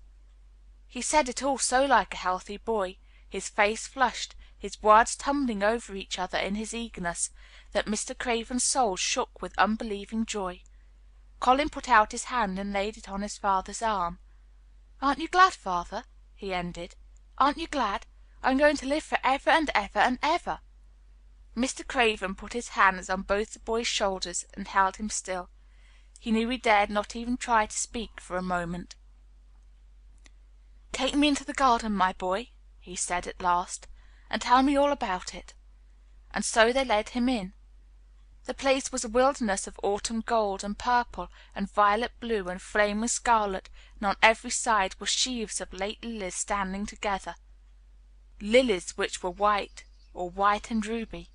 He remembered well when the first of them had been planted, that just at this season of the year their late glories should reveal themselves. Late roses climbed and hung and clustered, and the sunshine, deepening the hue of the yellowing trees, made one feel that one stood in an embowered temple of gold. The newcomer stood silent, just as the children had done when they came into its grayness. He looked round and round. "I thought it would be dead," he said. "Mary thought so at first," said Colin, "but it came alive." Then they sat down under their tree, all but Colin, who wanted to stand while he told the story. It was the strangest thing he had ever heard, Archibald Craven thought, as it was poured forth in headlong boy fashion. Mystery and magic and wild creatures, the weird midnight meeting, the coming of the spring, the passion of insulted pride which had dragged the young Rajah to his feet to defy old Ben Weatherstaff to his face, the odd companionship, the play acting, the great secret so carefully kept. The listener laughed until tears came into his eyes, and sometimes tears came into his eyes when he was not laughing. The athlete, the lecturer, the scientific discoverer, was a laughable, lovable, healthy young human being. "Now," he said at the end of the story, "it need not be a secret any more. I dare say it will frighten them nearly into fits when they see me. But I am never going to get into that chair again. I shall walk back with you, Father, to the house." Ben Weatherstaff's duties rarely took him away from the Gardens, but on this occasion he made an excuse to carry some vegetables to the kitchen, and being invited into the servants' hall by Mrs. Medlock to drink a glass of beer, he was on the spot, as he had hoped to be, when the most dramatic event Misselthwaite Manor had seen during the present generation actually took place. One of the windows looking upon the courtyard gave also a glimpse of the lawn. Mrs. Medlock, knowing Ben had come from the Gardens, hoped that he might have caught sight of his master, and even by chance of his meeting with Master Colin. "Did you see either of them, Weatherstaff?" she asked. Ben took his beer mug from his mouth, and wiped his lips with the back of his hand. "Aye, that I did," he answered, with a shrewdly significant air. "Both of them?" suggested Mrs. Medlock. "Both of 'em," returned Ben Weatherstaff. "Thank ye kindly, ma'am. I could sup up another mug of that." "Together?" said Mrs. Medlock, hastily, overfilling his beer mug in her excitement. "Together, ma'am." And Ben gulped down half of his new mug at one gulp. "Where was Master Colin? How did he look? What did they say to each other?" "I didna hear that," said Ben. "Along only bein' on the step ladder lookin' over the wall. But I'll tell thee this. There's been things goin' on outside as you house people knows nought about. And what they'll find out soon." And it was not 2 minutes before he swallowed the last of his beer and waved his mug solemnly toward the window, which took in through the shrubbery a piece of the lawn. "Look there," he said, "if there's curious. Look what's comin' across the grass." When Mrs. Medlock looked, she threw up her hands and gave a little shriek, and every man and woman servant within hearing bolted across the servants' hall and stood looking through the window with their eyes almost starting out of their heads. Across the lawn came the master of Misselthwaite, and he looked as many of them had never seen him. And by his side, with his head up in the air and his eyes full of laughter, walked as strongly and steadily as any boy in Yorkshire, Master Colin. End of chapter 27. End of The Secret Garden by Frances Hodgson Burnett. Recording by ashleighjane. Hi, I hope you enjoyed tonight's audiobook. This channel's mission is to become the best resource for bedtime audiobooks, and while we're just getting started, we're continually growing our library of audiobooks so that you can get a great night's sleep and live your life fully during the day. If you'd like to see more content, please feel free to check out the channel.